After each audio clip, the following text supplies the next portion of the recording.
Treasure Island by Robert Louis Stevenson. Part 1. The Old Buccaneer. Chapter 1. The Old Sea Dog. Squire Trelawney, Dr Livesey, and the rest of these gentlemen having asked me to write down the whole particulars about Treasure Island, from the beginning to the end, keeping nothing back but the bearings of the island, and that only because there is still treasure not yet lifted, I take up my pen in the year of grace 1700, and go back to the time when my father kept the Admiral Benbow Inn, and the brown old seaman with the sabre cut first took up his lodgings under our roof. I remember him as if it were yesterday, and he came plodding to the inn door, his sea-chest following behind him in a hand-barrow, a tall, strong, heavy, nut-brown man, his tarry pigtail falling over the shoulders of his soiled blue coat, his hands ragged and scarred with black broken nails, and the sabre cut across one cheek, a dirty, livid white. I remember him looking round the cove and whistling to himself as he did so, and then breaking out in that old sea song that he sang so often afterward while he stayed with us at the Admiral Benbow. 15 men on the dead man's chest, yo-ho-ho, and a bottle of rum, in the high, old tottering voice that seemed to have been tuned and broken at the capstan bars. Then he rapped on the door with a bit of a stick like a handspike that he carried, and when my father appeared, called roughly for a glass of rum. This, when it was brought to him, he drank slowly, like a connoisseur, lingering on the taste and still looking about him at the cliffs and up at our signboard. "This is a handy cove," says he at length, "and a pleasant situated grog shop. Much company, mate?" My father told him no, very little company. The more was the pity. "Well then," said he, "this is the berth for me.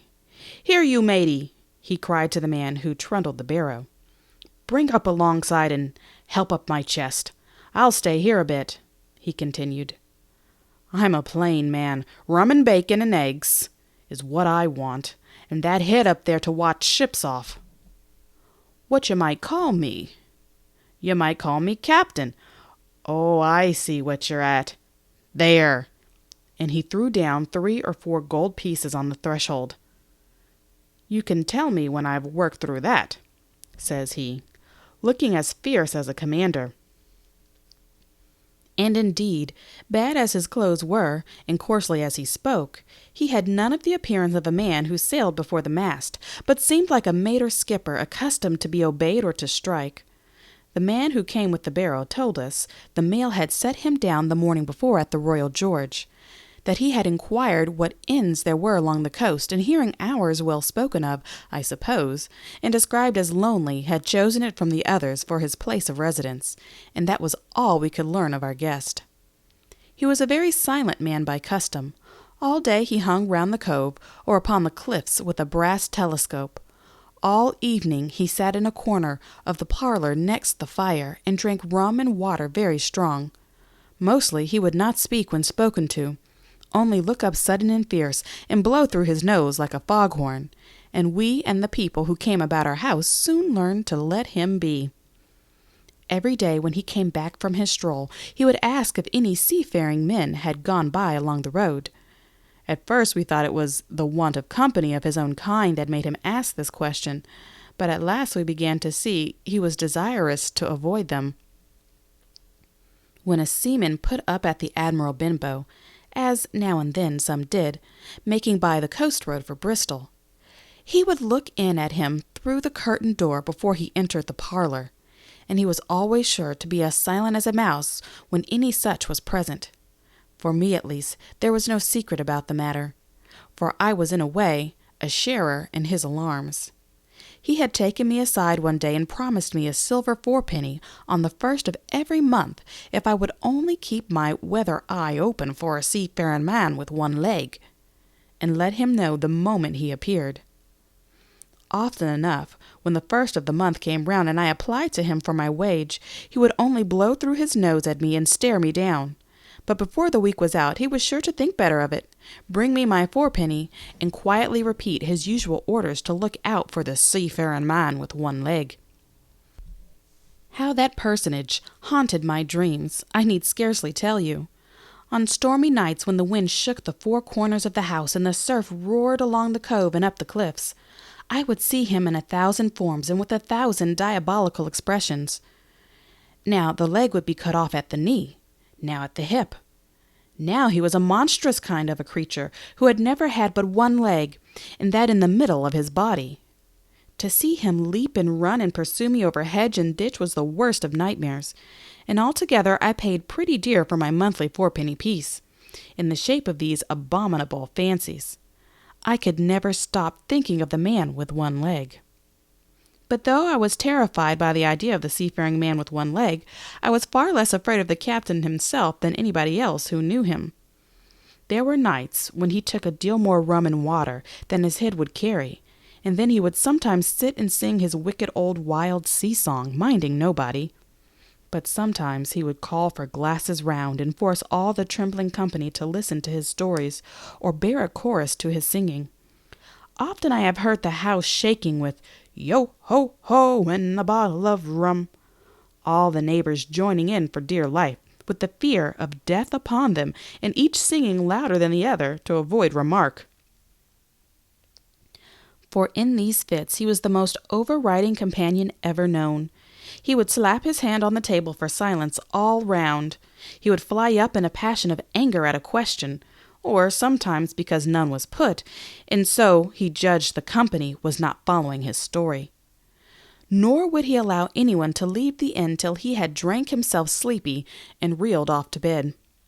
His stories were what frightened people most of all.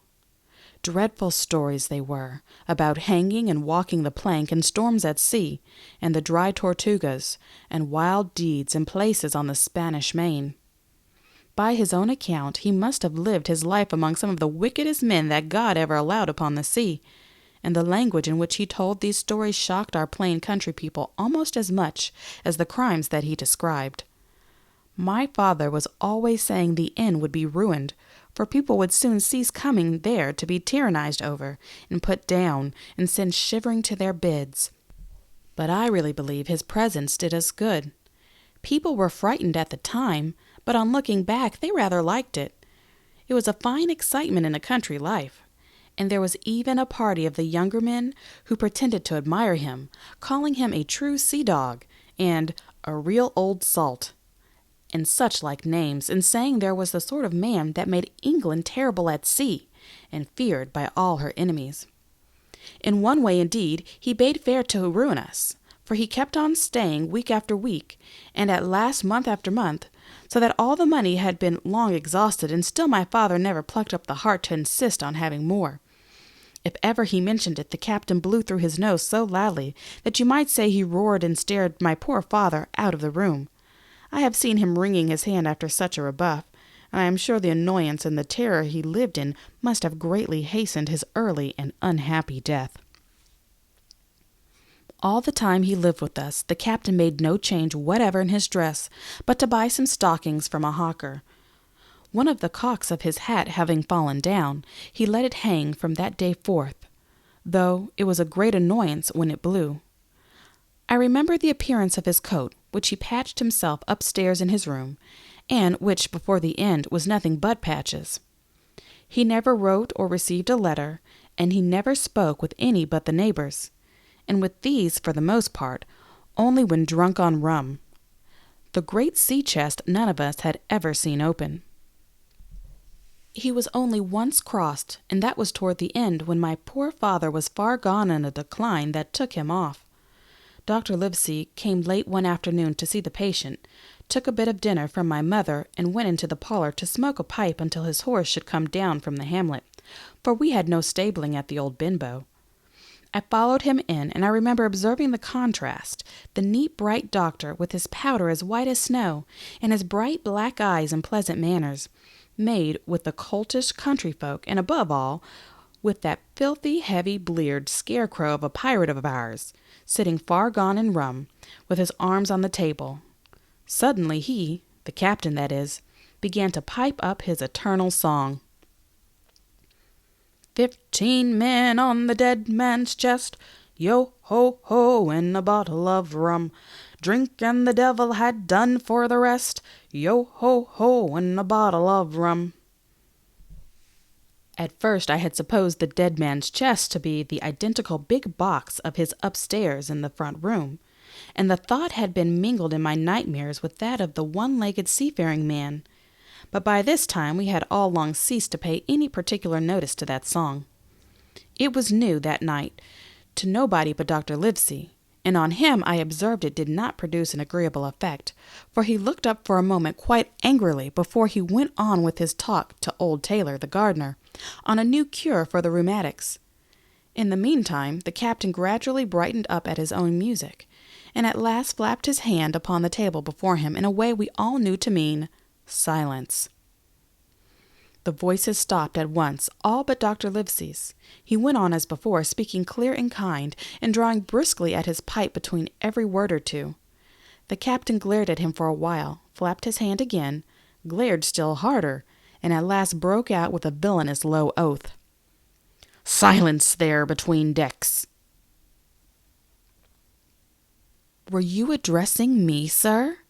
said the doctor, and when the ruffian had told him with another oath that this was so. "I have only one thing to say to you, sir," replied the doctor, "that if you keep on drinking rum, the world will soon be quit of a very dirty scoundrel." The old fellow's fury was awful. He sprang to his feet, drew and opened a sailor's clasp knife, and balancing it on the palm of his hand, threatened to pin the doctor to the wall with it.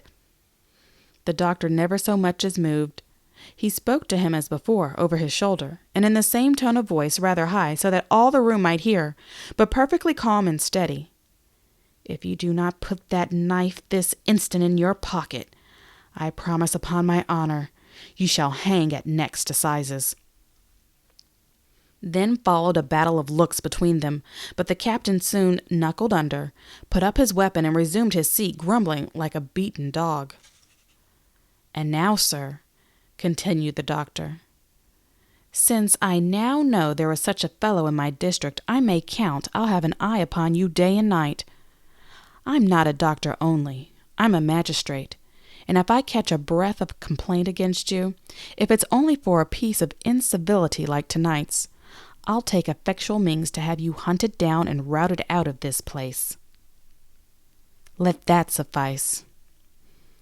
Soon after, Dr. Livesey's horse came to the door, and he rode away, but the captain held his peace that evening, and for many evenings to come.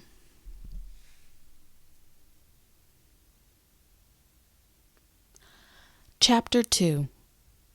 Black Dog Appears. It was not very long after this that there occurred the first of the mysterious events that rid us at last of the captain, though not, as you will see, of his affairs. It was a bitter cold winter, with long hard frosts and heavy gales, and it was plain from the first that my poor father was little likely to see the spring. He sank daily, and my mother and I had all the inn upon our hands, and we kept busy enough without paying much regard to our unpleasant guest. It was one January morning, very early, a pinching frosty morning, the cove all grey with hoarfrost, the ripple lapping softly on the stones, the sun still low and only touching the hilltops and shining far to seaward. The captain had risen earlier than usual and set out down the beach, his cutlass swinging under the broad skirts of the old blue coat, his brass telescope under his arm, his hat tilted back upon his head. I remember his breath hanging like smoke in his wake as he strode off, and the last sound I heard of him, as he turned toward the big rock, was a loud snort of indignation, as though his mind was still running upon Dr. Livesey. My mother was upstairs with father, and I was laying the breakfast table against the captain's return, when the parlor door opened, and a man stepped in on whom I had never set my eyes before. He was a pale, tallowy creature, wanting 2 fingers of the left hand, and though he wore a cutlass, he did not look much like a fighter. I had always my eye open for seafaring men with 1 leg or 2, and I remember this one puzzled me. He was not sailorly, and yet he had a smack of the sea about him, too. I asked him what was for his service, and he said he would take rum. But as I was going out of the room to fetch it, he sat down upon a table and motioned me to draw nearer. I paused where I was with my napkin in my hand. "Come here, sonny," says he. "Come nearer here." I took a step nearer. "Is this here table for my mate Bill?" he asked with a kind of leer. I told him I did not know his mate, Bill, and this was for a person who stayed in our house whom we called the captain. "Well," said he, "my mate Bill would be called the captain as like as not. He has a cut on one cheek and a mighty pleasant way with him, particularly in drink, has my mate Bill. We'll put it for argument like that your captain has a cut on one cheek, and we'll put it, if you like, that that cheek's the right one." "Ah, well, I told you. Now, is my mate Bill in this here house?" I told him he was out walking. "Which way, sonny? Which way is he gone?" And when I had pointed out the rock and told him how the captain was likely to return and how soon, and answered a few other questions, "Ah," said he, "this'll be as good as drink to my mate Bill." The expression on his face as he said these words was not at all pleasant, and I had my own reasons for thinking that the stranger was mistaken, even supposing he meant what he said. But it was no affair of mine, I thought, and besides, it was difficult to know what to do. The stranger kept hanging about just inside the door, peering round the corner like a cat waiting for a mouse.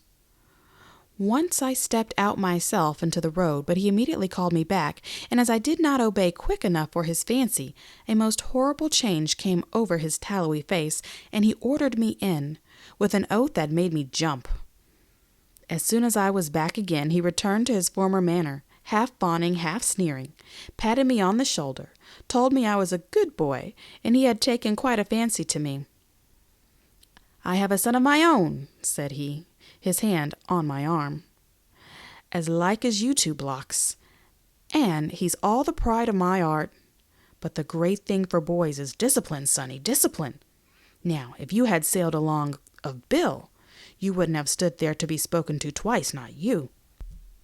That was never Bill's way, nor the way of such as sailed with him. And here, sure enough, is my mate Bill, with a spy-glass under his arm, bless his old heart, to be sure. You and me'll just go back into the parlor, sonny, and get behind the door, and we'll give Bill a little surprise, bless his heart, I say again." So saying, the stranger backed along with me into the parlor, and put me behind him in the corner, so that we were both hidden by the open door. I was very uneasy and alarmed, as you may fancy, and it rather added to my fears to observe that the stranger was certainly frightened himself. He cleared the hilt of his cutlass and loosened the blade in the sheath, and all the time we were waiting there, he kept swallowing as if he felt what we used to call a lump in the throat. At last in strode the captain, slammed the door behind him without looking to the right or left, and marched straight across the room to where his breakfast awaited him. "Bill," said the stranger in a voice that I thought he had tried to make big and bold. The captain spun round on his heel and fronted us. All the brown had gone out of his face, and even his nose was blue. He had the look of a man who sees a ghost, or the evil one, or something worse, if anything can be, and upon my word I felt sorry to see him, all in a moment, turned so old and sick. "Come, Bill, you know me. You know an old shipmate, Bill, surely," said the stranger. The captain made a sort of gasp. "Black dog," said he. "And who else?" returned the other, getting more at his ease. "Black dog as ever was, come for to see his old shipmate Billy at the Admiral Benbow Inn. Ah, Bill, Bill, we have seen a sight of times, us two, since I lost them 2 talons," holding up his mutilated hand. "Now look here," said the captain. "You've run me down. Here I am." "Well, then, speak up. What is it?" "That's you, Bill," returned Black Dog. "You're in the right of it, Billy. I have a glass of rum from this dear child here, as I've took such a liking to, and we'll sit down, if you please. and talk square like old shipmates. When I returned with the rum, they were already seated on either side of the captain's breakfast table, Black Dog next to the door and sitting sideways, so as to have one eye on his old shipmate and one, as I thought, on his retreat. He bade me go and leave the door wide open. "None of your keyholes for me, sonny," he said, and I left them together and retired into the bar. For a long time, though, I certainly did my best to listen. I could hear nothing but a low gabbling, but at last the voices began to grow higher, and I could pick up a word or two, mostly oaths, from the captain.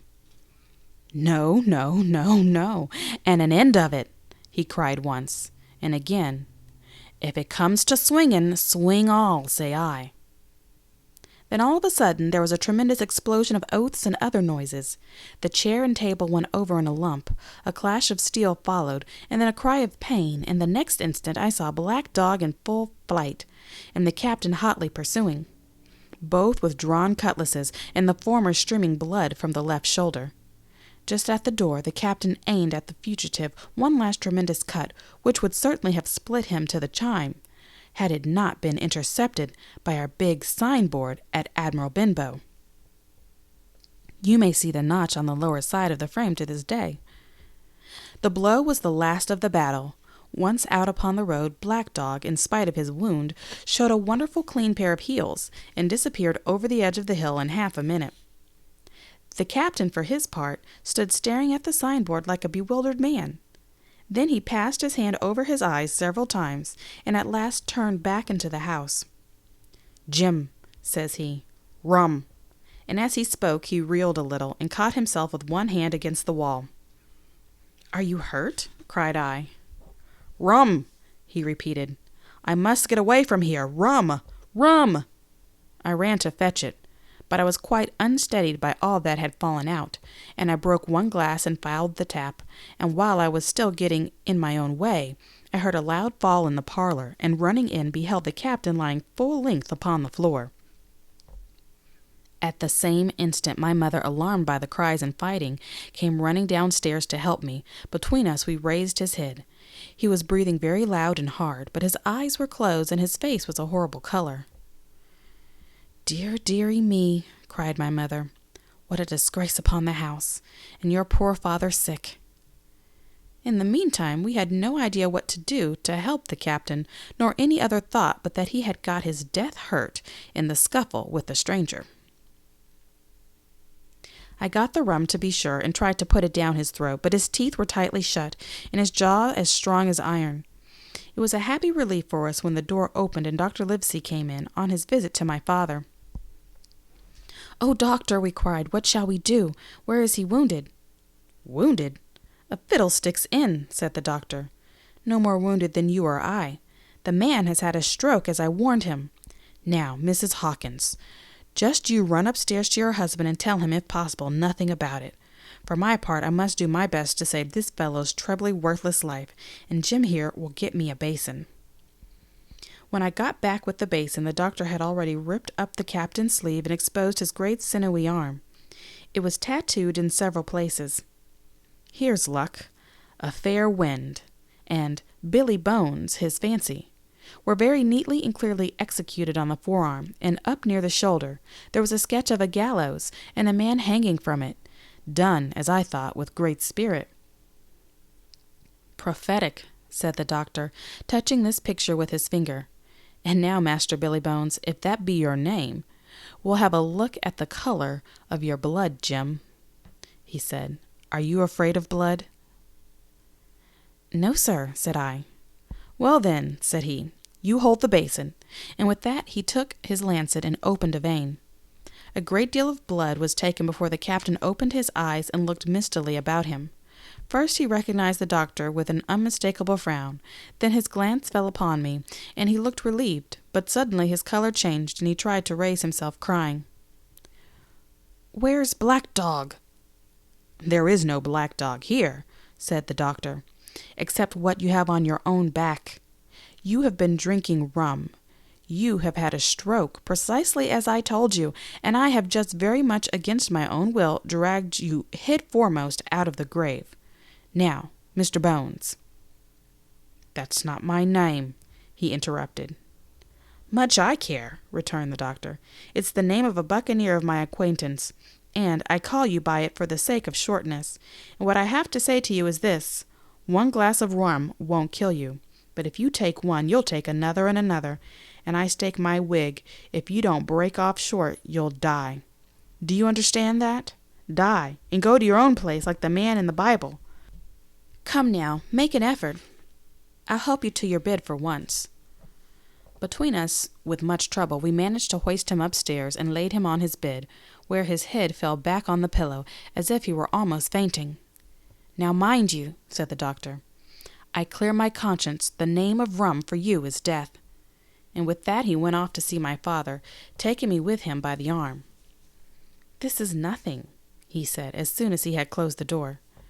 I have drawn blood enough to keep him quiet a while. He should lie for a week where he is. That is the best thing for him and you. But another stroke would settle him.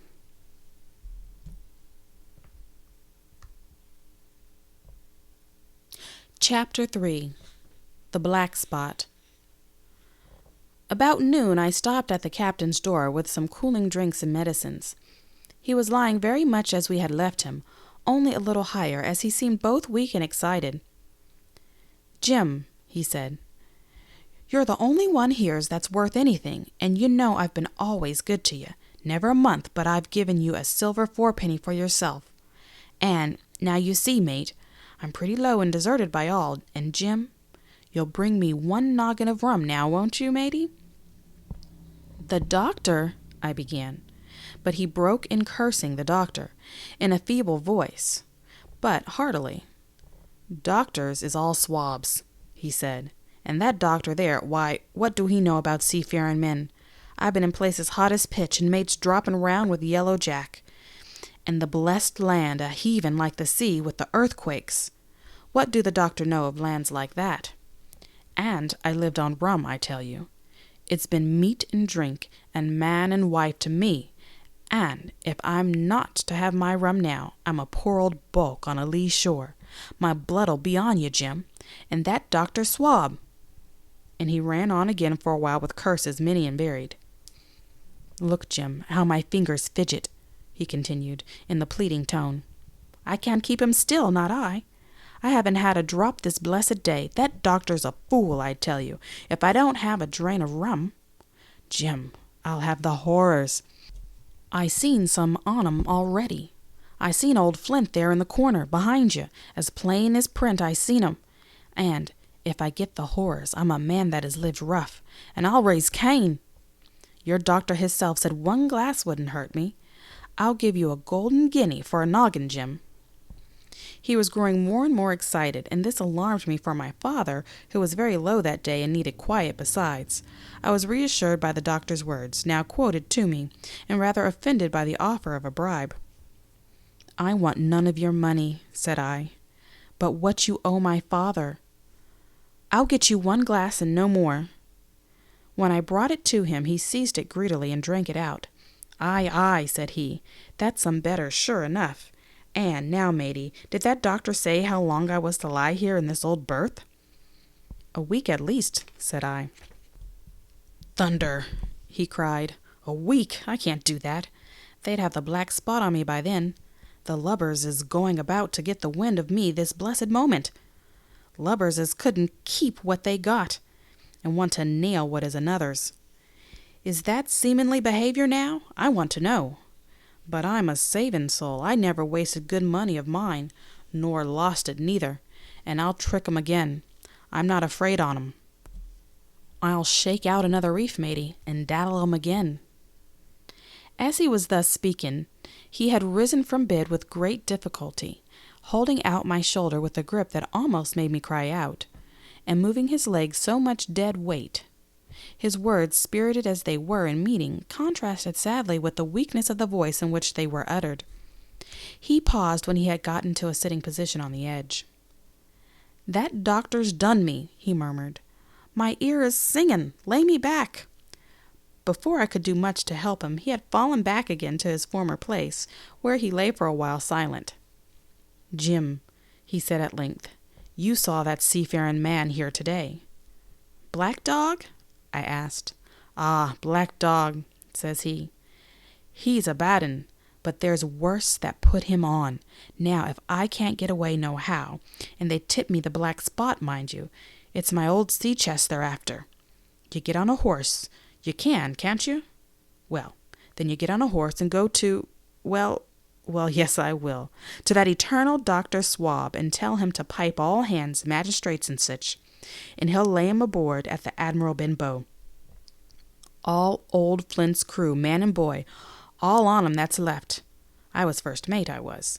Old Flint's first mate, and I'm the only one as knows the place. He gave it to me to Savannah when he lay a-dyin', like as if I was to now, you see.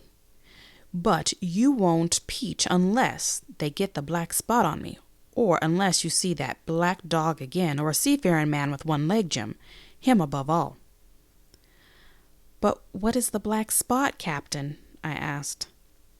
"That's a summons, mate. I'll tell you if they get that. But you keep your weather eye open, Jim, and I'll share with you equals upon my honor." He wandered a little longer, his voice growing weaker, but soon after I had given him his medicine, which he took like a child, with the remark, "If ever a seaman wanted drugs, it's me." He fell at last into a heavy swoon-like sleep, in which I left him. What I should have done had all gone well, I do not know. Probably I should have told the whole story to the doctor, for I was in mortal fear lest the captain should repent his confessions and make an end of me. But as things fell out, my poor father died quite suddenly that evening, which put all other matters on one side. Our natural distress, the visits of the neighbors, the arranging of the funeral, and all the work of the inn to be carried on in the meanwhile kept me so busy that I had scarcely time to think of the captain, far less to be afraid of him. He got downstairs next morning, to be sure, and had his meals as usual, though he ate little, and had more, I am afraid, than his usual supply of rum, for he helped himself out of the bar, scowling and blowing through his nose, and no one dared to cross him. On the night before the funeral, he was as drunk as ever, and it was shocking in that house of mourning to hear him singing away at his ugly old sea-song. But, weak as he was, we were all in fear of death for him, and the doctor was suddenly taken up with a case many miles away and was never near the house after my father's death. I have said the captain was weak, and indeed he seemed rather to grow weaker than regain his strength. He clambered up and down stairs and went from the parlor to the bar and back again, and sometimes put his nose out of doors to smell the sea, holding on to the walls as he went for support and breathing hard and fast like a man on a mountain. He never particularly addressed me, and it was my belief he had as good as forgotten his confidences, but his temper was more flighty, and allowing for his bodily weakness more violent than ever. He had an alarming way now, when he was drunk, of drawing his cutlass and laying it bare before him on the table. But with all that, he minded people less, and seemed shut up in his own thoughts and rather wandering. Once, for instance, to our extreme wonder, he piped up to a different air, a kind of country love song that he must have learned in his youth before he had begun to follow the sea. So things passed until the day after the funeral, and about 3 o'clock of a bitter, foggy, frosty afternoon, I was standing at the door for a moment, full of sad thoughts about my father, when I saw someone drawing slowly near along the road. He was plainly blind, for he tapped before him with a stick, and wore a great green shade over his eyes and nose, and he was hunched as if with age or weakness, and wore a huge old tattered sea-cloak with a hood that made him appear positively deformed. I never saw in my life a more dreadful-looking figure. He stopped a little from the inn, and raising his voice in an old sing-song, addressed the air in front of him. "Will any kind friend inform a poor blind man who has lost the precious sight of his eyes in the gracious defence of his native country, England, and God bless King George, where or in what part of this country he may be now?" "You are at the Admiral Benbow, Black Hill Cove, my good man," said I. "I hear a voice," said he, "a young voice. Will you give me your hand, my kind young friend, and lead me in?" I held out my hand, and the horrible soft-spoken eyeless creature gripped it in a moment like a vice. I was so much startled that I struggled to withdraw, but the blind man pulled me close up to him with a single action of his arm. "Now, boy," he said, "take me in to the captain." "Sir," said I, "upon my word I dare not." "Oh," he sneered, "that's it. Take me in straight or I'll break your arm." And he gave it as he spoke a wrench that made me cry out. "Sir," I said, "it is for yourself, I mean. The captain is not what he used to be. He sits with a drawn cutlass. Another gentleman—" "Come now, march," interrupted he, and I never heard a voice so cruel and cold and ugly as that blind man's. It cowed me more than the pain, and I began to obey him at once, walking straight in at the door and toward the parlor, where our old sick buccaneer was sitting, dazed with rum. The blind man clung close to me, holding me in one iron fist and leaning almost more of his weight on me than I could carry.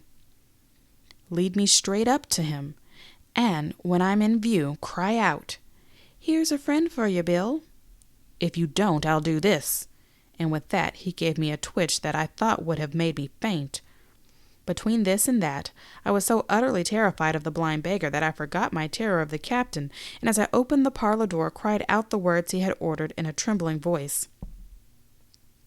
The poor captain raised his eyes, and at one look the rum went out of him, and left him staring sober.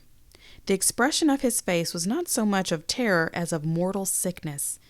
He made a movement to rise, but I do not believe he had enough force left in his body. "Now, Bill, sit where you are," said the baker. "If I can't see, I can hear a finger stirring. Business is business. Hold out your right hand. Boy, take his right hand by the wrist and bring it near to my right." We both obeyed him to the letter, and I saw him pass something from the hollow of the hand that held his stick into the palm of the captain's, which closed upon it instantly. "And now that's done," said the blind man, and at the words he suddenly left hold of me, and with incredible accuracy and nimbleness skipped out of the parlor into the road, where as I stood still motionless, I could hear his stick go tap, tap, tapping into the distance. It was some time before either I or the captain seemed to gather our senses, but at length, and at about the same moment, I released his wrist, which I was still holding, and he drew in his hand and looked sharply into the palm. 10 o'clock, he cried. 6 hours. We'll do them yet. And he sprang to his feet. Even as he did so, he reeled, put his hand to his throat, stood swaying for a moment, and then with a peculiar sound fell from his whole height, face foremost, to the floor. I ran to him at once, calling to my mother. But haste was all in vain. The captain had been struck dead by thundering apoplexy. It is a curious thing to understand, for I had certainly never liked the man, though of late I had begun to pity him. But as soon as I saw that he was dead, I burst into a flood of tears. It was the second death I had known, and the sorrow of the first was still fresh in my heart.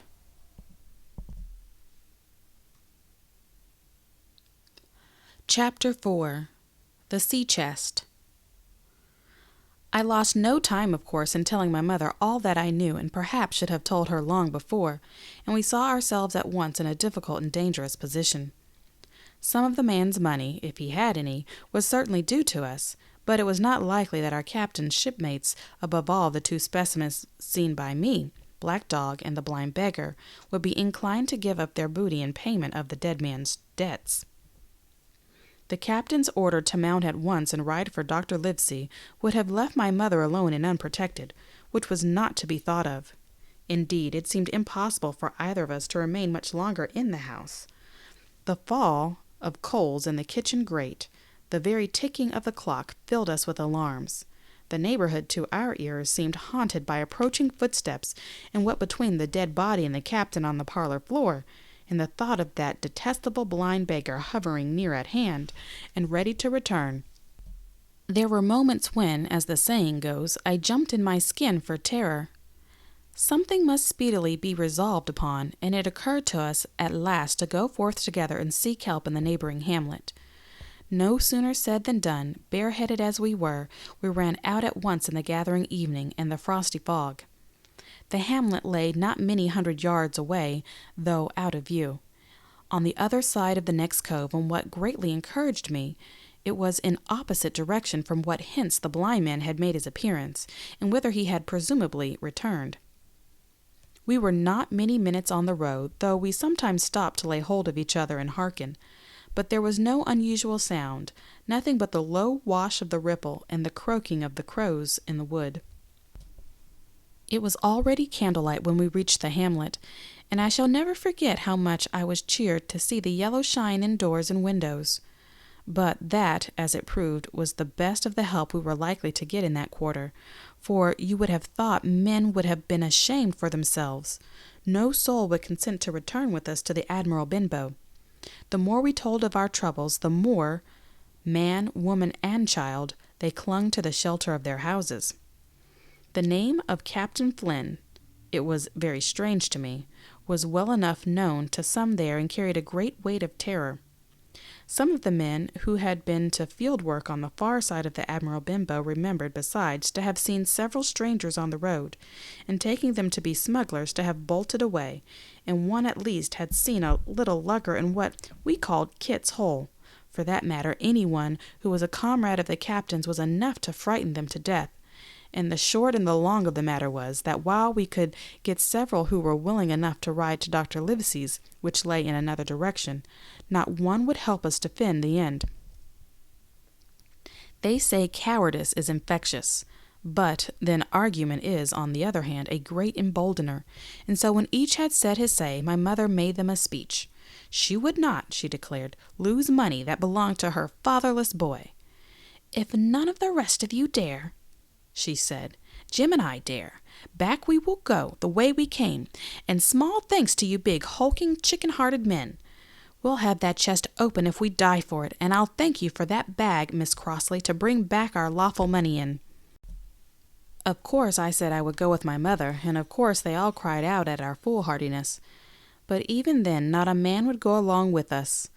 All they would do was to give me a loaded pistol lest we were attacked, and to promise to have horses ready saddled in case we were pursued on our return, while one lad was to ride forward to the doctor's in search of armed assistance. My heart was beating finely when we two set forth in the cold night upon the dangerous venture. A full moon was beginning to rise and peered redly through the upper edges of the fog, and this increased our haste, for it was plain, before we came forth again, that all would be as bright as day, and our departure exposed to the eyes of any watchers. We slipped along the hedges, noiseless and swift, nor did we see or hear anything to increase our terrors, till, to our huge relief, the door of the Admiral Benbow had closed behind us. I slipped the bolt at once, and we stood and panted for a moment in the dark, alone in the house with the dead captain's body. Then my mother got a candle in the bar, and holding each other's hand, we advanced into the parlor. He lay as we had left him on his back, with his eyes open and one arm stretched out. "Draw down the blind, Jim," whispered my mother. "They might come and watch outside, and now," said she, when I had done so, "we have to get the key off that. And who's to touch it? I should like to know." And she gave a kind of sob as she said the words. I went down on my knees at once. On the floor close to his hand there was a little round of paper, blackened on the one side. I could not doubt that this was the black spot, and taking it up, I found written on the other side, in a very good clear hand, this short message: "You have till 10 tonight." "He had till 10, mother," said I, and just as I said it, our clock began striking. This sudden noise startled us shockingly, but the news was good, for it was only 6. "Now, Jim," she said, "that key." I felt in his pockets one after another, a few small coins, a thimble, and some thread and big needles, a piece of pigtail tobacco bitten away at the end, his gully with a crooked handle, a pocket compass, and a tinder box were all they contained, and I began to despair. "Perhaps it's round his neck," suggested my mother.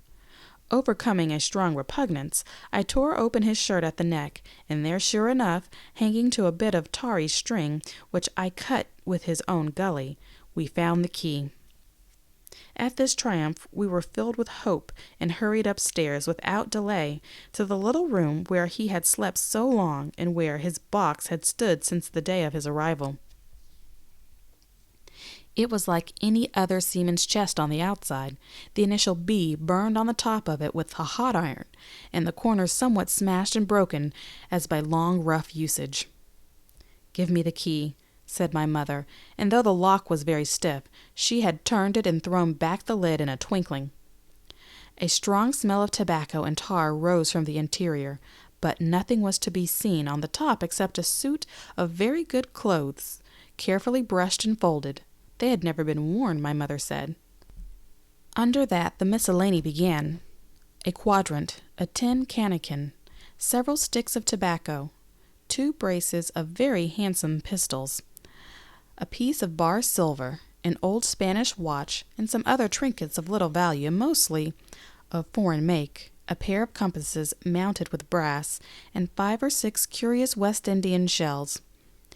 It has often set me thinking since that he should have carried about these shells with him in his wandering, guilty, and hunted life. In the meantime, we had found nothing of any value but the silver and the trinkets, but neither of these was in our way. Underneath there was an old boat cloak, whitened with sea salt on many a harbor bar. My mother pulled it up with impatience, and there lay before us the last thing in the chest, a bundle tied up in oilskin and looking like papers, and a canvas bag that gave forth at a touch the jingle of gold. "I'll show these rogues that I'm an honest woman," said my mother. "I'll have my dues, and not a farthing over. Hold Mrs. Crossley's bag." And she began to count over the amount the captain scored from the sailor's bag into the one that I was holding. It was a long, difficult business, for the coins were of all countries and sizes, doubloons and louis d'ors and guineas and pieces of 8, and I know not what besides, all shaken together at random. The guineas, too, were about the scarcest, and it was with these only that my mother knew how to make her count. When we were about halfway through, I suddenly put my hand upon her arm, for I had heard in the silent frosty air a sound that brought my heart into my mouth, the tap-tapping of the blind man's stick upon the frozen road. It drew nearer and nearer, while we sat holding our breath. Then it struck sharp on the inn door, and then we could hear the handle being turned and the bolt rattling as the wretched being tried to enter. And then there was a long time of silence both within and without. At last the tapping recommenced, and, to our indescribable joy and gratitude, died slowly away again until it ceased to be heard.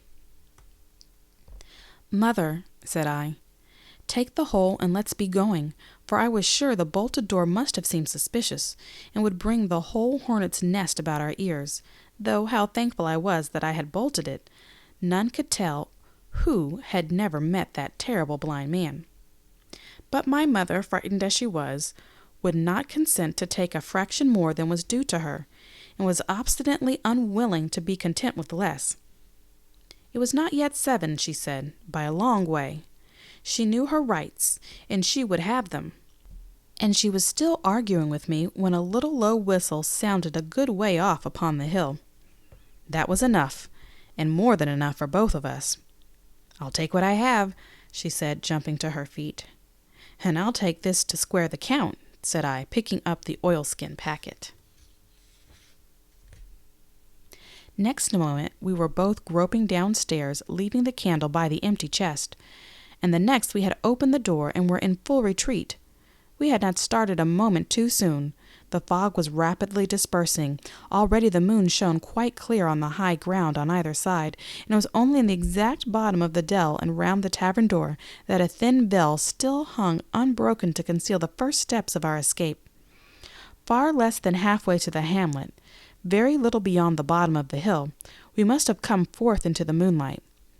Nor was this all, for the sound of several footsteps running came already to our ears, and, as we looked back in the direction, a light tossing to and fro and still rapidly advancing showed that one of the newcomers had a lantern. "My dear," said my mother suddenly. "Take the money and run on. I am going to faint." This was certainly the end for both of us, I thought. How I cursed the cowardice of the neighbors, how I blamed my poor mother for her honesty and her greed, for her past foolhardiness and present weakness. We were just at the little bridge by good fortune, and I helped her, tottering as she was, to the edge of the bank, where, sure enough, she gave a sigh and fell on my shoulder. I do not know how I found the strength to do it all, and I am afraid it was roughly done, but I managed to drag her down the bank and a little way under the arch. Farther I could not move her, for the bridge was too low to let me do more than crawl below it. So there we had to stay, my mother almost entirely exposed, and both of us within earshot of the inn. Chapter 5. The Last of the Blind Man. My curiosity, in a sense, was stronger than my fear, for I could not remain where I was, but crept back to the bank again, whence, sheltering my head behind a bush of broom, I might command the road before our door. I was scarcely in position ere my enemies began to arrive, 7 or 8 of them, running hard, their feet beating out of time along the road, and the man with the lantern some paces in front. 3 men ran together, hand in hand, and I made out, even through the mist, that the middle man of this trio was the blind beggar. The next moment his voice showed me that I was right. "Down with the door!" he cried. "Aye, aye, sir," answered 2 or 3, and a rush was made upon the Admiral Benbow, the lantern-bearer following, and then I could see them pause and hear speeches passed in a lower key, as if they were surprised to find the door open. But the pause was brief, for the blind man again issued his commands. His voice sounded louder and higher, as if he were afire with the eagerness and rage. "In, he shouted, and cursed them for their delay. 4 or 5 of them obeyed at once, 2 remaining on the road with the formidable beggar. There was a pause, then a cry of surprise, and then a voice shouting from the house, "Bill's dead!" But the blind man swore at them again for their delay. "Search him, some of you shirking lubbers, and the rest of you aloft, and get the chest," he cried. I could hear their feet rattling up our old stairs, so that the house must have shook with it. Promptly afterwards, fresh sounds of astonishment rose. The window of the captain's room was thrown open with a slam and a jingle of broken glass, and a man leaned out into the moonlight, head and shoulders, and addressed the blind beggar standing on the road below him. "Phew!" he cried. "They've been before us. Someone's turned the chest out alow and aloft." "Is it there?" roared Pugh. "The money's there." The blind man cursed the money. "Flint's fist, I mean," he cried. "We don't see it here nohow," returned the man. "Here, you below there, is it on Bill?" cried the blind man again. At that, another fellow, probably him who had remained below to search the captain's body, came to the door of the inn. "Bill's been overhauled already," said he. "Nothing's left." "It's these people at the inn. It's that boy. I wish I had put his eyes out," cried the blind man Pugh. "They were here no time ago. They had the door bolted when I tried it. Scatter, lads, and find 'em." Sure enough, they left their glim here, and the fellow from the window. "Scatter and find 'em! Rout the house out!" reiterated Pugh, striking with his stick upon the road. Then there followed a great to-do through all our old inn, heavy feet pounding to and fro, furniture thrown over, doors kicked in, until the very rocks re-echoed, and the men came out again, one after another on the road, and declared that we were nowhere to be found. And just then the same whistle that had alarmed my mother and myself over the dead captain's money was once more clearly audible through the night, but this time twice repeated. I had thought it to be the blind man's trumpet, so to speak, summoning his crew to the assault, but I now found that it was a signal for the hillside toward the hamlet, and from its effect upon the buccaneers a signal to warn them of approaching danger. "There's Dirk again," said one. "Twice. We have to budge, mates." "Budge, you skulk," cried Pugh. Dirk was a fool and a coward from the first. You wouldn't mind him. They must be close by. They can't be far. You, have your hands on it. Scatter and look for them, dogs. Oh, shiver my soul, he cried. If I had eyes. This appeal seemed to produce some effect, for the two of the fellows began to look here and there among the lumber, but half-heartedly, I thought, and with half an eye to their own danger all the time. The rest stood irresolute on the road, and the blind man cursed them. You have your hands on thousands, you fools, and you hang a leg. You'd be as rich as kings if you could find it, and you know it's here, and you stand there malingering. There wasn't one of you dared face Bill, and I did it, a blind man, and I'm to lose my chance through you. I'm to be a poor crawling beggar, sponging for rum, when I might be rolling in a coach. If you had the pluck of a weevil in a biscuit, you would catch them still. Hang it, Pew. We've got the doubloons, grumbled one.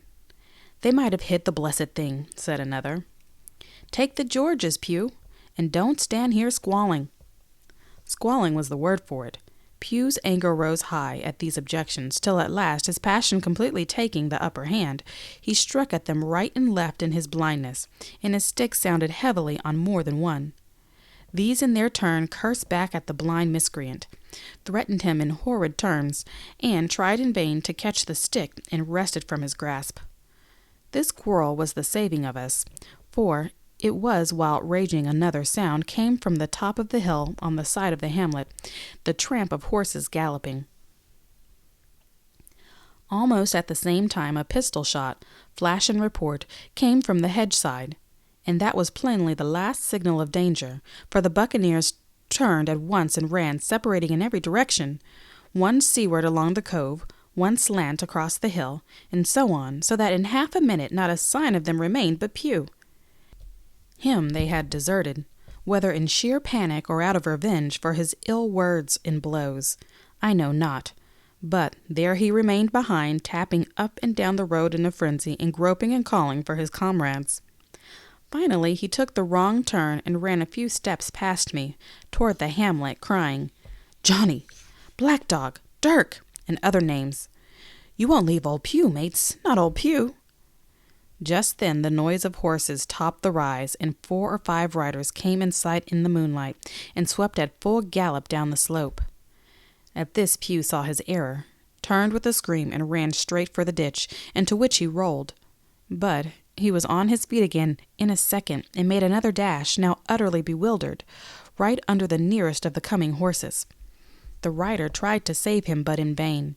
Down went Pew with a cry that rang high into the night, and the 4 hoofs trampled and spurned him and passed by. He fell on his side, then gently collapsed upon his face and moved no more. I leapt to my feet and hailed the riders. They were pulling up at any rate, horrified at the accident, and I soon saw that they were. One tailing out behind the rest was a lad that had gone from the hamlet to Dr. Livesey's. The rest were revenue officers, whom he had met by the way, and with whom he had the intelligence to return at once. Some news of the lugger in Kit's Hole had found its way to Supervisor Dance, and set him forth that night in our direction, and to that circumstance my mother and I owed our preservation from death. Pew was dead, stone dead. As for my mother, when we had carried her up to the hamlet, a little cold water and salts, and that soon brought her back again. And she was none the worse for her terror, though she still continued to deplore the balance of the money. In the meantime, the supervisor rode on as fast as he could to Kit's Hole, but his men had to dismount and grope down the dingle, leading and sometimes supporting their horses, and in continual fear of ambushes. So it was no great matter for surprise that when they got down to the hole, the lugger was already under way, though still close in. He nailed her. A voice replied, telling him to keep out of the moonlight, or he would get some lead in him, and at that same time a bullet whistled close by his arm. Soon after the lugger doubled the point and disappeared. Mr. Dance stood there, as he said, like a fish out of water, and all he could do was to dispatch a man to warn the cutter. And that, said he, is just about as good as nothing. They got off clean, and there's an end only, he added. I'm glad I trod on Master Pugh's corns, for by this time he had heard my story. I went back with him to the Admiral Benbow, and you cannot imagine a house in such a state of smash.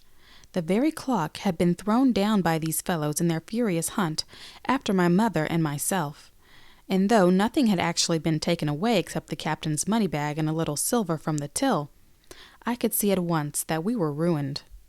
Mr. Dance could make nothing of the scene. They got the money, you say? Well then, Hawkins, what in fortune were they after? More money, I suppose. No, sir, not money, I think, replied I. In fact, sir, I believe I have the thing in my breast pocket, and to tell you the truth, I should like to get it put in safety. To be sure, boy, quite right, said he. I'll take it if you like. I thought perhaps, Dr. Livesey, I began. Perfectly right, he interrupted very cheerily. Perfectly right, a gentleman and a magistrate. And now, I come to think of it, I might as well ride round there myself and report to him or Squire. Master Pugh's dead. When all's done, not that I regret it, but he's dead, you see, and people will make it out against an officer of His Majesty's revenue, if make it out they can. Now I tell you, Hawkins, if you like, I'll take you along. I thanked him heartily for the offer, and we walked back to the hamlet where the horses were. By the time I had told my mother of my purpose, they were all in the saddle. Dogger, said Mr. Dance, you have a good horse. Take up this lad behind you. As soon as I was mounted, holding on to Dogger's belt, the supervisor gave the word, and the party struck out at a bouncing trot onto the road to Dr. Livesey's house. Chapter 6. The Captain's Papers. We rode hard all the way till we drew up before Dr. Livesey's door. The house was all dark to the front. Mr. Dance told me to jump down and knock, and Dogger gave me a stirrup to descend by.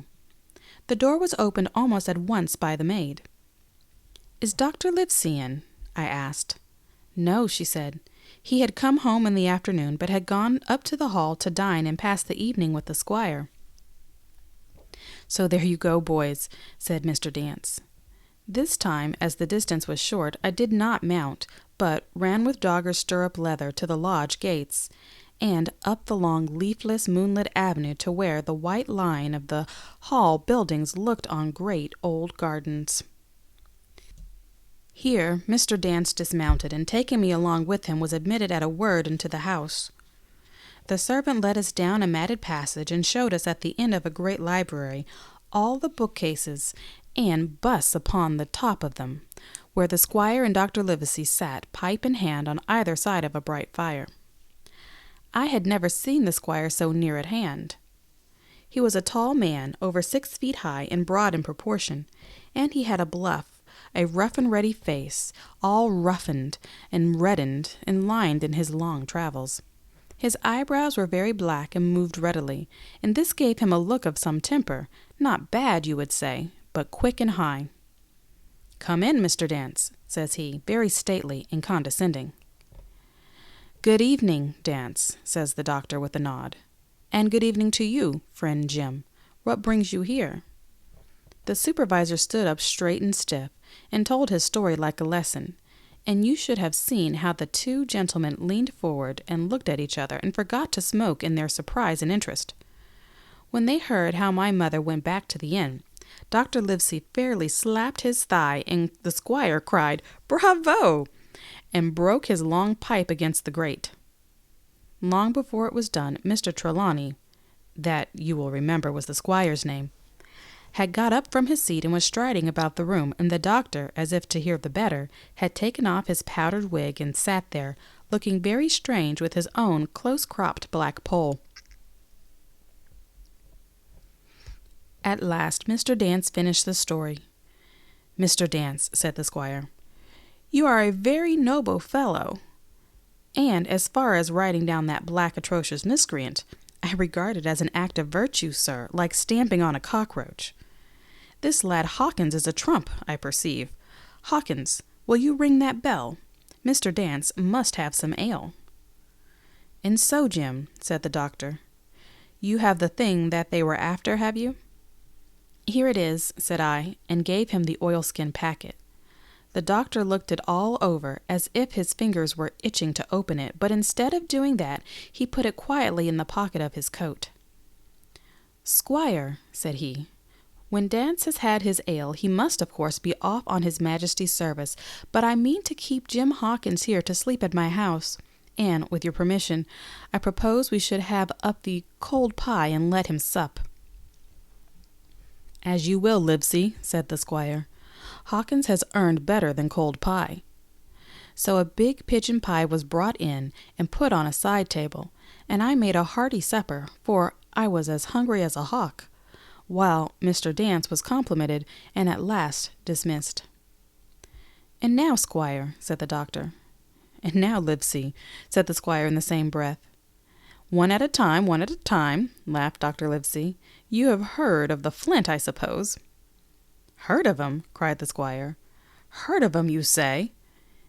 "He was the bloodthirstiest buccaneer that sailed. Blackbeard was a child to Flint. The Spaniards were so prodigiously afraid of him that I tell you, sir, I was sometimes proud he was an Englishman. I've seen his topsails with these eyes off Trinidad, and the cowardly son of a rum puncheon that I sailed with put back, sir, into port of Spain." "Well, I've heard of him myself in England," said the doctor. "But the point is, had he money?" "Money?" cried the squire. "Have you heard the story? What were these villains after but money? What do they care for but money? For what would they risk their rascal carcasses but money?" "That we shall soon know," replied the doctor. "But you are so confoundedly hot-headed and exclamatory that I cannot get a word in. What I want to know is this. Supposing that I have here in my pocket some clue to where Flint buried his treasure, will that treasure amount to much?" "Amount, sir?" cried the squire. "It will amount to this. If we have the clue you talk about, I'll fit out a ship in Bristol dock and take you and Hawkins here along, and I'll have that treasure if I search a year." "Very well," said the doctor. "Now then, if Jim is agreeable, we'll open the packet." And he laid it before him on the table. The bundle was sewn together, and the doctor had to get out his instrument case and cut the stitches with his medical scissors. It contained two things, a book and a sealed paper. "First of all, we'll try the book," observed the doctor. The squire and I were both peering over his shoulder as he opened it, for Dr. Livesey had kindly mentioned me to come round from the side table, where I had been eating, to enjoy the sport of the search. On the first page there were only some scraps of writing, such as a man with a pen in his hand might make for idleness or practice. One was the same as the tattoo mark, "Billy Bones his fancy." Then there was Mr. W. Bones' mate. "No more rum." "Off Palm Key he got it," and some other snatches, mostly single words and unintelligible. I could not help wondering who it was that had got it, and what it was that he got. A knife in his back, as like as not. "Not much instruction there," said Dr. Livesey. The next 10 or 12 pages were filled with a curious series of entries. There was a date at one end of the line, and at the other a sum of money, as in common account books, but instead of explanatory writing, only a varying number of crosses between the two. On the 12th of June, 1745, for instance, a sum of £17 had plainly come due to someone, and there was nothing but 6 crosses to explain the cause. In a few cases, to be sure, the name of a place would be added as "off Caracas," or a mere entry of latitude and longitude as 62 degrees, 17 minutes, 20 seconds, 19 degrees, 2 minutes, 40 seconds. The record lasted over nearly 20 years, the amount of the separate entries growing larger as time went on, and at the end a grand total had been made out after 5 or 6 wrong additions, and these words appended: "Bones his pile." "I can't make head or tail of this," said Dr. Livesey. "The thing is as clear as noonday," cried the squire. This is the Black-Hearted Hound's account book. These crosses stand for the names of ships or towns that they sank or plundered. The sums are the scoundrel shares, and where he feared an ambiguity, you see, he added something clearer. Off Caracas. Now, you see, here was some unhappy vessel boarded off that coast. God help the poor souls that manned her. Coral long ago. Right, said the doctor. See what it is to be a traveler. Right, and the amounts increase, you see, as he rose in rank. There was little else in the volume but a few bearings of places noted in the blank leaves, and a table for reducing French, English, and Spanish moneys to a common value. Thrifty men, cried the doctor. He wasn't the one to be cheated. And now, said the squire, for the other. The paper had been sealed in several places with a thimble by way of seal, the very thimble, perhaps, that I had found in the captain's pocket. The doctor opened the seals with great care, and there fell out the map of an island, with latitude and longitude soundings, names of hills and bays and inlets, and every particular that would be needed to bring a ship to a safe anchorage upon its shores. It was about 9 miles long and 5 across, shaped, you might say, like a fat dragon standing up, and had 2 fine landlocked harbors, and a hill in the center part marked the Spyglass. There were several additions of later date, but above all 3 crosses of red ink, 2 on the north part of the island, 1 in the southwest, and beside this last, in the same red ink, and in small, neat hand, very different from the captain's tottery characters, these words, Bulk of treasure here. Over on the back, the same hand had written this further information. Tall tree, spyglass shoulder, bearing a point to the north of north-northeast, Skeleton Island east-southeast, and by east, 10 feet. The bar silver is in the north cache. You can find it by the trend of the east hummock, 10 fathoms south of the black crag, with the face on it. The arms are easy found in the sand hill, north point of North Inlet Cape, bearing east and a quarter north. J.F. That was all, but brief as it was, and to me incomprehensible, it filled the squire and Dr. Livesey with delight. Livesey, said the squire, you will give up this wretched practice at once. Tomorrow I start for Bristol. In 3 weeks' time, 3 weeks, 2 weeks, 10 days. We'll have the best ship, sir, and the choicest crew in England. Hawkins shall come as cabin boy. You'll make a famous cabin boy, Hawkins. You, Livesey, are ship's doctor. I am admiral. We'll take Red Ruth, Joyce, and Hunter. We'll have favorable winds, a quick passage, and not the least difficulty in finding the spot and money to eat, to roll in, to play duck and drake with ever after. Trelawney, said the doctor, I'll go with you, and I'll go bail for it, so will Jim, and be a credit to the undertaking. There's only one man I am afraid of. And who's that? Cried the squire.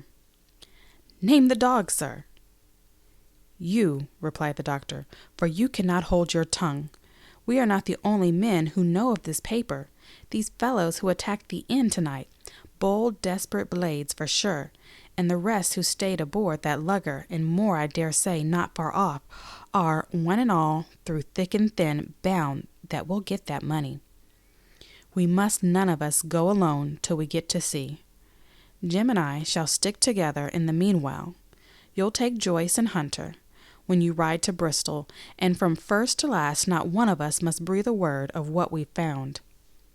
Livesey, returned the squire, you're always in the right of it. I'll be as silent as the grave.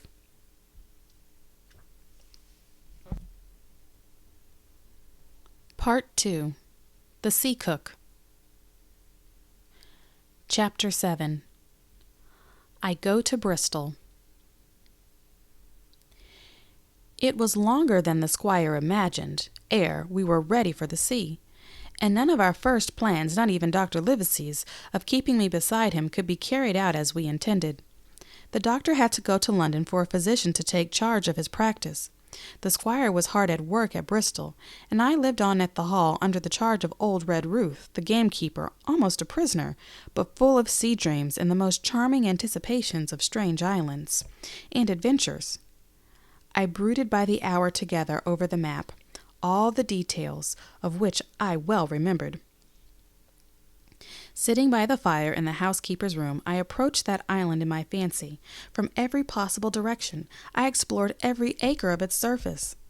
I climbed 1,000 times to that tall hill they call the Spyglass, and from the top enjoyed the most wonderful and changing prospects. Sometimes the isle was thick with savages with whom we fought, sometimes full of dangerous animals that hunted us. But in all my fancies nothing occurred to me so strange and tragic as our actual adventures.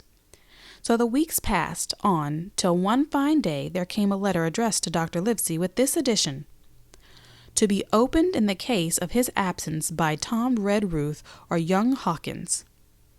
Obeying this order, we found, or rather I found, for the gamekeeper was a poor hand at reading anything but print, the following important news. Old Anchor Inn, Bristol, March 1st, 17. Dear Livesey, as I do not know whether you're at the Hall or still in London, I send this in double to both places. The ship is bought and fitted. She lies at anchor, ready for sea. You never imagined a sweeter schooner. A child might sail her. 200 tons. Name, Hispaniola. I got her through my old friend Blandly, who was proved himself throughout the most surprising trump. The admirable fellow literally slaved in my interest, and so I may say, did everyone in Bristol as soon as they got wind of what port we sailed for. Treasure, I mean. Red Ruth, said I, interrupting the letter. Dr. Livesey will not like that. The squire has been talking after all. Well, who's a better right, growled the gamekeeper. A pretty rum go of Squire ain't to talk for Dr. Livesey. At that, I gave up all attempt at commentary and read straight on. Blandly himself found the Hispaniola, and by the most admirable management got her for the merest trifle. There is a class of men in Bristol monstrously prejudiced against Blandly. They go the length of declaring that this honest creature would do anything for money, that the Hispaniola belonged to him, and that he sold it to me absurdly high, the most transparent calumnies. None of them dare, however, to deny the merits of the ship. So far there was not a hitch. The work-people, to be sure, riggers and what not, were most annoyingly slow, but time cured that. It was the crew that troubled me. I wished a round score of men, in case of natives, buccaneers, or the odious French, and I had the worry of the deuce itself to find so much as half a dozen, till the most remarkable stroke of fortune brought me the very man that I required. I was standing on the deck when, by the merest accident, I fell in talk with him. I found he was an old sailor, kept a public-house, knew all the seafaring men in Bristol, and had lost his health ashore, and wanted a good berth as cook to get to sea again. He had hobbled down there that morning, he said, to get a smell of the salt. I was monstrously touched. So would you have been, and out of pure pity, I engaged him on the spot to be ship's cook. Long John Silver, he is called, and has lost a leg, but that I regarded as a recommendation, since he lost it in his country's service under the immortal Hawk.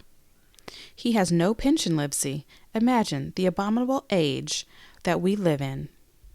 Well, sir, I thought I had only found a cook, but it was a crew I had discovered. Between Silver and myself, we got together in a few days a company of the toughest old salts imaginable.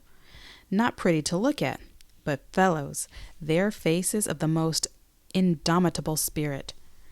I declare we could fight a frigate. Long John even got rid of 2 out of the 6 or 7 I had already engaged. He showed me in a moment that they were just the sort of freshwater swabs we had to fear in a venture of importance. I am in the most magnificent health and spirit, eating like a bull, sleeping like a tree. Yet I shall not enjoy a moment till I hear my old tarpaulins trampling round the capstan. Seaward ho, hang the treasure. It's the glory of the sea that has turned my head. So now, Livesey, come post haste, do not lose an hour, if you respect me. Let young Hawkins go at once to see his mother, with Red Ruth for a guard, and then both of you come full speed to Bristol. John Trelawney. Postscript. I did not tell you that Blandly, who, by the way, is to send a consort after us if we don't turn up by the end of August, had found an admirable fellow for sailing master. A stiff man, which I regret, but in all other respects a treasure. Long John Silver unearthed a very competent man for a mate, a man named Arrow. I have a boatswain who pipes, Livesey, so things shall go man-o'-war fashion on board the good ship Hispaniola. I forgot to tell you that Silver is a man of substance. I know of my own knowledge that he has a banker's account, which has never been overdrawn.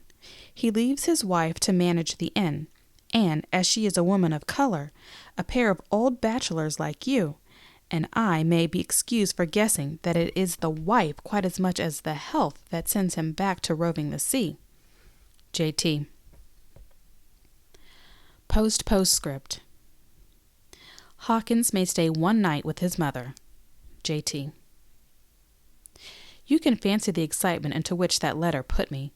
I was half beside myself with glee, and if ever I despised a man, it was old Tom Red Ruth, who could do nothing but grumble and lament.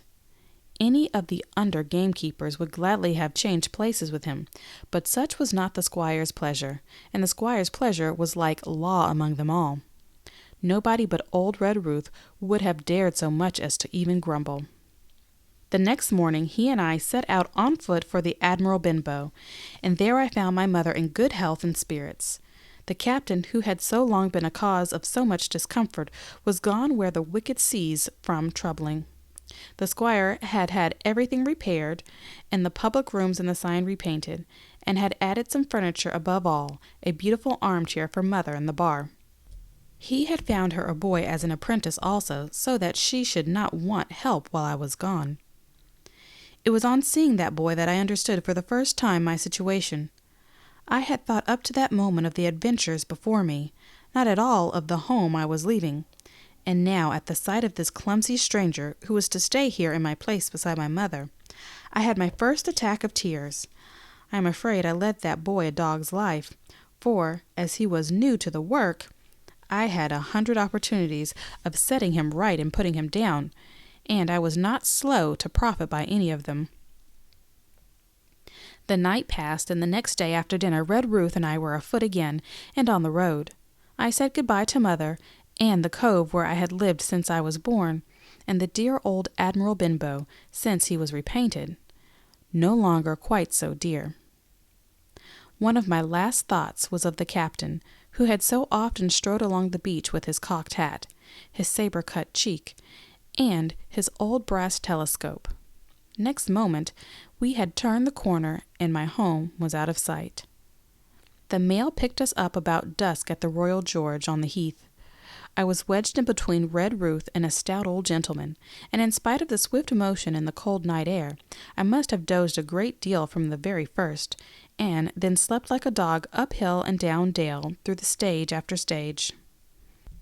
For when I was awakened at last, it was by a punch in the ribs, and I opened my eyes to find that we were standing still before a large building in a city street, and that the day had already broken a long time. "Where are we?" I asked. "Bristol," said Tom. "Get down."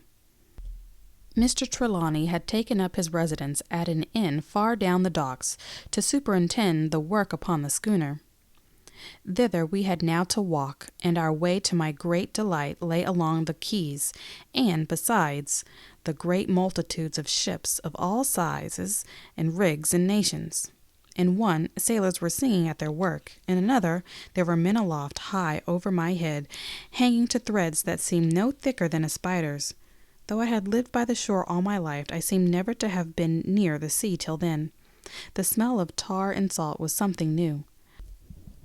I saw the most wonderful figureheads that had all been far over the ocean. I saw besides many old sailors, with rings in their ears and whiskers curled in ringlets, and tarry pigtails, and their swaggering, clumsy sea-walk. And if I had seen as many kings or archbishops, I could not have been more delighted. And I was going to sea myself, to sea in a schooner, with a piping boatswain and pig-tailed singing seamen, to sea bound for an unknown island, and to seek for buried treasures. While I was still in this delightful dream, we came suddenly in front of a large inn, and met Squire Trelawney, all dressed out like a sea officer, in stout blue cloth, coming out of the door with a smile on his face, and a capital imitation of a sailor's walk. "Here you are," he cried, "and the doctor came last night from London. Bravo! The ship's company complete." "Oh, sir," cried I, "when do we sail?" "Sail," says he, "we sail tomorrow." Chapter 8. At the Sign of the Spyglass. When I had done breakfasting, the squire gave me a note addressed to John Silver at the Sign of the Spyglass, and told me I should easily find the place by following the line of the docks and keeping a bright lookout for a little tavern with a large brass telescope for sign. I set off, overjoyed at this opportunity to see some more of the ships and seamen, and picked my way among a great crowd of people in carts and bales, for the dock was now at its busiest, until I found the tavern in question. It was a bright enough little place of entertainment. The sign was newly painted, the windows had neat red curtains, the floor was cleanly sanded. There was a street on either side and an open door on both, which made the large low room pretty clear to see in spite of clouds of tobacco smoke. The customers were mostly seafaring men, and they talked so loudly that I hung around at the door, almost afraid to enter now that I had found the place. As I was waiting, a man came out of a side room, and at a glance I was sure he must be Long John. His left leg was cut off close by the hip, and under the left shoulder he carried a crutch, which he managed with wonderful dexterity, hopping about upon it like a bird. He was very tall and strong, with a face as big as a ham, plain and pale, but intelligent and smiling. Indeed, he seemed in the most cheerful spirits, whistling as he moved about among the tables, with a merry word or a slap on the shoulder for the favourite of his guests. Now, to tell you the truth, from the very first mention of Long John in Squire Trelawney's letter, I had taken a fear in my mind that he might prove to be the very one-legged sailor whom I had watched for so long at the old Benbow. But one look at the man before me was enough. I had seen the captain, and Black Dog, and the blind man Pew, and I thought I knew what a buccaneer was like, a very different creature, according to me, from this clean and pleasant-tempered landlord. I plucked up courage at once, crossed the threshold, and walked right up to the man where he stood, propped on his crutch, talking to a customer. "Mr. Silver, sir?" I asked, holding out the note. "Yes, my lad," said he. "Such is my name, to be sure. And who may you be?" And then, as he saw the squire's letter, he seemed to me to give something almost like a start. "Oh," said he, quite loud and offering his hand, "I see. You are our new cabin boy. Pleased I am to see you." And he took my hand in his large, firm grasp. Just then one of the customers at the far side rose suddenly and made for the door. It was close by him, and he was out in the street in a moment. But his hurry had attracted my notice, and I recognized him at a glance. It was the tallow-faced man, wanting 2 fingers, who had first come to the Admiral Benbow. "Oh," I cried, "stop him, it's Black Dog." "I don't care 2 coppers who he is," cried Silver, "but he hasn't paid his score. Harry, run and catch him." One of the others, who was nearest the door, leaped up and started in pursuit. "If he were Admiral Hawke, he shall pay his score," cried Silver, and then, relinquishing his hand, "Who did you say he was?" he asked. "Black what?" "Dog, sir," said I. "Has Mr. Trelawney not told you of the buccaneers? He was one of them." "So?" cried Silver. "In my house? Ben, run and help Harry. One of those swabs, was he? Was that you drinking with him, Morgan? Step up here." The man whom he called Morgan, an old gray-haired, mahogany-faced sailor, come forward pretty sheepishly, rolling his quid.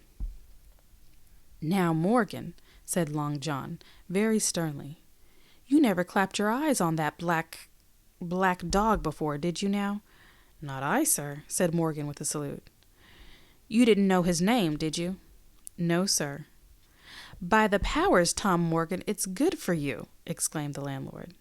"If you had been mixed up with the like of that, you would never have put another foot in my house. You may lay to that. And what was he saying to you?" "I don't rightly know, sir," answered Morgan.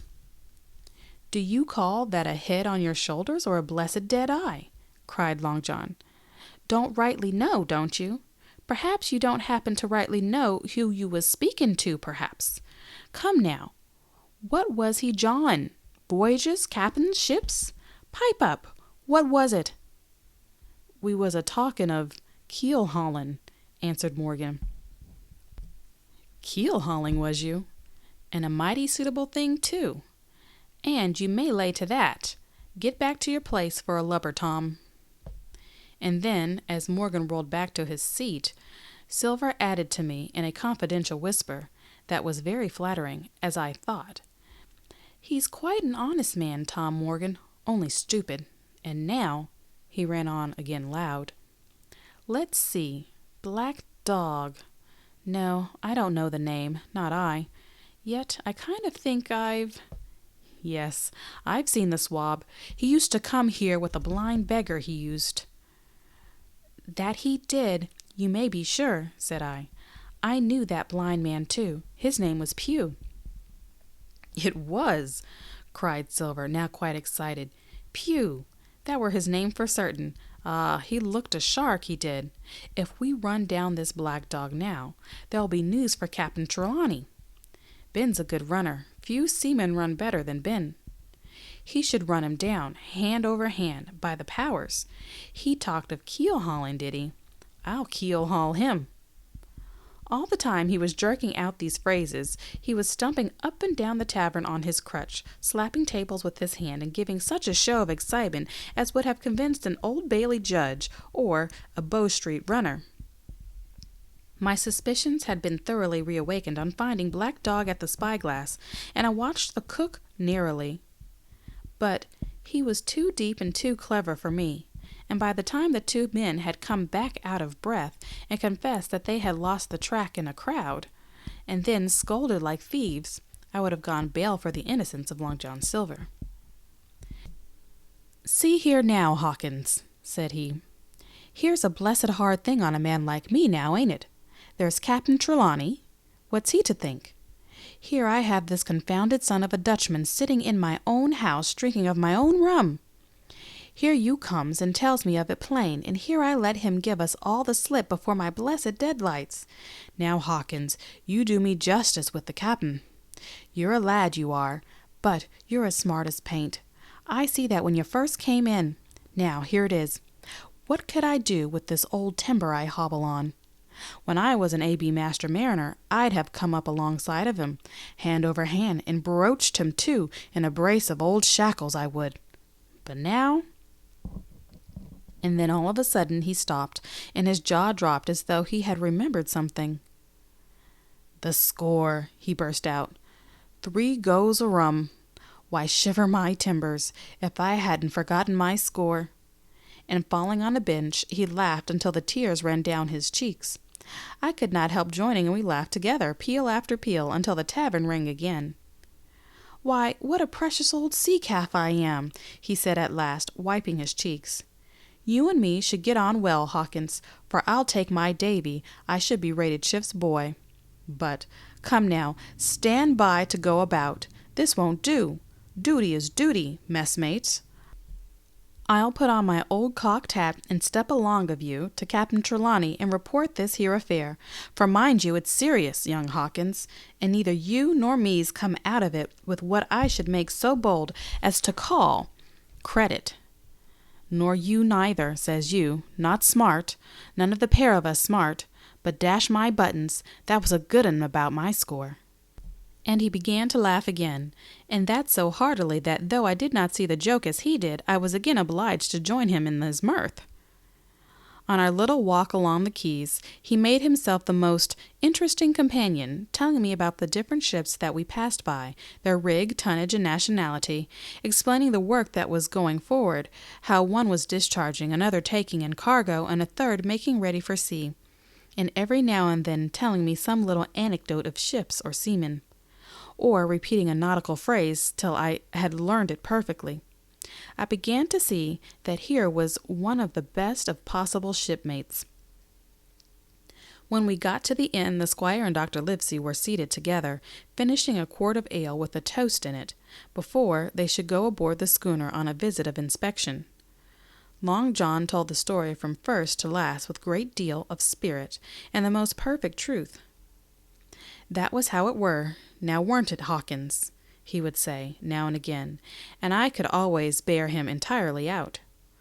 The two gentlemen regretted that Black Dog had got away, but we all agreed there was nothing to be done, and after he had been complimented, Long John took up his crutch and departed. "All hands aboard by 4 this afternoon," shouted the Squire after him. "Aye, aye, sir," cried the cook in the passage. "Well, Squire," said Dr. Livesey, "I don't put much faith in your discoveries as a general thing, but I'll say this, John Silver suits me." "The man's a perfect trump," declared the Squire. "And now," added the doctor, "Jim may come on board with us, may he not?" "To be sure he may," said Squire. "Take your hat, Hawkins, and we'll see the ship." Chapter 9. Powder and Arms. The Hispaniola lay some way out, and we went under the figureheads and round the sterns of many other ships, and the cable sometimes grated underneath our keel, and sometimes swung above us. At last, however, we got alongside and were met and saluted as we stepped aboard by the mate, Mr. Arrow, a brown old sailor with earrings in his ears and a squint. He and the Squire were very thick and friendly, but I soon observed that things were not the same between Mr. Trelawney and the captain. This last was a sharp-looking man who seemed angry with everybody on board, and was soon to tell us why, for we had hardly got down into the cabin when a sailor followed us. "Captain Smollett, sir, axing to speak with you," said he. "I am always at the captain's orders. Show him in," said the Squire. The captain, who was close behind his messenger, entered at once and shut the door behind him. "Well, Captain Smollett, what have you to say? All well, I hope, all ship shape and seaworthy?" "Well, sir," said the captain, "better speak plain, I believe, even at the risk of offence. I don't like this cruise, I don't like the men, and I don't like my officer, that's short and sweet."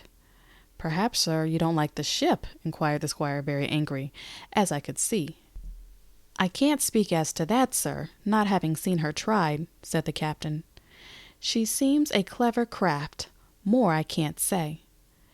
"Possibly, sir, you may not like your employer either," says the Squire. But here Dr. Livesey cut in. "Stay a bit," said he, "stay a bit. No use of such questions as that, but to produce ill feeling. The captain has said too much, or he has said too little, and I'm bound to say that I require an explanation of his words. You don't, you say, like the cruise. Now why?" "I was engaged, sir, on what we call sealed orders to sail this ship for that gentleman where he should bid me," said the captain. "So far so good. But now I find that every man before the mast knows more than I do. I don't call that fair now, do you?" "No," said Livesey, "I don't." "Next," said the captain, "I learn we are going after treasure. Hear it from my own hands, mind you. Now treasure is ticklish work. I don't like treasure voyages on any account, and I don't like them above all when they are secret, and when, begging your pardon, Mr. Trelawney, the secret has been told to the parrot." "Silver's parrot?" asked the Squire. "It's a way of speaking," said the captain. "Blabbed, I mean. It's my belief neither of you gentlemen know what you are about, but I'll tell you my way of it, life or death, and a close run." "That is all clear, and I dare say true enough," replied Dr. Livesey. We take the risk, but we are not so ignorant as you believe us. Next, you say you don't like the crew. Are they not good seamen?" "I don't like them, sir," returned Captain Smollett, "and I think I should have had the choosing of my own hands if you go to that." "Perhaps you should," replied the doctor. "My friend should perhaps have taken you along with him, but the slight, if there be one, was unintentional. And you don't like Mr. Arrow?" "I don't, sir. I believe he's a good seaman, but he's too free with the crew to be a good officer. A mate should keep himself to himself, shouldn't drink with the men before the mast." "Do you mean he drinks?" cried the squire. "No, sir," replied the captain, "only that he's too familiar." "Well now, and the short and long of it, captain," asked the doctor, "tell us what you want." "Well, gentlemen, are you determined to go on this cruise?" "Like iron," answered the squire. "Very good," said the captain. "Then as you've heard me very patiently saying things that I could not prove, hear me a few words more. They are putting the powder and arms in the fore hold. Now, you have a good place under the cabin. Why not put them there, first point? Then you are bringing 4 of your own people with you, and they tell me some of them are to be berthed forward. Why not give them the berths here beside the cabin? Second point." "Any more?" asked Mr. Trelawney. "One more," said the captain. "There's been too much blabbing already." "Far too much," agreed the doctor. "I'll tell you what I've heard myself," continued Captain Smollett, "that you have a map of an island, that there's crosses on the map to show where the treasure is, and that the island lies," and then he named the latitude and longitude exactly. "I never told that," cried the squire, "to a soul." "The hands know it, sir," returned the captain. "Livesey, that must have been you or Hawkins," cried the squire. "It doesn't much matter who it was," replied the doctor, and I could see that neither he nor the captain paid much regard to Mr. Trelawney's protestations. Neither did I, to be sure. He was so loose a talker, yet in this case I believe he was really right, and that nobody had told the situation of the island. "Well, gentlemen," continued the captain, "I don't know who has this map, but I make it a point it shall be kept secret even from me and Mr. Arrow. Otherwise, I would ask you to let me resign." "I see," said the doctor. "You wish us to keep this matter dark, and to make a garrison of the stern part of the ship, manned with my friend's own people, and provided with all the arms and powder on board? In other words, you fear a mutiny." "Sir," said Captain Smollett, with no intention to take offense, "I deny your right to put words into my mouth. No captain, sir, would be justified in going to sea at all, if he had ground enough to say that. As for Mr. Arrow, I believe him thoroughly honest. Some of the men are the same. All may be, for what I know, but I am responsible for the ship's safety and the life of every man jack aboard of her. I see things going, as I think, not quite right, and I ask you to take certain precautions or let me resign my berth, and that's all." "Captain Smollett," began the doctor with a smile, "did you ever hear the fable of the mountain and the mouse? You'll excuse me, I dare say, but you remind me of that fable. When you came in here, I'll stake my wig you meant more than this." "Doctor," said the captain, "you are smart. When I came in here, I meant to get discharged. I had no thought that Mr. Trelawney would hear a word." "No more I would," cried the squire. "Had Livesey not been here, I should have seen you to the deuce. As it is, I have heard you. I will do as you desire, but I think the worst of you."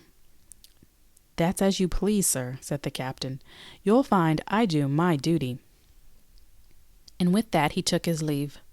"Trelawney," said the doctor, "contrary to all my notions, I believe you have managed to get 2 honest men on board with you, that man and John Silver." "Silver, if you like," cried the squire. "But as for that intolerable humbug, I declare I think his conduct unmanly, unsailorly, and downright un-English." "Well," says the doctor, "we shall see." When we came on deck, the men had begun already to take out the arms and powder, yo-hoing at their work, while the captain and Mr. Arrow stood by superintending. The new arrangement was quite to my liking. The whole schooner had been overhauled. 6 berths had been made astern, out of what had been the after part of the main hold. and this set of cabins was only joined to the galley and forecastle by a spared passage on the port side. It had been originally meant that the captain, Mr. Arrow, Hunter, Joyce, the doctor, and the squire were to occupy these 6 berths. Now, Redruth and I were to get 2 of them, and Mr. Arrow and the captain were to sleep on deck in the companion, which had been enlarged on each side till you might almost have called it a roundhouse. Very low it was still, of course, but there was room to swing 2 hammocks, and even the mate seemed pleased with the arrangement. Even he, perhaps, had been doubtful as to the crew, but that is only guess, for as you shall hear, we had not long the benefit of his opinion. We were all hard at work changing the powder in the berths when the last man or 2, and Long John along with them, came off in a shore boat. The cook came up the side like a monkey for cleverness, and, as soon as he saw what he was doing, "So ho, mates," says he. "What's this?" "We're a-changing of the powder, Jack," answers one. "Why, by the powers," cried Long John, "if we do, we'll miss the morning tide." "My orders," said the captain shortly. "You may go below, my man. Hands will want supper." "Aye, aye," answered the cook, and touching his forelock, he disappeared at once in the direction of his galley. "That's a good man, Captain," said the doctor. "Very likely, sir," replied Captain Smollett. "Easy with that, men, easy," he ran on, to the fellows who were shifting the powder, and then suddenly observing me examining the swivel we carried amidships, a long brass 9.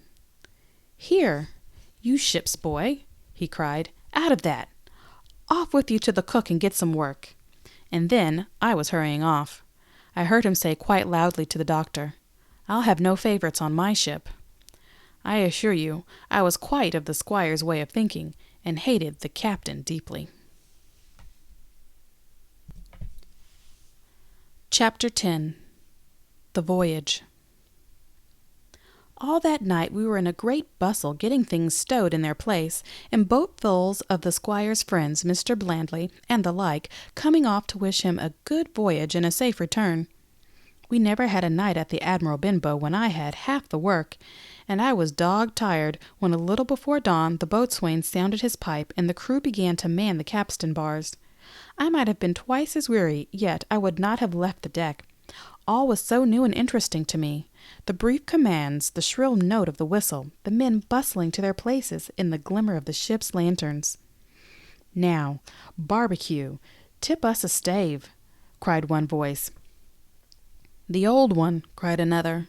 "Aye, aye, mates," said Long John, who was standing by with his crutch under his arm, and at once broke out in the air in words I knew so well. 15 men on the dead man's chest. And then the whole crew bore chorus, "Yo ho ho, and a bottle of rum." And at the third ho, drove the bars before them with a will. Even at that exciting moment it carried me back to the old Admiral Benbow in a second, and I seemed to hear the voice of the captain piping in the chorus. But soon the anchor was shored up. Soon it was hanging dripping at the bows. Soon the sails began to draw on the land and shipping to flit by on either side. And before I could lie down to snatch an hour of slumber, the Hispaniola had begun her voyage to the Isle of Treasure. I am not going to relate that voyage in detail. It was fairly prosperous. The ship proved to be a good ship. The crew were capable men, and the captain thoroughly understood his business. But before we came the length of Treasure Island, 2 or 3 things had happened which required to be known. Mr. Arrow, first of all, turned out even worse than the captain had feared. He had no command among the men, and people did what they pleased with him. But that was by no means the worst of it, for after a day or 2 at sea, he began to appear on deck with hazy eye, red cheek, stuttering tongue, and other marks of drunkenness. Time after time he was ordered below in disgrace. Sometimes he fell and cut himself. Sometimes he lay all day in his little bunk at one side of the companion. Sometimes for a day or 2 he would be almost sober and attend to his work at least passably. In the meantime, we could never make out where he got the drink. That was the ship's mystery. Watch him as we pleased, we could not do nothing to solve it. And when we asked him to his face, he would only laugh.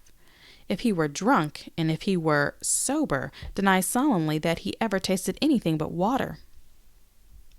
He was not only useless as an officer, and a bad influence amongst the men, but it was plain that at this rate he must soon kill himself outright, so nobody was much surprised nor very sorry when one dark night with a head sea he disappeared entirely and was seen no more. "Overboard!" said the captain. "Well, gentlemen, that saves the trouble of putting him in irons." But there we were, without a mate, and it was necessary, of course, to advance one of the men. The boatswain, Job Anderson, was the likeliest man aboard, and though he kept his old title, he served in a way as mate. Mr. Trelawney had followed the sea, and his knowledge made him very useful, for he often took a watch himself in easy weather, and the coxswain, Israel Hands, was a careful, wily old experienced seaman who could be trusted at a pinch with almost anything. He was a great confidant of Long John Silver, and so the mention of his name leads me on to speak of our ship's cook, Barbecue, as the men called him. Aboard ship he carried his crutch by a lanyard round his neck, to have both hands as free as possible. It was something to see him wedge the foot of the crutch against the bulkhead, and, propped against it, yielding to every movement of the ship, get on with his cooking like someone safe ashore. Still, more strange was it to see him in the heaviest of weather cross the deck. He had a line or two rigged up to help him across the widest spaces. Long John's earrings, they were called, and he would hand himself from one place to another, now quickly as another man could walk. Yet some of the men who had sailed with him before expressed their pity to see him so reduced. "He's no common man, Barbecue," said the coxswain to me. "He had a good schooling in his young days, and can speak like a book when so minded, and brave. A lion's nothing alongside of Long John. I see him grapple four and knock their heads together, him unarmed." All the crew respected and obeyed him. He had a way of talking to each and doing everybody some particular service. To me he was unweariedly kind, and always glad to see me in the galley, which he kept as clean as a new pin, the dishes hanging up burnished, and his parrot in a cage in one corner. "Come away, Hawkins," he would say. "Come and have a yarn with John. Nobody more welcome than yourself, my son. Sit you down and hear the news. Here's Captain Flint. I calls my parrot Captain Flint, after the famous buccaneer. Here's Captain Flint, predicting success to our voyage. Wasn't you now, Captain?" And the parrot would say with great rapidity, "Pieces of 8, pieces of 8, pieces of 8, till you wondered that it was not out of breath, or till John threw his handkerchief over the cage. "Now that bird," he would say, "is maybe 200 years old, Hawkins. They lives forever mostly, and if anybody's seen more wickedness, it must be the devil himself. She sailed with England, the great cap in England, the pirate.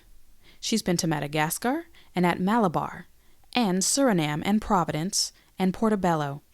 She was at the fishing up of the wrecked plate ships. It's there she learned pieces of 8. And little wonder, 350,000 of 'em, Hawkins. She was at the boarding of the Viceroy of the Indies, out of Goa, she was. And to look at her, you would think she was only a baby. But you smelt powder, didn't you now? Captain Flint, you've seen plenty of action." "Stand by to go about," the parrot would scream. "Ah, she's a handsome craft, she is," the cook would say, and give her sugar from his pocket, and then the bird would peck at the bars and swear straight on, passing belief for wickedness. "There," John would add, "you can't touch pitch and not be mucked, lad. Here's this poor old innocent bird of mine swearing blue fire, and none the wiser. You may lay to that." She would swear the same in a manner of speaking before Chaplain, and John would touch his forelock with the solemn way he had that made me think he was the best of men. In the meantime, Squire and Captain Smollett were still on pretty distant terms with one another. The Squire made no bones about the matter. He despised the captain. The captain on his part never spoke, but when he was spoken to, and then sharp and short and dry, and not a word wasted. He owned when driven into a corner that he seemed to have been wrong about the crew, that some of them were as brisk as he wanted to see, and all had behaved fairly well. As for the ship, he had taken a downright fancy to her. She'll lie a point nearer the wind than a man has a right to expect of his own married wife, sir. But, he would add, all I say is we're not home again, and I don't like the cruise. The squire at this would turn away and march up and down the deck, chin in air. A trifle more of that, man, he would say, and I should explode. We had some heavy weather, which only proved the qualities of the Hispaniola. Every man on board seemed well content, and they must have been hard to please if they had been otherwise. For it is my belief there was never a ship's company so spoiled since Noah put to sea. Double grog was going on the least excuse. There was duff on odd days, as for instance, if the squire heard it was any man's birthday, and always a barrel of apples standing broached in the waist for anyone to help himself that had a fancy. Never knew good come of it yet, said the captain to Dr Livesey. Spoil fossil hands make devils, that's my belief. But good did come of the apple barrel, as you shall hear, for if it had not been for that, we should have had no note of warning, and might all have perished by the hand of treachery. This was how it came about. We had run up the trades to get the wind of the island we were after. I am not allowed to be more plain, and now we were running down for it with a bright lookout day and night. It was about the last day of our outward voyage, by the largest computation, some time that night, or at least before noon on the morrow, we should sight the treasure island. We were heading south-southwest and had a steady breeze abeam and a quiet sea. The Hispaniola rolled steadily, dipping her bowsprit now and then with a whiff of spray. All was drawing alow and aloft. Everyone was in the bravest spirits, because we were now so near an end of the first part of our adventures. Now, just after sundown, when all my work was over and I was on my way to my berth, it occurred to me that I should like an apple. I ran on deck. The watch was all forward looking out for the island. The man at the helm was watching the luff of the sail and whistling away gently to himself, and that was the only sound excepting the swish of the sea against the bows and around the sides of the ship. In I got bodily into the apple barrel and found there was scarce an apple left. But sitting down there in the dark, what with the sound of the waters and the rocking movements of the ship, I had either fallen asleep or was on the point of doing so, when a heavy man sat down with a rather clash close by. The barrel shook as he leaned his shoulders against it, and I was about to jump up when the man began to speak. It was Silver's voice, and before I had heard a dozen words, I would not have shown myself for all the world, but lay there trembling and listening, in the extreme of fear and curiosity, for from these dozen words I understood that the lives of all the honest men aboard depended upon me alone.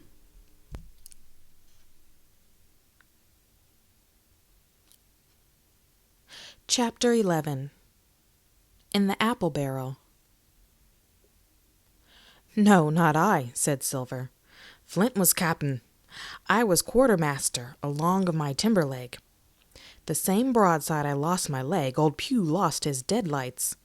It was a master surgeon, him, that amputated me. Out of college and all, Latin by the bucket and what not. But he was hanged like a dog and sun-dried like the rest at Corso Castle. That was Robert's men, that was, and comed of changing names to their ships, Royal Fortune and so on. Now what a ship was christened, so let her stay, I says. So, it was Cassandra as brought us all safe home from Malabar after England took the Viceroy of the Indies. So it was with old Walrus, Flint's old ship, as I've seen a muck with the red blood and fit to sink with gold." "Ah," cried another voice, that of the youngest hand on board, and evidently full of admiration. "He was the flower of the flock, was Flint." "David was a man too, by all accounts," said Silver. "I never sailed along of him, first with England, then with Flint. That's my story. And now, here on my account, in a manner of speaking, I laid by 900 safe from England and 2,000 after Flint. That ain't bad for a man before the mast, all safe in bank. 'Tain't earning now, it's saving does it. You may lay to that. Where's all England's men now? I don't know. Where's Flint?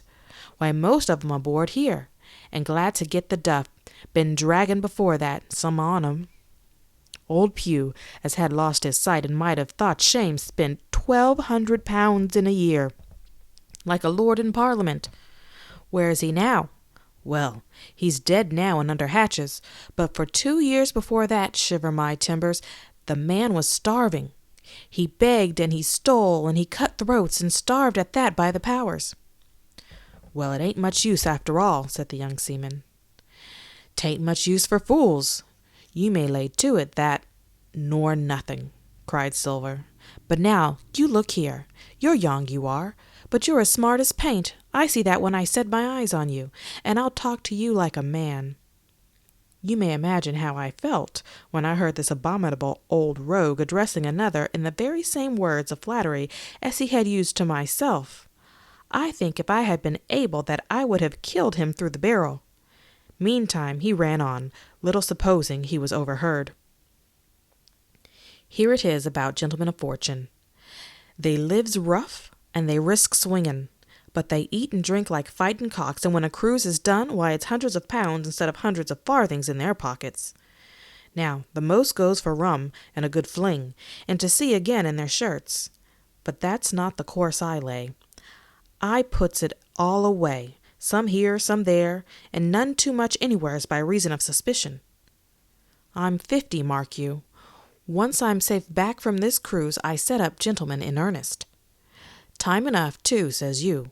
Ah, but I've lived easy in the meantime, never denied myself of nothing heart desires, and slept soft and ate dainty all my days but when at sea. And how did I begin? Before the mast, like you. Well, said the other, but all the other's money's gone now, ain't it? You daren't show face in Bristol after this. Why, where might you suppose it was? Asked Silver derisively. At Bristol and Banks and places, answered his companion. It were, said the cook. It were when we weighed anchor. But my old missus has it all by now, and the spy-glass is sold, lease and goodwill and rigging, and the old girl's off to meet me. I would tell you where, for I trust you, but it'd make jealousy among the mates. And can you trust your missus? Asked the other. Gentlemen of fortune, returned the cook, usually trust little among themselves, and right they are, you may lay to it. But I have a way with me, I have. When a mate brings a slip on his cable, one as knows me, I mean, it won't be in the same world with old John. There was some that was feared of Pugh, and some that was feared of Flint, but Flint his own self was feared of me. Feared he was and proud. They was the roughest crew afloat, was Flint's. The devil himself would have been feared to go to sea with him. Well, now, I tell you, I'm not a boasting man, and you've seen yourself how easy I keep company. But when I was quartermaster, lambs wasn't the word for Flint's old buccaneers. Ah, you may be sure of yourself in old John's ship. Well, I tell you now, replied the lad, I didn't half a quarter like the job till I had this talk with you, John, but there's my hand on it now. And a brave lad you were, and smart too, answered Silver, shaking hands so heartily that all the barrel shook, and a finer figurehead for a gentleman of fortune I never clapped my eyes on. By this time I had begun to understand the meaning of their terms. By a gentleman of fortune they plainly meant neither more nor less than a common pirate, and the little scene that I had overheard was the last act in corruption of one of the honest hands, perhaps of the last one left aboard. But on this point I was soon to be relieved, for Silver, giving a little whistle, a third man strolled up and sat down by the party. Dick's square, said Silver. Oh, I'd know Dick was square, returned the voice of the coxswain, Israel Hands. He's no fool, is Dick, and he turned his quid and spat. But look here, he went on. Here's what I want to know, Barbecue. How long are we a-going to stand off and on like a blessed bumboat? I've had a most enough of Captain Smollett. He's hazed me long enough, by thunder. I want to go into that cabin, I do. I want their pickles and wines and that. Israel, said Silver, your head ain't much account, nor ever was. But you're able to hear, I reckon. Leastways, your ear is big enough. Now, hear what I say. You'll berth forward, and you'll live hard, and you'll speak soft, and you'll keep sober till I give the word, and you may lay to that, my son. Well, I don't say no, do I? Growled the coxswain. What I say is win. That's what I say. Win? By the powers, cried Silver. Well, now, if you want to know, I'll tell you when. The last moment I can manage, and that's when. Here's a first-rate seaman, Captain Smollett, sails the blessed ship for us. Here's this squire and doctor with the map and such. I don't know where it is, do I? No more do you, says you. Well, then I mean this squire and doctor shall find the stuff and help us to get it aboard. By the powers, then we'll see. If I was sure of you all, sons of double Dutchmen, I'd have Captain Smollett navigate us halfway back again before I struck. Why, we're all seamen aboard here, I should think, said the lad Dick. We're all forecastle's hands, you mean, snapped Silver. We can steer a course, but who's to set one? That's what all you gentlemen split on first and last. If I had my way, I'd have Captain Smollett work us back into the trades at least. Then we'd have no blessed miscalculations and a spoonful of water a day. But I know the sort you are. I'll finish with them at the island, as soon as the blunt's on board, and a pity it is. But you're never happy till you're drunk. Split my sides, I've a sick heart to sail with likes of you.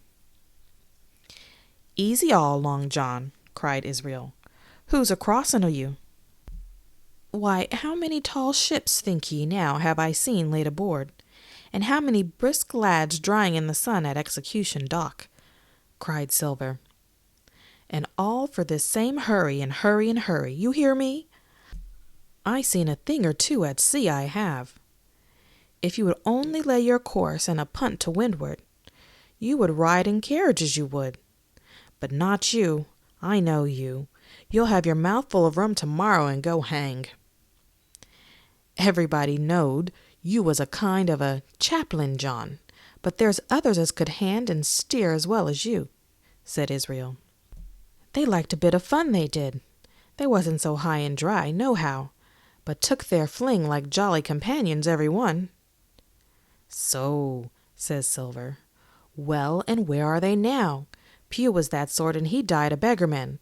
Flint was, and he died of rum at Savannah. Ah, they was a sweet crew, they was. Only, where are they? But, asked Dick, when we do lay 'em athwart, what are we to do with 'em anyhow? There's the man for me, cried the cook admiringly. That's what I call business. Well, what would you think?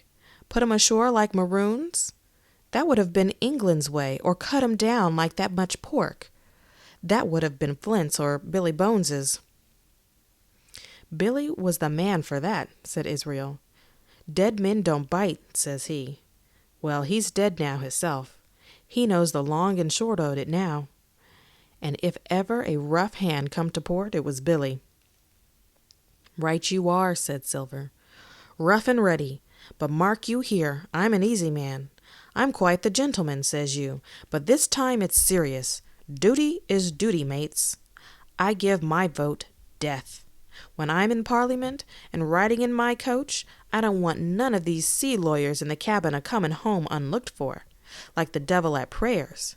Wait, is what I say. But when the time comes, why, let her rip. John, cried the coxswain, you're a man. You'll say so, Israel, when you see, said Silver. Only one thing I claim Trelawney. I'll wring his calf's head off his body with these hands, Dick, he added, breaking off. You just jump up like a sweet lad and give me an apple to wet my pipe like. You may fancy the terror I was in. I should have leaped out and run for it if I had found the strength, but my limbs and heart alike misgave me. I heard Dick begin to rise, and then someone seemingly stopped him, and the voice of Hans exclaimed, "Oh, stow that Don't you get sucking of that bilge, John. Let's have a go of the rum. Dick, said Silver, I trust you. I have a gauge on the keg, mind. There's the key. You fill a pannikin and bring it up. Terrified as I was, I could not help thinking to myself that this must have been how Mr. Arrow got the strong waters that destroyed him. Dick was gone but a little while, and during his absence Israel spoke straight on in the cook's ear. It was but a word or two that I could catch, and yet I gathered some important news, for besides other scraps that tended to the same purpose, this whole clause was audible. Not another man of 'em'll jine. Hence there was still faithful men on board. When Dick returned, one after another of the trio took the pannikin and drank. One to luck, another with a "Here's to old Flint," and Silver himself sang in a kind of song, "Here's to ourselves, and hold your luff, plenty of prizes and plenty of duff." Just then a sort of brightness fell upon me in the barrel, and looking up I found the moon had risen, and was silvering the mizzen top, and shining white on the luff of the foresail. And almost at the same time the voice of the lookout shouted, "Land ho!"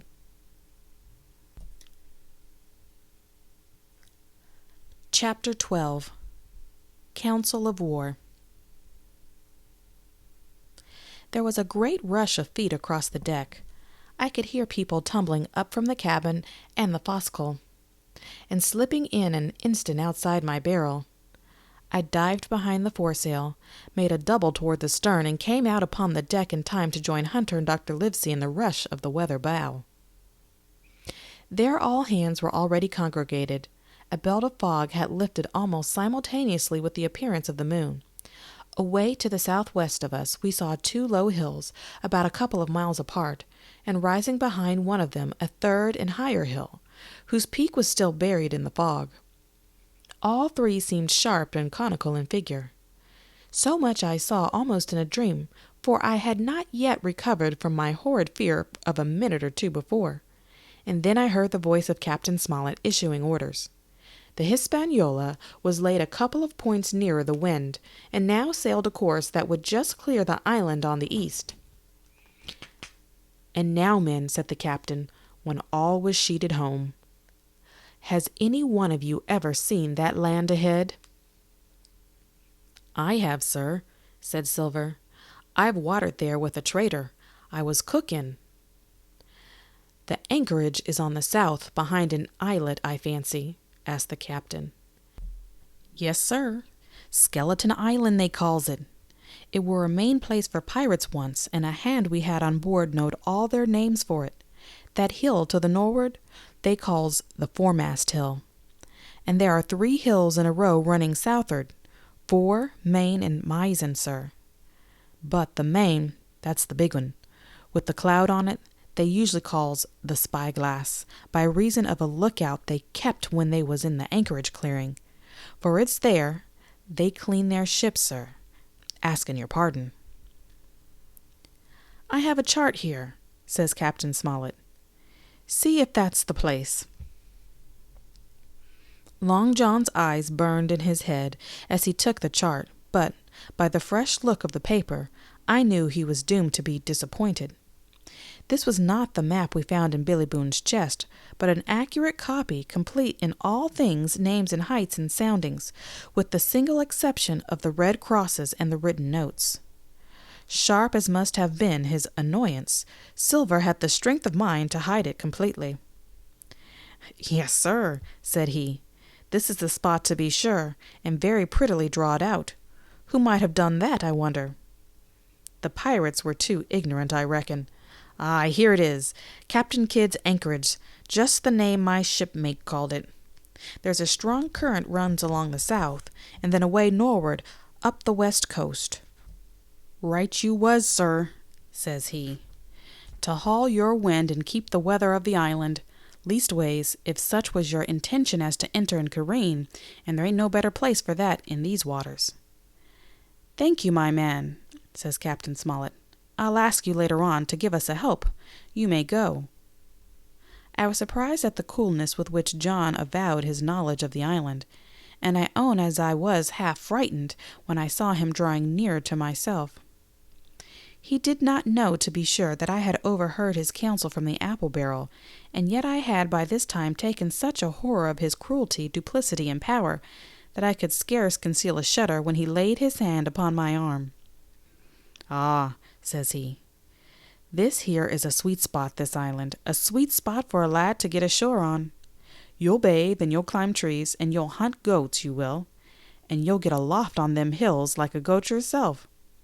Why, it makes me young again. I was going to forget my timber leg, I was. It's a pleasant thing to be young, and have 10 toes, and you may lay to that. When you want to do a bit of exploring, you just ask old John, and he'll put up a snack of something or other for you to take along." And clapping me in the friendliest way upon the shoulder, he hobbled off forward and went below. Captain Smollett, the Squire, and Dr. Livesey were talking together on the quarter-deck, and anxious as I was to tell them my story, I durst not interrupt them openly. While I was still casting about in my thoughts to find some probable excuse, Dr. Livesey called me to his side. He had left his pipe below, and, being a slave to tobacco, had meant that I should fetch it. But as soon as I was near enough to speak, and not to be overheard, I broke out immediately. "Doctor, let me speak. Get the captain and Squire down to the cabin, and then make some pretense to send for me. I have terrible news." The doctor changed countenance a little, but next moment he was master of himself. "Thank you, Jim," said he, quite loudly. "That was all I wanted to know," as if he had asked me a question. And with that he turned on his heel and rejoined the other two. They spoke together for a little, and though none of them started, or raised his voice, or so much as whistled, it was plain enough that Dr. Livesey had communicated my request, for the next thing that I heard was the captain giving an order to Job Anderson, and then all hands were being piped on deck.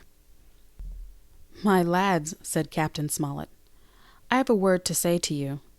This land that we have sighted is the place we have been sailing to. Mr. Trelawney, being a very open-handed gentleman, as we all know, has just asked me a word or two, and as I was able to tell him that every man on board had done his duty, alow and aloft, as I never asked to see it done better, why, he and I and the doctor are going below to the cabin to drink to your health and luck, and you'll have grog served out for you to drink to our health and luck.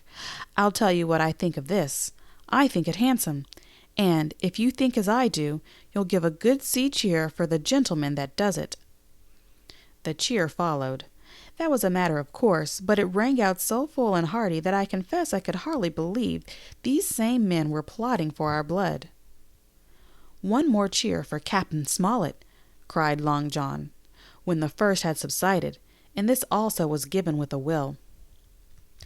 On the top of that, the 3 gentlemen went below, and not long after, word was sent for that Jim Hawkins was wanted in the cabin. I found them all 3 seated round the table, a bottle of Spanish wine and some raisins before them, and the doctor smoking away with his wig on his lap, and that I knew was a sign that he was agitated. The stern window was open, for it was warm night, and you could see the moon shining behind on the ship's wake. "Now, Hawkins," said the Squire, "you have something to say. Speak up."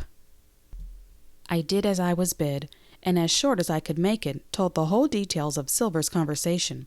Nobody interrupted me till I was done, nor did any one of the 3 men make so much as a movement, but they kept their eyes upon my face from first to last. "Jim," said Dr. Livesey, "take a seat." And they made me sit down at the table beside them, poured me out a glass of wine, filled my hands with raisins, and all 3, one after the other, and each with a bow, drank my good health and their service to me, for my luck and courage. "Now, Captain," said the Squire, "you were right, and I was wrong. I own myself an ass, and I await your orders." "No more an ass than I, sir," returned the captain. "I never heard of a crew that meant to mutiny but what showed signs before, for any man that had an eye in his head to see the mischief and take steps according. But this crew," he added, "beats me." "Captain," said the doctor, "with your permission, that's Silver, a very remarkable man." "He'd look remarkably well from a yard-arm, sir," returned the captain. "But this is talk. This don't lead to anything. I see 3 or 4 points, and with Mr. Trelawney's permission I'll name them." "You, sir, are the captain. It is for you to speak," said Trelawney grandly. "First point," began Mr. Smollett. "We must go on because we can't turn back. If I gave the word to go about, they would rise at once. Second point, we have time before us at least until the treasure's found. Third point, there are faithful hands. Now, sir, it's got to come to blows sooner or later, and what I propose is to take time by the forelock, as the saying is, and come to blows some fine day when they least expect it. We can count, I take it, on your own home servants, Mr. Trelawney." "As upon myself," declared the squire. "3, reckoned the captain. "Ourselves make 7, counting Hawkins here. Now, about the honest hands." "Most likely Trelawney's own men," said the doctor. "Those he had picked up for himself before he lit on Silver." "Nay," replied the squire. "Hans was one of mine." "I did think I could have trusted Hans," added the captain.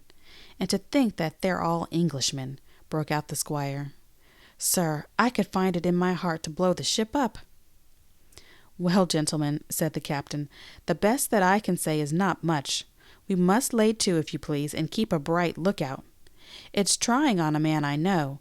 It would be pleasanter to come to blows, but there's no help for it till we know our men. Lay to and whistle for a wind. That's my view." "Jim here," said the doctor, "can help us more than anyone. The men are not shy with him, and Jim is a noticing lad."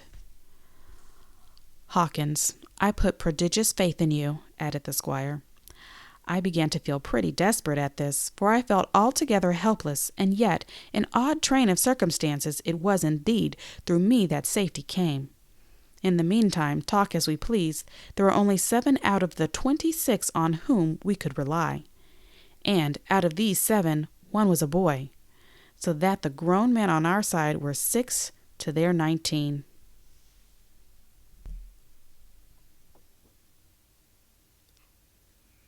Part 3. My Shore Adventure. Chapter 13. My Shore Adventure. The appearance of the island when I came on deck next morning was altogether changed. Although the breeze had now utterly failed, we had made a great deal of way during the night, and were now lying becalmed about half a mile to the southeast of the low eastern coast. Gray-colored woods covered a large part of the surface. This even tint was indeed broken up by streaks of yellow sandbrake in the lower lands, and by many tall trees of the pine family, out-topping the others, some singly, some in clumps, but the general coloring was uniform and sad. The hills ran up clear above the vegetation in spires of naked rock. All were strangely shaped, and the spyglass, which was by 300 or 400 feet the tallest on the island, was likewise the strangest in configuration, running up sheer from almost every side, and then suddenly cut off at the top like a pedestal to put a statue on. The Hispaniola was rolling scuppers under in the ocean swell. The booms were tearing at the blocks. The rudder was banging to and fro, and the whole ship creaking, groaning, and jumping like a manufactory. I had to cling tight to the backstay, and the world turned giddily before my eyes, for though I was a good enough sailor when there was way on, this standing still and being rolled about like a bottle was a thing I never learned to stand without a qualm or so above all in the morning on an empty stomach. Perhaps it was this. Perhaps it was the look of the island, with its gray, melancholy woods and wild stone spires, and the surf that we could both see and hear foaming and thundering on the steep beach. At least, although the sun shone bright and hot, and the shore birds were fishing and crying all around us, and you would have the thought anyone would have been glad to get to land after being so long at sea. My heart sank, as the saying is, into my boots, and from that first look onward I hated the very thought of Treasure Island. We had a dreary morning's work before us, for there was no sign of any wind, and the boats had to be got out and manned, and the ship warped 3 or 4 miles round the corner of the island, and up the narrow passage to the haven behind Skeleton Island. I volunteered for one of the boats where I had, of course, no business. The heat was sweltering, and the men grumbled fiercely over their work. Anderson was in command of my boat, and instead of keeping the crew in order, he grumbled as loud as the worst. "Well," he said, with an oath, "it's not forever." I thought this was a very bad sign, for up to that day the men had gone briskly and willingly about their business, but the very sight of the island had relaxed the cords of discipline. All the way in, Long John stood by the steersman and calmed the ship. He knew the passage like the palm of his hand, and though the man in his chains got everywhere more water than was down in the chart, John never hesitated once. "There's a strong scour with the ebb," he said, "and this here passage has been dug out in a manner of speaking with a spade." We brought up just where the anchor was in the chart, about 1/3 of a mile from either shore, the mainland on one side and Skeleton Island on the other. The bottom was clean sand. The plunge of our anchor sent up clouds of birds, wheeling and crying over the woods, but in less than a minute they were down again, and all was once more silent. The place was entirely landlocked, buried in woods, the trees coming right down to the high water mark, the shores mostly flat, and the hilltops standing round at a distance in a sort of amphitheatre, one here, one there. 2 little rivers, or rather 2 swamps, emptied out into this pond, as you might call it, and the foliage round that part of the shore had a kind of poisonous brightness. From the ship we could see nothing of the house or stockade, for they were quite buried among the trees, and if it had not been for the chart on the companion, we might have been the first that had ever anchored there since the island arose out of the seas. There was not a breath of air moving, nor a sound but that of the surf booming half a mile away along the beaches and against the rocks outside. A peculiar stagnant smell hung over the anchorage, a smell of sodden leaves and rotted tree trunks. I observed the doctor sniffing and sniffing, like someone tasting a bad egg. "I don't know about treasure," he said, "but I'll stake my wig there's fever here." If the conduct of the men had been alarming in the boat, it became truly threatening when they had come aboard. They lay about the deck growling and talk. The slightest order was received with a black look and grudgingly and carelessly obeyed. Even the honest hands must have caught the infection, for there was not one man aboard to mend another. Mutiny, it was plain, hung over us like a thundercloud. And it was not only we of the cabin party who perceived the danger. Long John was hard at work, going from group to group, spending himself in good advice, and as for example no man could have shown a better. He fairly outstripped himself in willingness and civility. He was all smiles to everyone. If an order were given, John would be on his crutch in an instant, with the cheeriest "Aye, aye, sir," in the world, and when there was nothing else to do, he kept up one song after another as if to conceal the discontent of the rest. Of all the gloomy features of that gloomy afternoon, this obvious anxiety on the part of Long John appeared the worst. We held a council in the cabin. "Sir," said the captain, "if I risk another order, the whole ship will come about our ears by the run. You see, sir, here it is. I get a rough answer, do I not? Well, if I speak back, pikes will be going in 2 shakes. If I don't, Silver will see there's something under that, and the game's up. Now we've only one man to rely on." "And who's that?" asked the squire. "Silver, sir," returned the captain. "He's as anxious as you and I to smother things up. This is a tiff. He'd soon talk him out of it if he had the chance, and what I propose to do is to give him the chance. Let's allow the men an afternoon ashore. If they all go, why, we'll fight the ship. If they none of them go, well then, we hold the cabin, and God defend the right. If some go, you mark my words, sir, Silver'll bring 'em aboard again as mild as lambs." It was so decided. Loaded pistols were served out to all the sure men. Hunter, Joyce, and Red Ruth were taken into our confidence, and received the news with less surprise and a better spirit than we had looked for.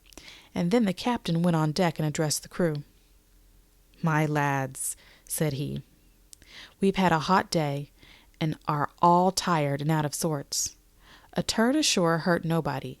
The boats are still in the water. You can take the gigs, and as many as you please can go ashore for the afternoon.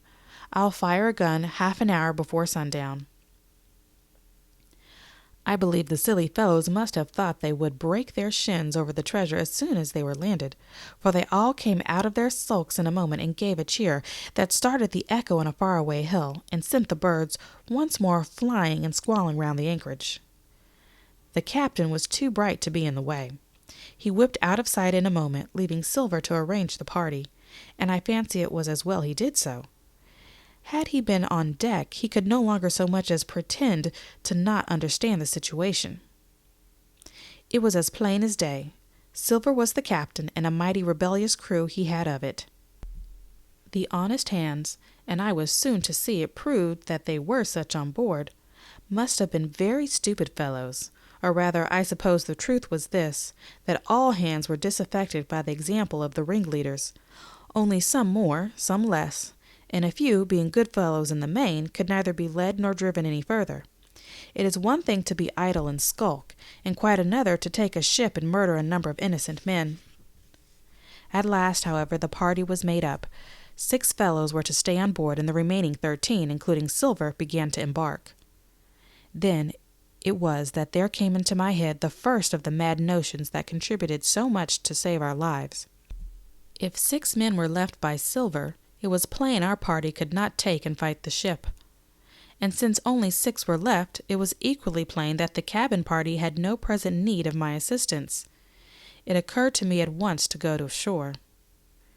In a jiffy I had slipped over the side and curled up in the foresheets of the nearest boat, and almost at the same moment she shoved off. No one took notice of me, only the bow oar saying, "Is that you, Jim? Keep your head down." But Silver from the other boat looked sharply over and called out to know if that were me, and from that moment I began to regret what I had done.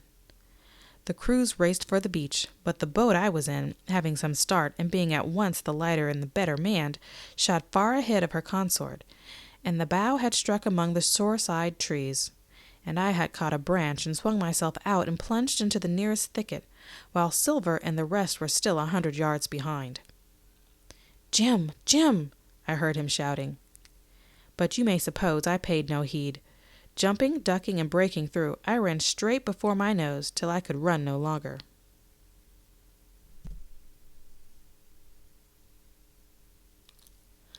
Chapter 14.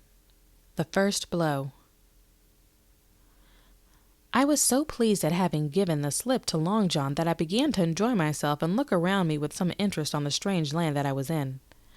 I had crossed a marshy tract full of willows, bulrushes, and odd outlandish swampy trees, and I had now come out upon the skirts of an open piece of undulating sandy country about a mile long, dotted with a few pines, and a great number of contorted trees, not unlike the oak in growth, but pale in the foliage like willows.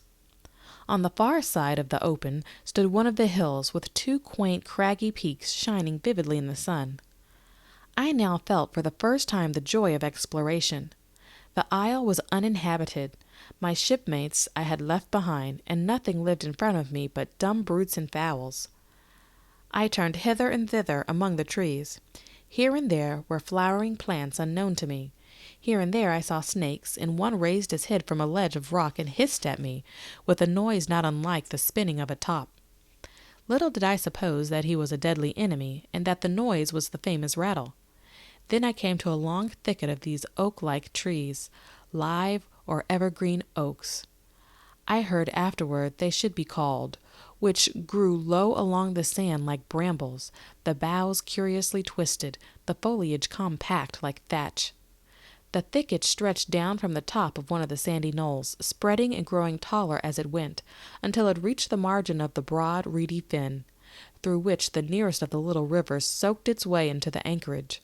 The marsh was steaming in the strong sun, and the outline of the spyglass trembled through the haze. All at once there began to go a sort of bustle among the bulrushes. A wild duck flew up with a quack. Another followed, and soon over the whole surface of the marsh a great cloud of birds hung screaming and circling in the air. I judged at once that some of my shipmates must be drawing near along the borders of the fen. Nor was I deceived, for soon I heard the very distant and low tones of a human voice, which, as I continued to give ear, grew steadily louder and nearer. This put me in a great fear, and I crawled under cover of the nearest live oak, and squatted there, hearkening as silent as a mouse. Another voice answered, then the first, which I now recognized to be Silver's, once more took up the story, and ran on for a long while in a stream, only now and again interrupted by the other. By the sound they must have been talking earnestly and almost fiercely, but no distinct word came to my hearing. At last the speakers seemed to have paused, and perhaps to have sat down, for not only did they cease to draw any nearer, but the birds themselves began to grow more quiet, and to settle again to their places in the swamp.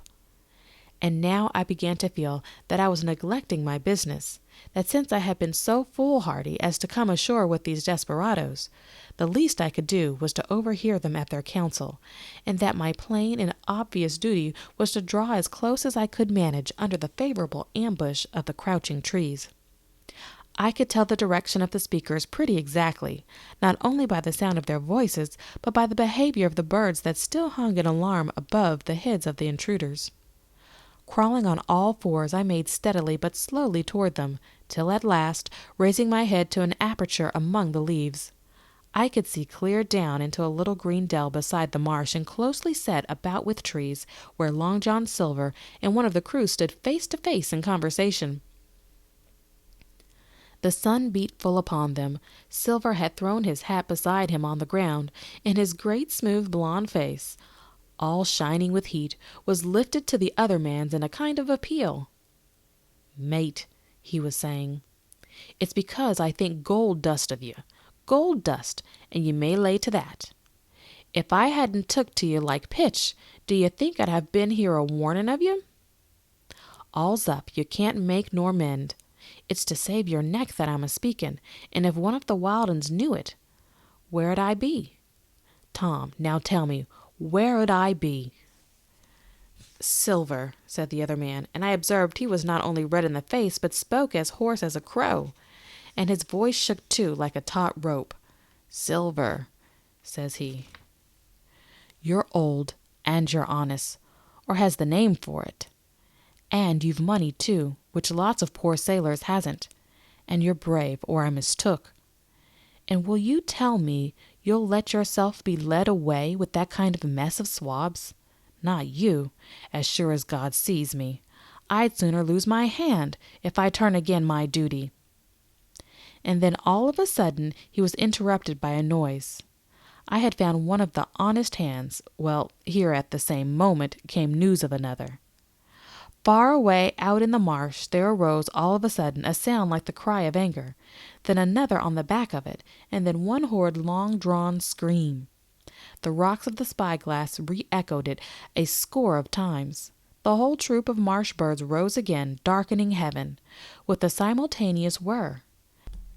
And long after that death yell was still ringing in my brain, silence had re-established its empire, and only the rustle of the redescending birds and the boom of the distant surges disturbed the languor of the afternoon. Tom had leaped at the sound, like a horse at the spur, but Silver had not winked an eye. He stood where he was, resting lightly on his crutch, watching his companion like a snake about to spring. "John," said the sailor, stretching out his hand. "Hands off!" cried Silver, leaping back a yard, as it seemed to me, with the speed and security of a trained gymnast. "Hands off, if you like, John Silver," said the other. "It's a black conscience that can make you feared of me. But in heaven's name, tell me, what was that?" "That," returned Silver, smiling away, but warier than ever, his eye a mere pin point in the big face, but gleaming like a crumb of glass. "That, oh, I reckon that'll be Allen." At this, Tom flashed out like a hero. "Alan," he cried. "Then rest his soul for a true seaman. And as for you, John Silver, long before you've been a mate of mine, but you're a mate of mine no more.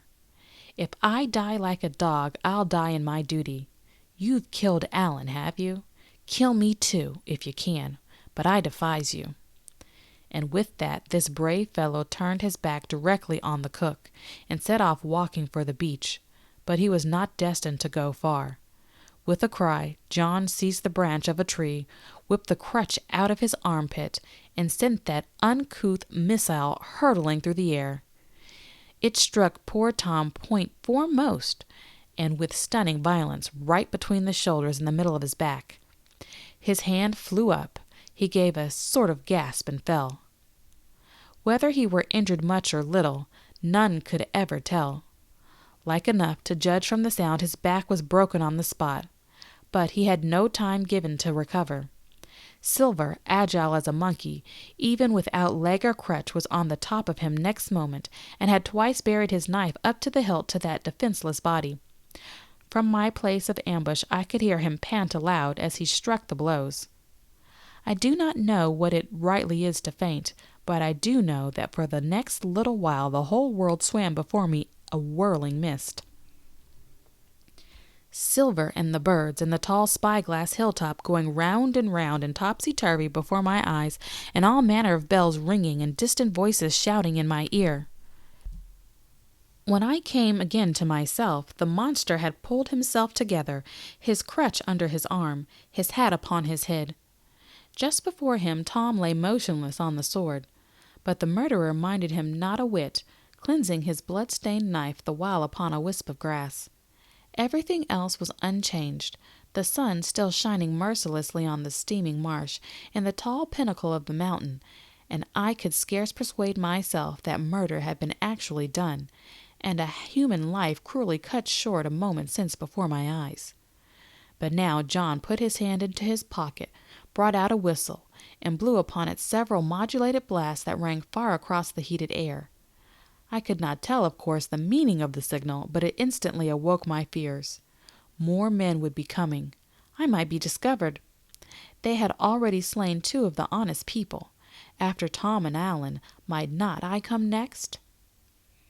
Instantly I began to extricate myself and crawl back again, with what speed and silence I could manage, to the more open portion of the wood.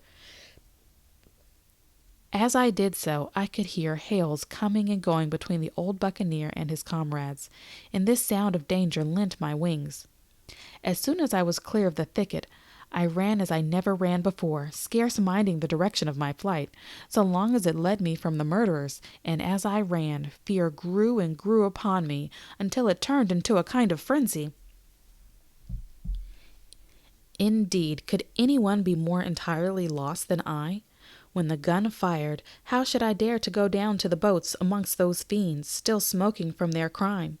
Would not the first of them who saw me wring my neck like a snipe's? Would not my absence itself be an evidence to them of my alarm, and therefore of my fatal knowledge? It was all over, I thought. Good-bye to the Hispaniola, good-bye to the squire, the doctor, the captain. There was nothing left for me but death by starvation, or death by mutineers' hands. All this while, as I say, I was still running, and without taking any notice, I had drawn near to the foot of the hill with the 2 peaks, and had got into a part of the island where the live oaks grew more widely apart, and seemed more like forest trees in their bearings and dimensions. Mingled with these were a few scattered pines, some 50, some nearer 70 feet high. The air, too, smelled more fresh than down beside the marsh. And here a fresh alarm brought me to a standstill with a thumping heart.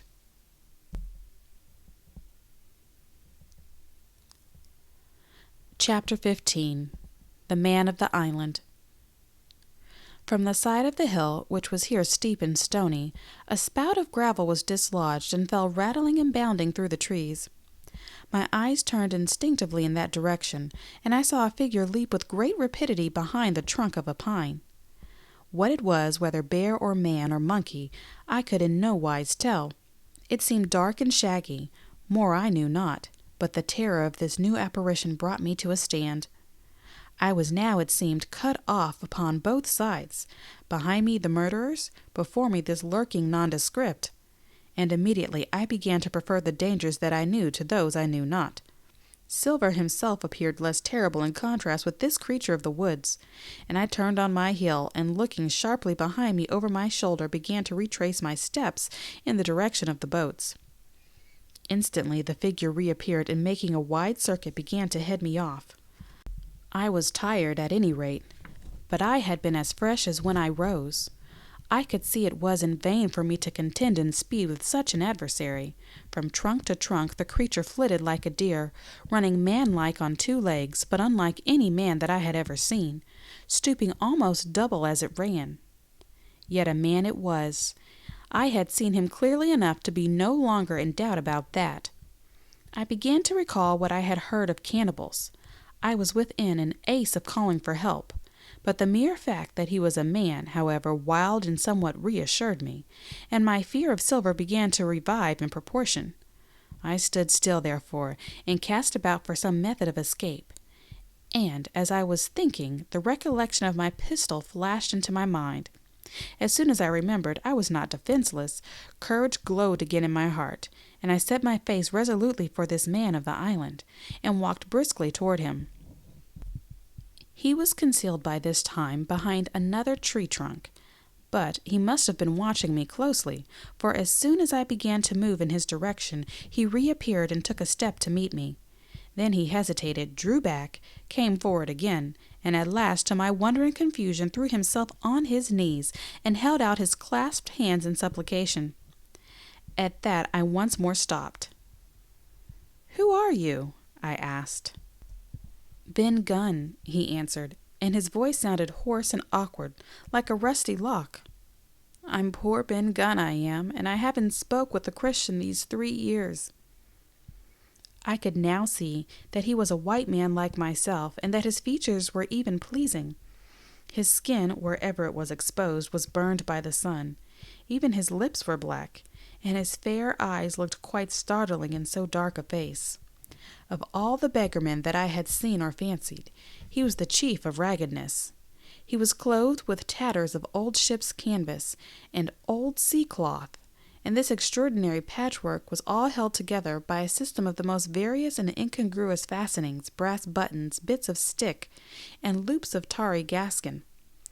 About his waist he wore an old brass buckle leather belt, which was the one thing solid in his whole strange accoutrement. 3 years, I cried. Were you shipwrecked? Nay, mate, said he. Marooned. I had heard the word, and I knew it stood for a horrible kind of punishment common enough among the buccaneers, in which the offender is put ashore with a little powder and shot and left behind on some desolate and distant island. Marooned 3 years agone, he continued, and lived on goats since then, and berries and oysters. Wherever a man is, says I, a man can do for himself. But, mate, my heart is sore for Christian diet. You mightn't happen to have a piece of cheese about you now? No? Well, many's the long night I've dreamed of cheese, toasted mostly, and woke up again, and here I were. If ever I can get on board again, said I, you shall have cheese by the stone. All this time he had been feeling the stuff of my jacket, smoothing my hands, looking at my boots, and generally in the intervals of his speech showing a childish pleasure in the presence of a fellow creature. But at my last words he perked up into a kind of startled slyness. If ever you can get aboard again, says you, he repeated. Why now, who's to hinder you? Not you, I know, was my reply. And right you was, he cried. Now you, what do you call yourself, mate? Jim, I told him. Jim, says he, quite pleased apparently. Well now, Jim, I've lived that rough as you'd be ashamed to hear of. Now, for instance, you wouldn't think I had a pious mother to look at me, he asked. Why, no, not in particular, I answered. Ah, well, said he, but I had remarkable pious, and I was a civil, pious boy and could rattle off my catechism that fast as you could tell one word from another. And here's what it come to, Jim. And it begun with Chuck Farthen on the blessed gravestones. That's what it begun with. But it went further than that, and so my mother told me, and predicted, the whole she did, the pious woman. But it were Providence that put me here.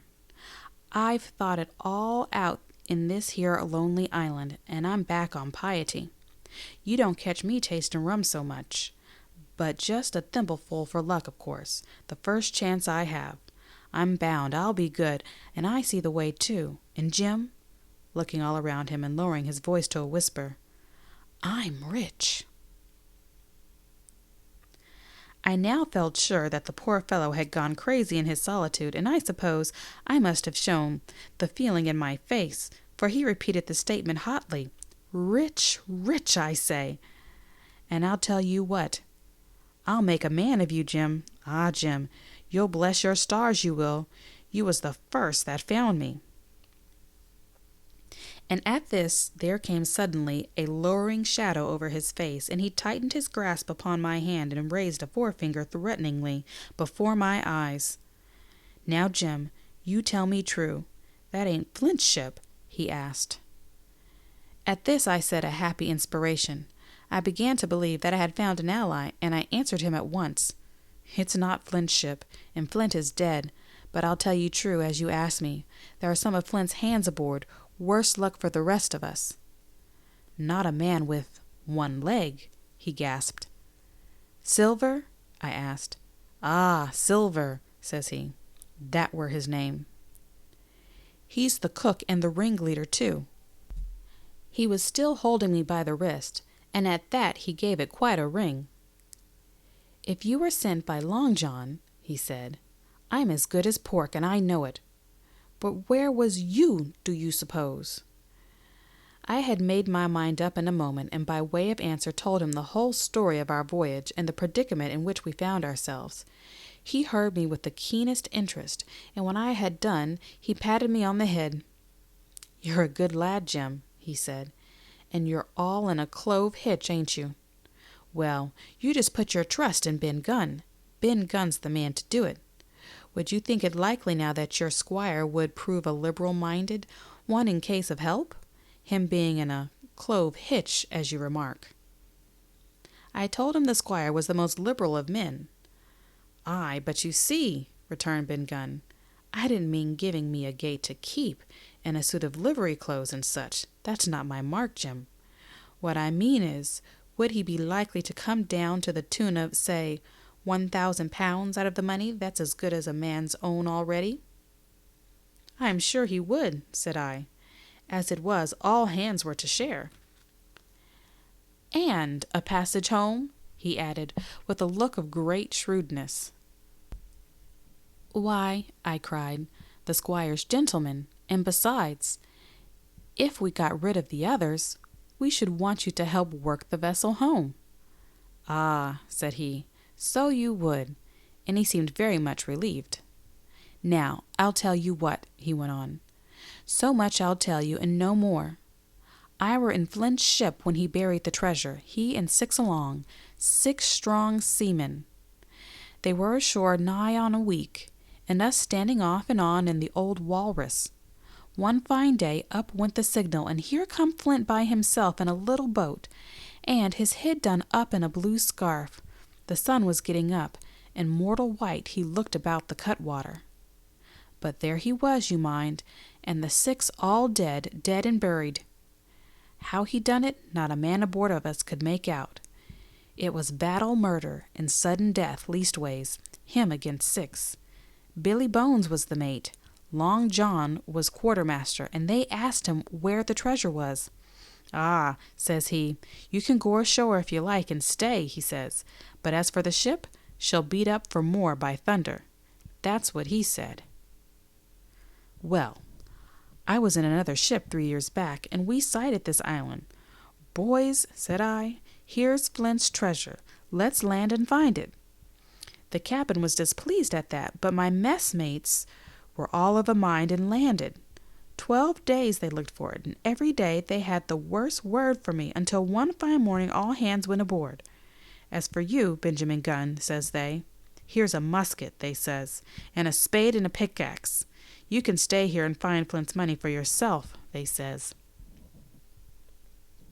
Well, Jim, 3 years have I been here, and not a bite of Christian diet from that day to this. But now you look here, look at me. Do I look like a man before the mast? No, says you.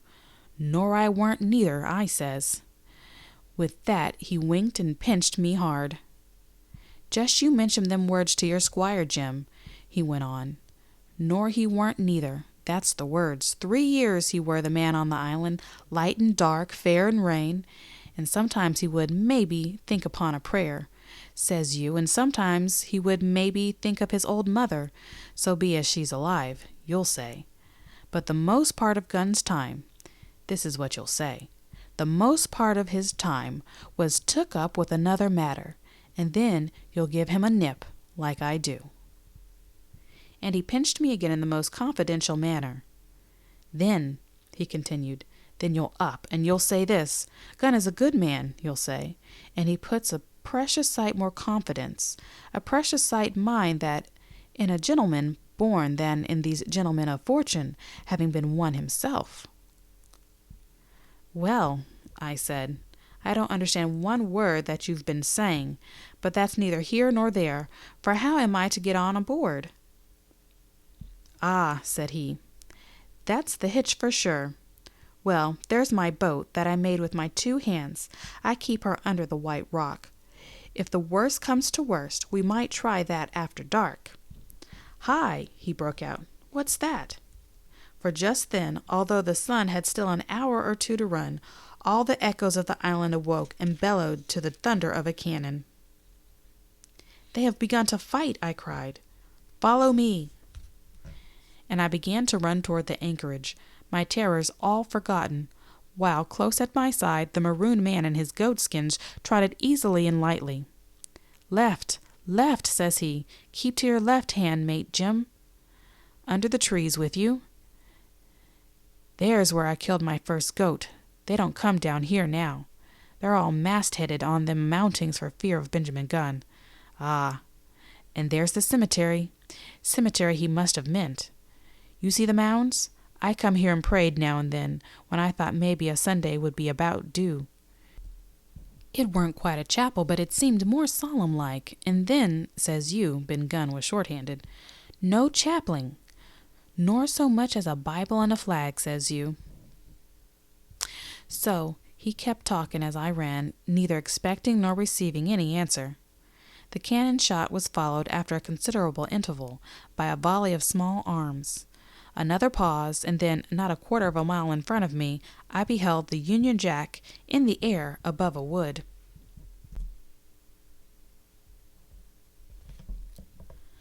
Part 4. The Stockade. Chapter 16. The Ship is Abandoned. It was about 1:30, 3 bells in the sea phrase, that the 2 boats went ashore from the Hispaniola. The captain, the squire, and I were talking matters over in the cabin. Had there been a breath of wind, we should have fallen on the 6 mutineers who were left aboard with us, slipped our cable, and away to sea. But the wind was wanting, and to complete our helplessness, down came Hunter with the news that Jim Hawkins had slipped into a boat and gone ashore with the rest. It never occurred to us to doubt Jim Hawkins, but we were alarmed for his safety.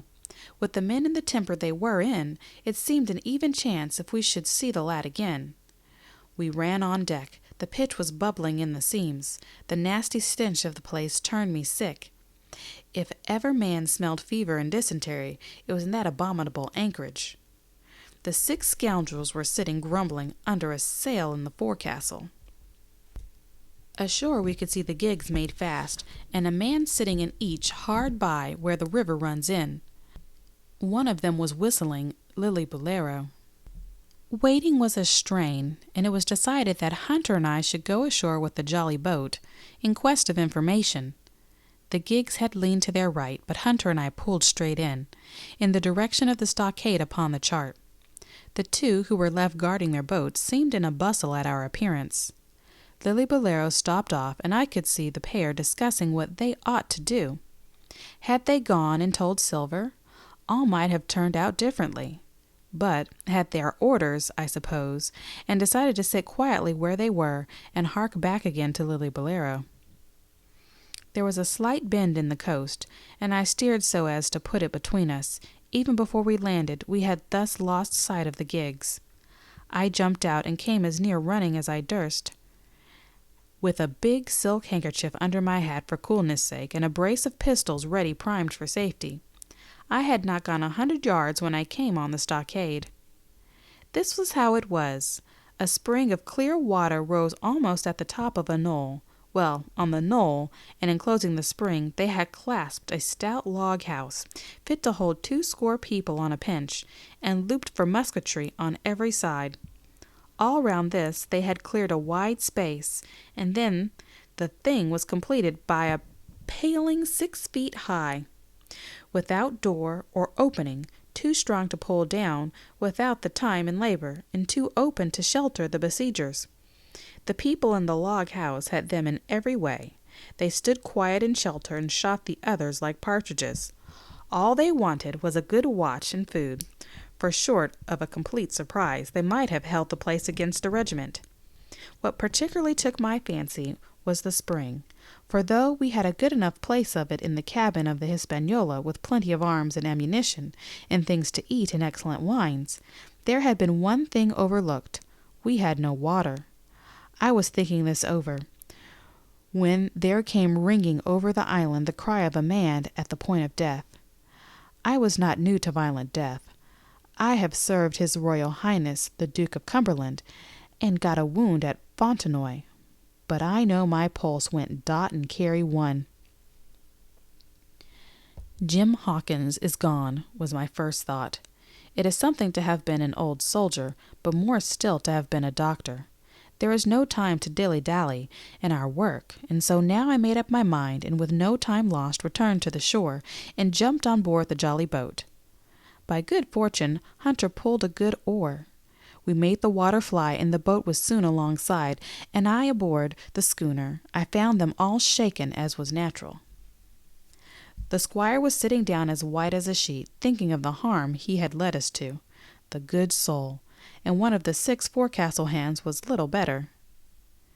"There's a man," says Captain Smollett, nodding toward him, "new to this work. He came nigh hand fainting, doctor, when he heard the cry.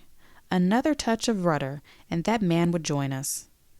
I told my plan to the captain, and between us we settled on the details of its accomplishment. We put old Redruth in the gallery between the cabin and the forecastle, with 3 or 4 loaded muskets, and a mattress for protection. Hunter brought the boat round under the stern port, and Joyce and I set to work loading her with powder tins, muskets, bags of biscuits, kegs of pork, a cask of cognac, and my invaluable medicine chest. In the meantime, the Squire and the captain stayed on deck, and the latter hailed the coxswain, who was the principal man aboard. "Mr. Hands," he said, "here are 2 of us with a brace of pistols each. If any one of you 6 make a signal of any description, that man's dead." They were a good deal taken aback, and after a little consultation, one and all tumbled down the fore companion, thinking no doubt to take us on the rear. But when they saw Red Ruth waiting for them in the spared gallery, they went about ship at once, and a head popped out again on deck. "Down, dog!" cries the captain. And the head popped back again, and we heard no more, for a time, of these 6 very faint-hearted seamen. By this time, tumbling things in as they came, we had the jolly boat loaded as much as we dared. Joyce and I got through the stern port, and we made for shore again as fast as our oars could take us. The second trip fairly aroused the watchers along shore.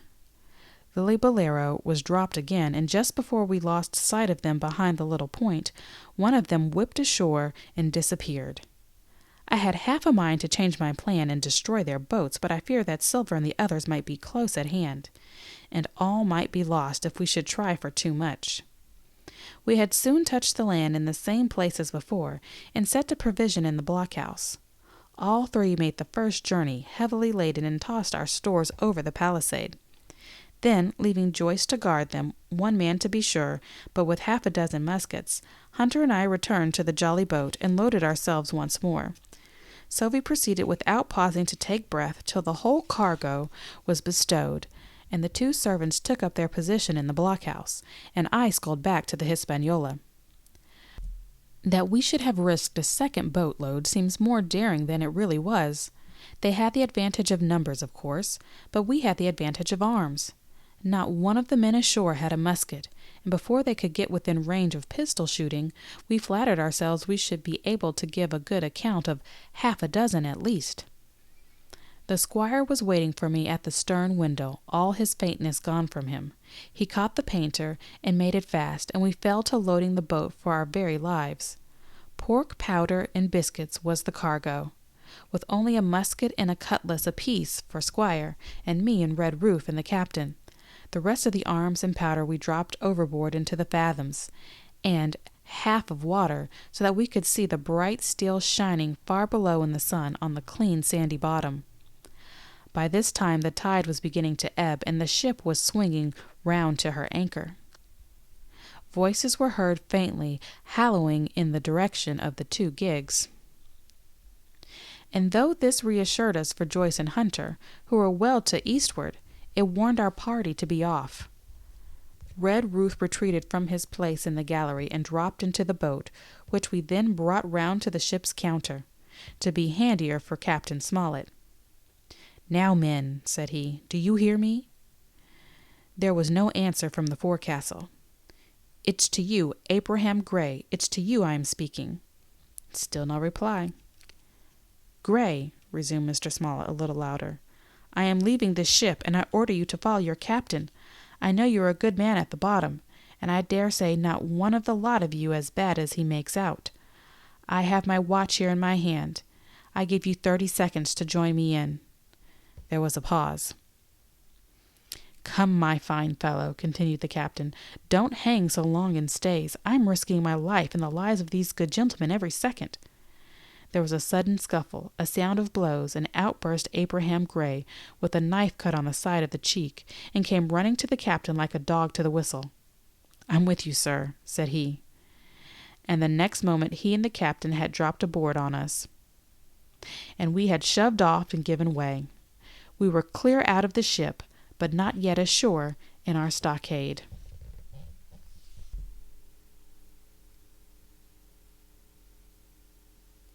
Chapter 17. The Jolly Boat's Last Trip. This 5th trip was quite different from any of the others. In the first place, the little galley-pot of a boat that we were in was gravely overloaded. 5 grown men, and 3 of them, Trelawney, Red Ruth, and the captain, over 6 feet high, was already more than she was meant to carry. Add to that the powder, pork, and bread bags. The gunwale was lipping astern. Several times we shipped a little water, and my breeches and the tails of my coat were all soaking wet before we had gone 100 yards. The captain made us trim the boat, and we got her to lie a little more evenly. All the same, we were afraid to breathe. In the second place, the ebb was now making a strong rippling current running westward through the basin, and then southward and seaward, down the straits by which we had entered in the morning. Even the ripples were a danger to our overloaded craft, but the worst of it was that we were swept out of our true course and away from our proper landing place behind the point. If we let the current have its way, we should come ashore beside the gigs, where the pirates might appear at any moment. "I cannot keep her hid for the stockade, sir," said I to the captain. I was steering while he and Red Ruth, 2 fresh men, were at the oars. "The tide keeps washing her down. Could you pull a little stronger?" "Not without swamping the boat," said he. "You must bear up, sir, if you please. Bear up until you see you're gaining." I tried, and I found by experiment that the tide kept sweeping us westward until I had laid her head due east, or just about right angles to the way we ought to go. "We'll never get ashore at this rate," said I. "If it's the only course that we can lie, sir, we must even lie it," returned the captain.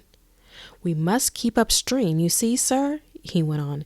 "If once we drop to leeward of the landing place, it's hard to say where we should get ashore, besides the chance of being boarded by the gigs. Whereas, the way we go the current must slacken, and then we can dodge back along the shore." "The current's less already, sir," said the man, Gray, who was sitting in the foresheets. "You can ease her off a bit now and still hold your course." "Thank you, my man," said I, quite as if nothing had happened, for we had all quietly made up our minds to treat him like one of ourselves. Suddenly the captain spoke up again, and I thought his voice was a little changed. "The gun," said he. "I have thought of that," said I, for I made sure he was thinking of the bombardment of the fort. "They could never get the gun ashore, and if they did, they could never haul it through the woods." "Look astern, Doctor," replied the captain. We had entirely forgotten the Long Nine, and there, to our horror, were the 5 rogues busy about her, getting off her jacket, as they called the stout tarpaulin cover under which she sailed. Not only that, but it flashed into my mind at the same moment that the round shot and powder for the gun had been left behind, and a stroke with an axe would put it all into the possession of the evil ones aboard. "Israel was Flint's gunner," said Gray hoarsely. At any risk, we put the boat's head direct for the landing place. By this time we had got so far out of the run of the current that we kept steerage way even at our necessarily gentle rate of rowing, and I could keep her steady for the goal. But the worst of it was that with the course I now held, we turned our broadside instead of our stern to the Hispaniola, and offered a target like a barn door. I could hear as well as see that the brandy-faced rascal Israel Hands plumping down a round shot on the deck. "Who's the best shot?" asked the captain. "Mr. Trelawney, out and away," said I. "Mr. Trelawney, will you please pick me off one of these men, sir? Hands, if possible," said the captain. Trelawney was as cool as steel. He looked to the priming of his gun. "Now!" cried the captain. "Easy with that gun, sir, or you'll swamp the boat. All hands stand by to trim her when he aims." The squire raised his gun, the rowing ceased, and we leaned over to the side to keep the balance, and all was so nicely contrived that we did not ship a drop. They had the gun by this time, slewed round upon the swivel, and Hands, who was at the muzzle with the rammer, was in consequence the most exposed. However, we had no luck, for just as Trelawney fired, down he stooped, and the ball whistled over him, and it was one of the other 4 who fell. The cry he gave was echoed not only by his companion on board, but by a great number of voices from the shore, and looking in that direction, I saw the other pirates trooping out from the trees and tumbling into their places in the boats. "Here come the gigs, sir," said I. "Give way, then," said the captain. "We mustn't mind if we swamp her now. If we can't get ashore, all's up." "Only one of the gigs is being manned, sir," I added, "the crew of the other most likely going round by shore to cut us off." "They'll have a hot run, sir," returned the captain. "Jack's ashore, you know. It's not them I mind, it's the round shot. Carpet bowls. My lady's maid couldn't miss. Tell us, Squire, when you see the match, and we'll hold water." In the meanwhile, we had been making headway at a good pace for a boat so overloaded, and we had shipped but little water in the process. We were now close in, 30 or 40 strokes, and we should beach her, for the ebb had already disclosed a narrow belt of sand below the clustering trees. The gig was no longer to be feared. The little point had already concealed it from our eyes.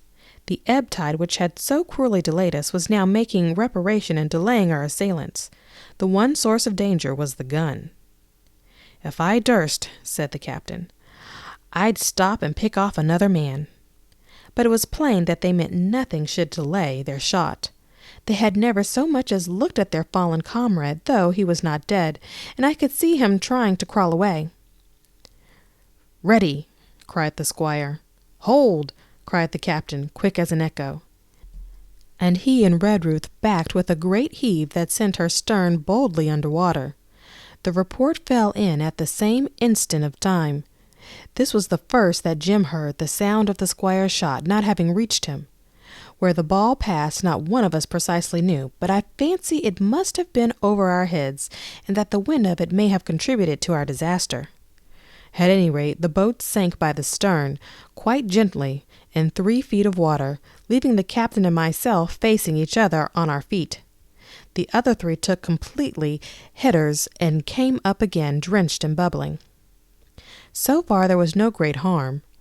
No lives were lost, and we could wade ashore in safety. But there were all our stores at the bottom, and to make things worse, only 2 guns out of 5 remained in a state for service. Mine I had snatched from my knees and held over my head by a sort of instinct. As for the captain, he had carried his over his shoulder by a bandolier, and like a wise man, lock uppermost. The other 3 had gone down with the boat. To add to our concern, we heard voices already drawing near us in the woods along shore, and we had not only the danger of being cut off from the stockade in our half-crippled state, but the fear before us whether, if Hunter and Joyce were attacked by a half-dozen, they would have the sense and conduct to stand firm. Hunter was steady, that we knew. Joyce was a doubtful case, a pleasant, polite man for a valet, and to brush one's clothes, but not, as far as we know, entirely fitted for a man of war. With all this in our minds, we waded ashore as fast as we could, leaving behind us poor Jolly Boat and a good half of our powder and provisions.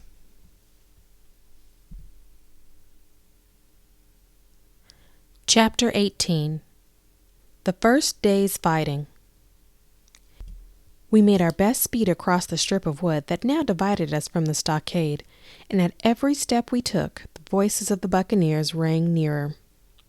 Soon we could hear their footfalls as they ran, and the crackling of the branches as they breasted across a bit of thicket. I began to see we should have a brush for it in earnest, and looked to my priming. "Captain," said I, "Trelawney is the dead shot. Give him your gun. His own is useless." They exchanged guns, and Trelawney, silent and cool as he had been since the beginning of the bustle, hung a moment on his heel to see all was fit for service. At the same time, observing Gray to be unarmed, I handed him my cutlass. It did all our hearts good to see him spit in his hand, knit his brow, and make the blade sing through the air. It was plain from every line of his body that our new hand was well worth his salt. 40 paces farther we came to the edge of the wood and saw the stockade in front of us. We struck the enclosure about the middle of the south side, and almost at the same time 7 mutineers, Job Anderson, the boatswain, at their head, appeared in full cry at the southwestern corner. They paused as if taken aback, and before they recovered, not only the Squire and I, but Hunter and Joyce from the blockhouse, had time to fire. The 4 shots came in a rather scattering volley, but they did the business. One of the enemy actually fell, and the rest without hesitation turned and plunged into the trees. After reloading, we walked down the outside of the palisade to see the fallen enemy. He was stone dead, shot through the heart.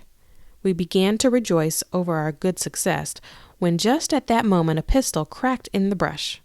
A ball whistled close past my ear, and poor Tom Redruth stumbled and fell his length on the ground. Both the Squire and I returned the shot, but as we had nothing to aim at, it is probable we only wasted powder. Then we reloaded and turned our attention to poor Tom.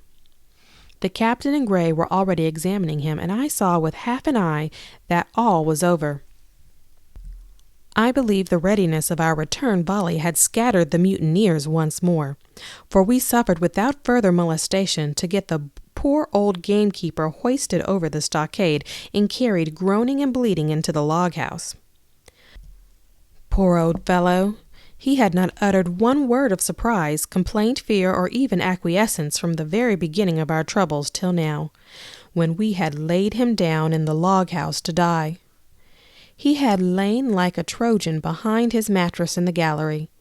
He had followed every order silently, doggedly, and well. He was the oldest of our party by a score of years, and now, sullen, old, serviceable servant, It was he that was to die. The squire dropped down beside him on his knees and kissed his hand, crying like a child. "Be I going, doctor?" he asked. "Tom, my man," said I, "you're going home." "I wish I had a lick at them with the gun first," he replied. "Tom," said the squire, "say you forgive me, won't you?" "Would that be respectful like, from me to you, squire?" was the answer. "Whosoever, so be it. Amen." After a little while of silence, he said he thought somebody might read a prayer. "It's the custom, sir," he added apologetically, and not long after, without another word, he passed away. In the meantime, the captain, whom I had observed to be wonderfully swollen about the chest and pockets, had turned out a great many various stores, the British colours, a Bible, a coil of stoutish rope, pen, ink, the log-book, and pounds of tobacco. He had found a longish fir tree lying felled and cleared in the enclosure, and with the help of Hunter, he had set it up at the corner of the log-house, where the trunks crossed and made an angle. Then, climbing on the roof, he had with his own hand bent and run up the colours. This seemed mightily to relieve him. He had re-entered the log-house, and set about counting up the stores as if nothing else existed, but he had an eye on Tom's passage for all that, and as soon as all was over, came forward with another flag and reverently spread it on the body. "Don't you take on, sir," he said, shaking the squire's hand. "All's well with him. No fear for a hand that's been shot down in his duty to captain and owner. It mayn't be good divinity, but it's a fact." Then he pulled me aside. "Dr. Livesey," he said, "in how many weeks do you and Squire expect the consort?" I told him it was a question not of weeks but of months, that if we were not back by the end of August, Blandley was to send to find us, but neither sooner or later. "You can calculate for yourself," I said. "Why, yes," returned the captain, scratching his head, "and making a large allowance, sir, for all the gift of Providence, I should say we were pretty close hauled." "How do you mean?" I asked. "It's a pity, sir, we lost that second load, that's what I mean," replied the captain. "As for the powder and shot will do, but the rations are short, very short, so short, Dr. Livesey, that we're perhaps as well without that extra mouth." And he pointed to the dead body under the flag. Just then, with a roar and a whistle, a round shot passed high above the roof of the log-house and plumped far beyond us in the wood. "Ho, ho!" said the captain. "Blaze away! You've little enough powder already, my lads." At the second trial, the aim was better, and the ball descended inside the stockade, scattering a cloud of sand, but doing no further damage. "Captain," said the squire, "the house is quite invisible from the ship. It must be the flag they were aiming at. Would it not be wiser to take it in?" "Strike my colours!" cried the captain. "No, sir, not I." And as soon as he had said the word, I think we all agreed with him, for it was not only a piece of stout, seamanly, good feeling, it was good policy besides, and showed our enemies that we despised their cannonade. All through the evening they kept thundering away. Ball after ball flew over and fell short, and kicked up the sand in the enclosure, but they had to fire so high that the shot fell dead, and buried itself in the soft sand. We had no ricochet to fear, though one popped in through the roof of the log-house and out again through the floor. We soon got used to that sort of horseplay and minded it no more than cricket. "There is one thing good about all this," observed the captain. "The wood in front of us is likely clear. The ebb has made a good while. Our store should be uncovered. Volunteers to go and bring in pork." Gray and Hunter were the first to come forward. Well armed, they stole out of the stockade, but it proved a useless mission. The mutineers were bolder than we fancied, and they put more trust in Israel's gunnery. 4 or 5 of them were busy carrying off our stores and wading out with them to one of the gigs that lay close by, pulling an oar so to hold her steady against the current. Silver was in the stern sheets in command, and every man of them was now provided with a musket from some secret magazine of their own. The captain sat down to his log, and here in the beginning of the entry: Alexander Smollett, master. David Livesey, ship's doctor. Abraham Gray, carpenter's mate. John Trelawney, owner. John Hunter and Richard Joyce, owner's servants, landsmen, being all that is left faithful of the ship's company, with stores for 10 days at short rations, came ashore this day, and flew British colors on the log house in the Treasure Island. Thomas Redruth, owner's servant, landsman, shot by the mutineers. James Hawkins, cabin boy. And at the same time I was wondering over poor Jim Hawkins' fate. A hail on the land side. "Somebody hailing us," said Hunter, who was on guard. "Doctor, Squire, Captain, Hollow, Hunter, is that you?" came the cries, and I ran to the door in time to see Jim Hawkins, safe and sound, come climbing over the stockade.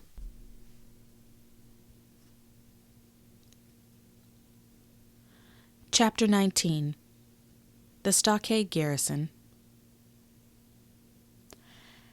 As soon as Ben Gunn saw the colors, he came to a halt, stopped me by the arm, and sat down. "Now," said he, "there's your friends, sure enough." "Far more likely it's the mutineers," I answered. "That," he cried. "Why, in a place like this, where nobody puts in but gentlemen of fortune, silver would fly the Jolly Roger. You don't make no doubt of that. No, that's your friends. There's been blows, too, and I reckon your friends has had the best of it. And here they are ashore, in the old stockade as was made years and years ago by Flint. Ah, he was the man to have a headpiece, was Flint. Barring rum, his match were never seen. He was afraid of none, not he, only silver. Silver was that genteel." "Well," said I, "that may be so, and so be it. All the more reason that I should hurry on and join my friends." "Nay, mate," returned Ben, "not you. You're a good boy. Or I'm mistook. You're only a boy, all told. Now Ben Gunn is fly. Rum wouldn't bring me there. Where you're going, not rum wouldn't, till I see you're born gentleman and gets it on his word of honor. And you won't forget my words. A precious sight, that's what you'll say, a precious sight more confidence, and them nips him." And he pinched me the third time with the same air of cleverness. "And when Ben Gunn is wanted, you know where to find him, Jim. Just where you found him today, and him that comes is to have a white thing in his hand, and he's to come alone. Oh, and you'll say this, Ben Gunn says you has reasons of his own." "Well," said I believe I understand. You have something to propose, and you wish to see the squire or the doctor, and you're to be found where I found you. Is that all?" "And when, says you?" he added. "Why, from about noon observation to about 6 bells." "Good," said I. "And now, may I go?" "You won't forget?" he inquired anxiously. "Precious sight and reasons of his own, says you. Reasons of his own, that's the mainstay, as between man and man. Well then," still holding me, "I reckon you can go, Jim. And Jim, if you was to see silver, you wouldn't go for to sell Ben Gunn. Wild horses wouldn't draw it from you. No, says you. And if them pirates camp ashore, Jim, what would you say but there'd be whiters in the morning?" Here he was interrupted by a loud report, and a cannonball came tearing through the trees and pitched in the sand, not 100 yards from where we two were talking. The next moment each of us had taken to his heels in a different direction. For a good hour to come, frequent reports shook the island, and balls kept crashing through the woods. I moved from hiding place to hiding place, always pursued, or it seemed to me, by these terrifying missiles. But toward the end of the bombardment, though still I durst not venture in the direction of the stockade, where the balls fell oftenest, I had begun in a manner to pluck up my heart again, and after a long detour to the east, crept down among the shore-side trees. The sun had just set, the sea breeze was rustling and tumbling in the woods, and ruffling the gray surface of the anchorage. The tide, too, was far out, and great tracts of sand lay uncovered. The air, after the heat of the day, chilled me through. The Hispaniola still lay where she had anchored, but sure enough, there was the Jolly Roger, the black flag of piracy, flying from her peak. Even as I looked, there came another red flash and another report that sent the echoes clattering, and one more round shot whistled through the air.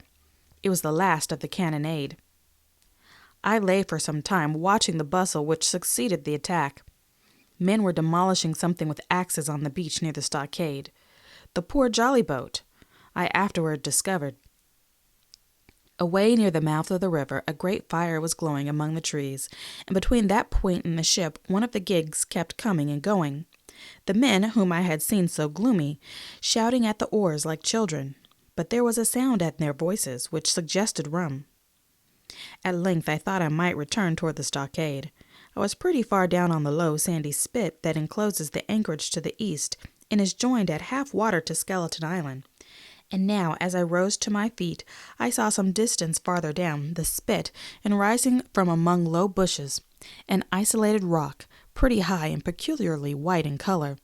It occurred to me that this might be the white rock of which Ben Gunn had spoken, and that some day or other a boat might be wanted, and I should know where to look for one.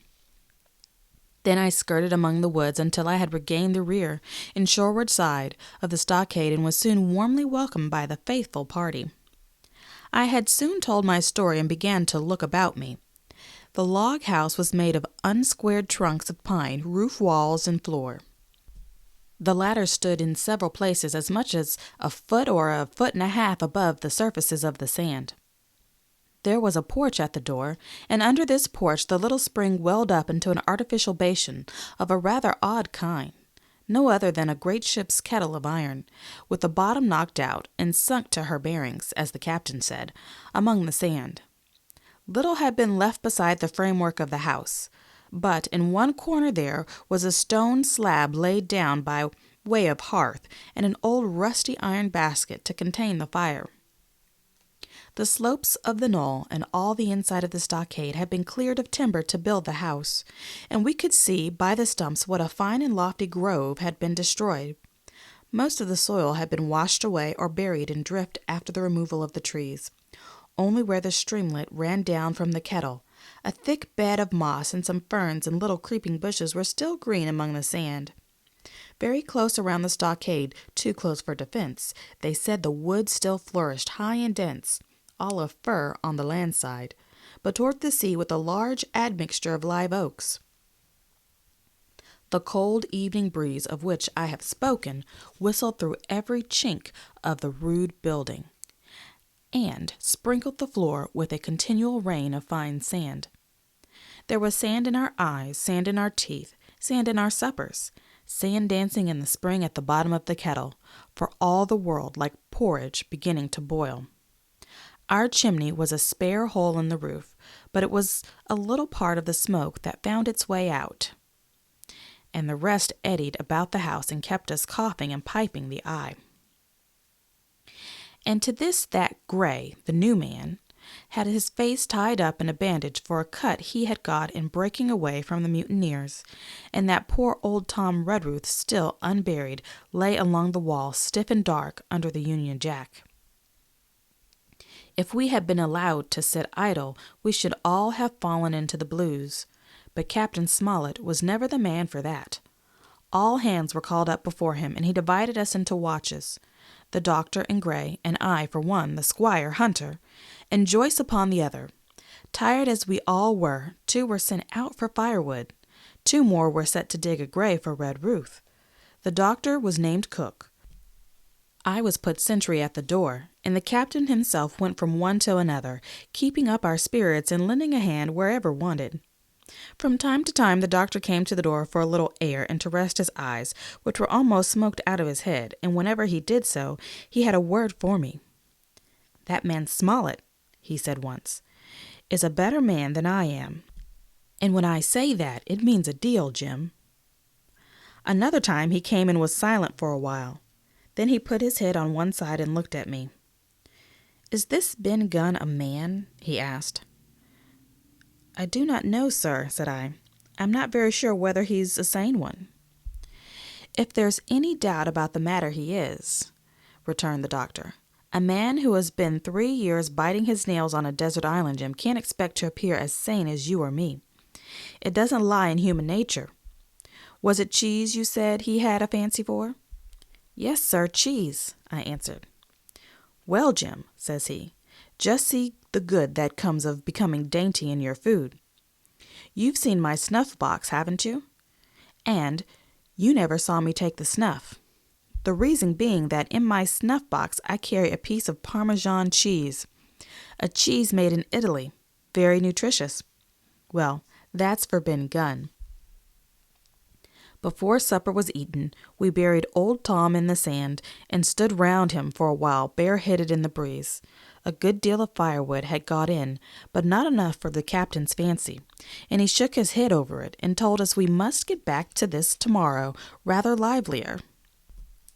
Then, when we had eaten our pork and each had a good stiff glass of brandy grog, the three chiefs got together to discuss our prospects. It appears they were at their wits' end what to do, the stores being so low that we must have been starved into surrender long before help came. But our best hope, it was decided, was to kill off the buccaneers until either hauled down their flag or ran away with the Hispaniola. From 19 they were already reduced to 15. 2 others were wounded, and one, at least, the man shot beside the gun, severely wounded, if he were not dead. Every time we had a crack at them, we were to take it, saving our own lives with the extremest care. And besides that, we had 2 able allies, rum and climate. As for the first, though we were about half a mile away, we could hear them roaring and singing late into the night. And as for the second, the doctor staked his wig that, camped where they were in the marsh and unprovided with remedies, the half of them would be on their backs before a week. So, he added, if we are not all shot down first, they'll be glad to be packing in the schooner.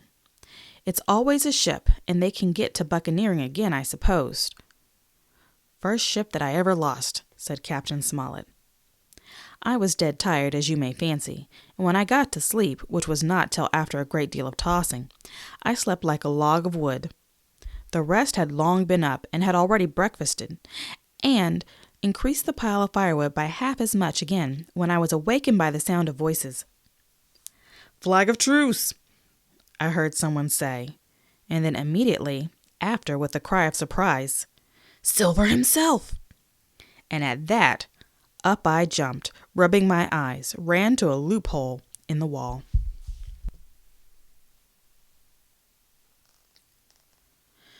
Chapter 20. Silver's Embassy.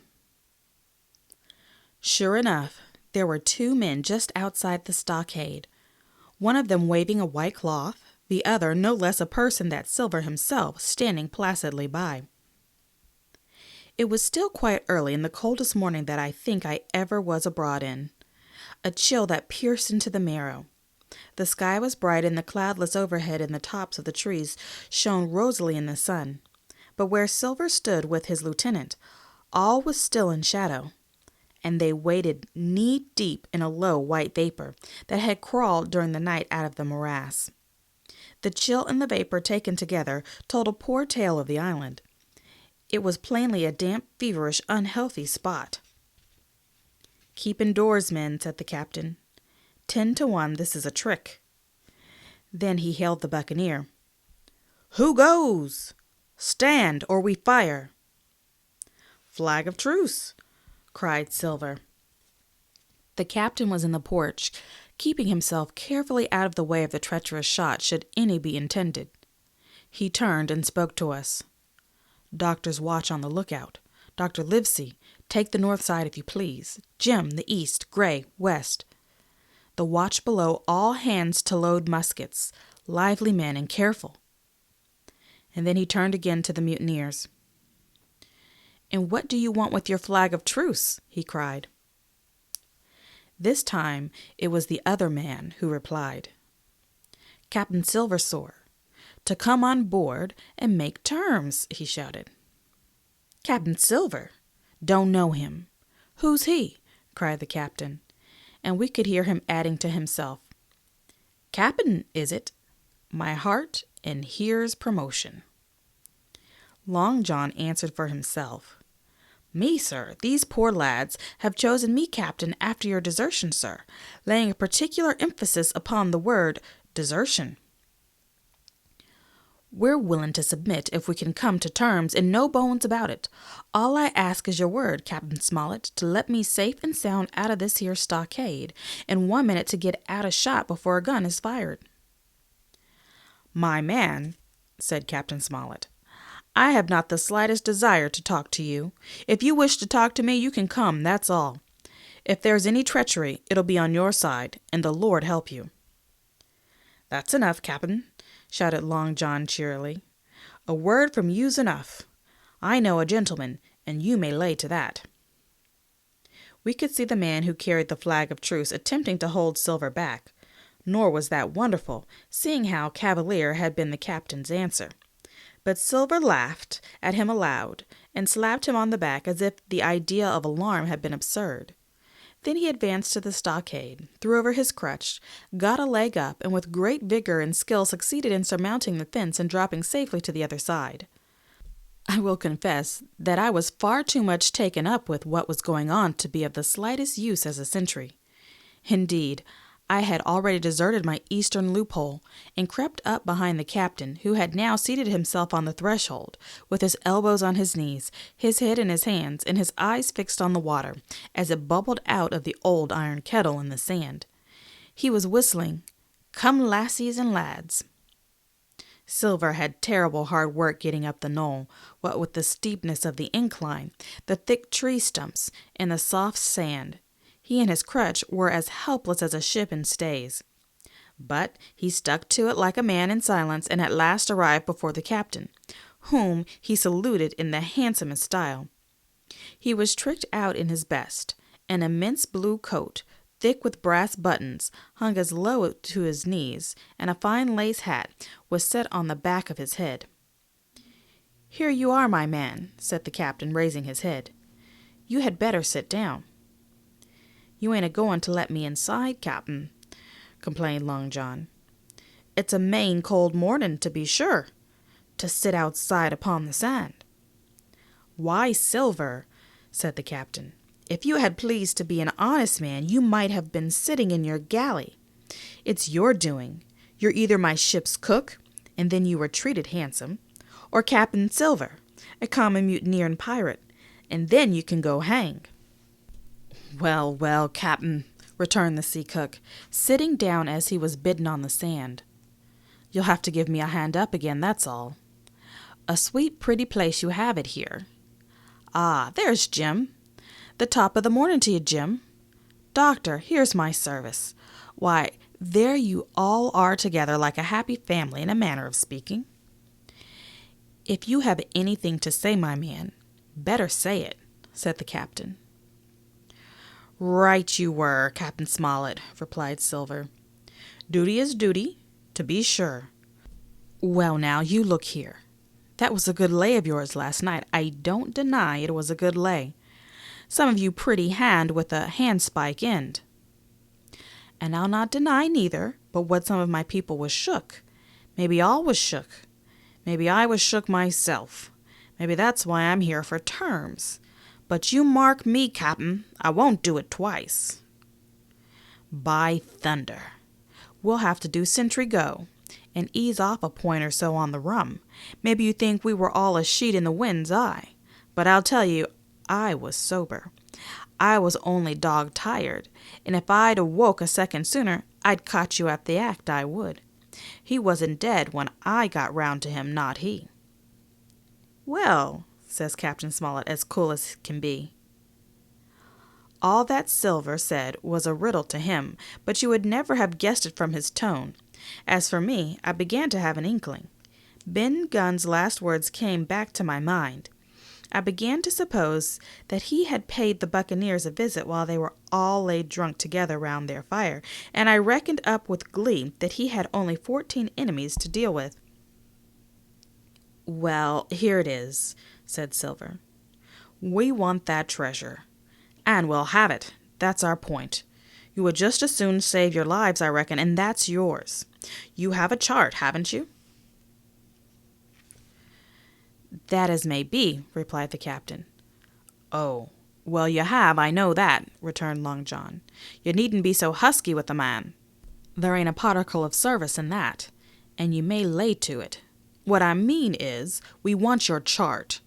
Now, I never meant you no harm myself. That won't do with me, my man, interrupted the captain. We know exactly what you meant to do, and we don't care for now. You see, you can't do it. And the captain looked at him calmly and proceeded to fill a pipe. If Abe Gray, Silver broke out. Avast there, cried Mr. Smollett. Gray told me nothing, and I asked him nothing, and what's more, I would see you and him and this whole island blown clean out of the water into blazes first. So there's my mind for you, my man, on that. This little whiff of temper seemed to cool Silver down. He had been growing nettled before, but now he pulled himself together. Like enough, said he. I would set no limits to what gentlemen might consider ship shape, or might not, as the case were. And seeing as how you are about to take a pipe, captain, I'll make so free as do likewise. And he filled a pipe and lighted it, and the two men sat silently smoking for quite a while, now looking each other in the face, now stopping their tobacco, now leaning forward to spit. It was as good as the play to see them. Now, resumed Silver, here it is. You give us the chart to get the treasure by, and drop shooting poor seamen and stoving of their heads in while asleep. You do that, and we'll offer you a choice. Either you come aboard along us once the treasure's shipped, and then I'll give you my affidavy upon my word of honor to clap you somewhere safe ashore. Or, if that ain't to your fancy, some of my hands being rough, and having old scores on account of hazing, then you can stay here, you can. We'll divide stores with you, man for man, and I'll give my affidavy as before to speak the first ship I sight and send 'em here to pick you up. Now, you'll own that's talking.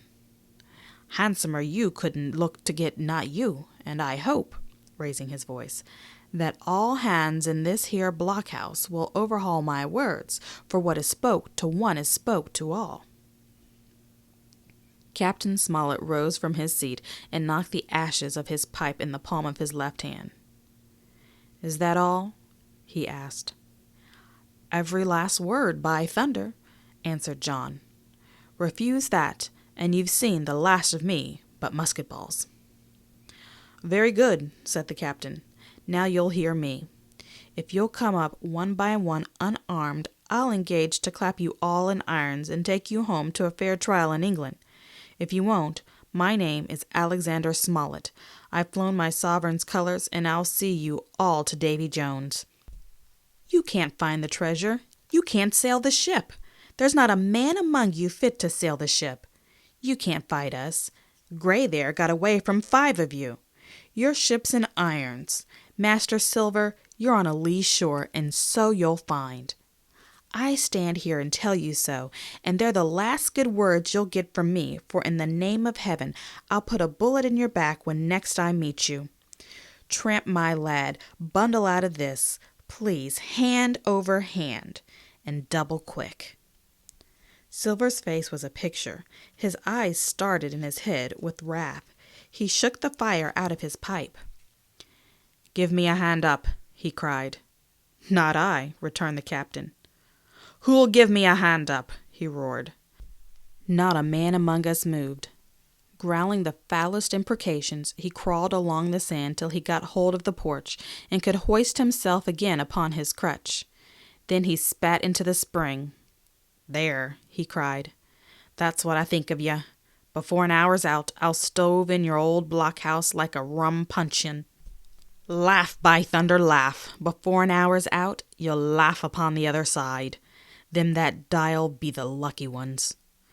And with a dreadful oath he stumbled off, plowed down the sand, was helped across the blockade, after 4 or 5 failures by the man with the flag of truce, and disappeared in an instant afterward among the trees.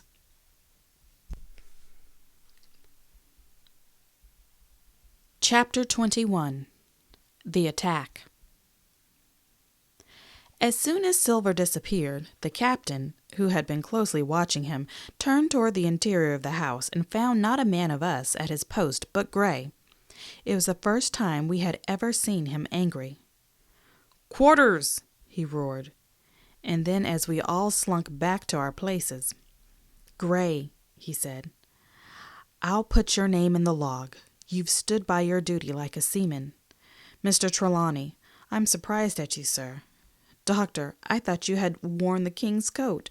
If that was how you served at Fontenoy, sir, you'd have been better in your berth."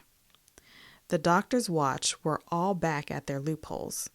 The rest were busy loading the spare muskets, and everyone with a red face, you may be certain, and a flea in his ear, as the saying is. The captain looked on for a while and let us suffer in silence. Then he spoke. "My lads," said he, "I've given Silver a broadside. I pitched it in red hot on purpose, and before the hour's out, as he said, we shall be boarded. We're outnumbered, I needn't tell you that, but we fight in shelter, and a minute ago I should have said we fought with discipline. I have no manner of doubt that we can drub them, if you choose." Then he went the rounds and saw, as he said, that all was clear. On the two short sides of the house, east and west, there were only 2 loopholes. On the south side, where the porch was, 2 again, and on the north side, 5. There was a round score of muskets for the 7 of us. The firewood had been built into 4 piles, tables you might say, one about the middle of each side, and on each of these tables some ammunition and 4 loaded muskets were laid ready to the hand of the defenders. In the middle the cutlasses lay ranged. "Toss out the fire," said the captain. "The chill is past, and we mustn't have smoke in our eyes." The iron fire basket was carried boldly out by Trelawney, and the embers smothered among the sand. "Hawkins hasn't had his breakfast. Hawkins, help yourself, and back to your post to eat it," continued Captain Smollett. "Lively now, my lad. You'll want it before you've done. Hunter, serve out a round of brandy to all hands." And while this was going on, the captain completed in his own mind the plan of the defense. "Doctor, you will take the door," he resumed. "See and don't expose yourself. Keep within and fire through the porch. Hunter, take the east there. Joyce, you stand by the west, my man. Trelawney, you are the best shot. You and Gray will take this long north side, with the 5 loopholes. It's there the danger is. If they can get up to it, and fire in upon us through our own ports, things will begin to look very dirty indeed. Hawkins, neither you nor I are much account at shooting. We'll stand by to load and bear a hand." As the captain had said, the chill was past. As soon as the sun had climbed above our girdle of trees, it fell with all its force upon the clearing, and drank up the vapors at a draught. Soon the sand was baking and the resin melting in the logs of the blockhouse. Jackets and coats were flung aside, shirts thrown open at the neck and rolled up to the shoulders, and we stood there, each at his post, in a fever of heat and anxiety. An hour passed away. "Hang them," said the captain. "This is as dull as the doldrums. Gray, whistle for a wind." And just at that moment came the first news of the attack. "If you please, sir," said Joyce, "if I see anyone, am I to fire?" "I told you so," cried the captain. "Thank you, sir," returned Joyce with the same quiet civility. Nothing followed for a time, but the remark had set us all on the alert, straining ears and eyes, the musketeers with their pieces balanced in their hands, the captain out in the middle of the blockhouse with his mouth very tight and a frown on his face.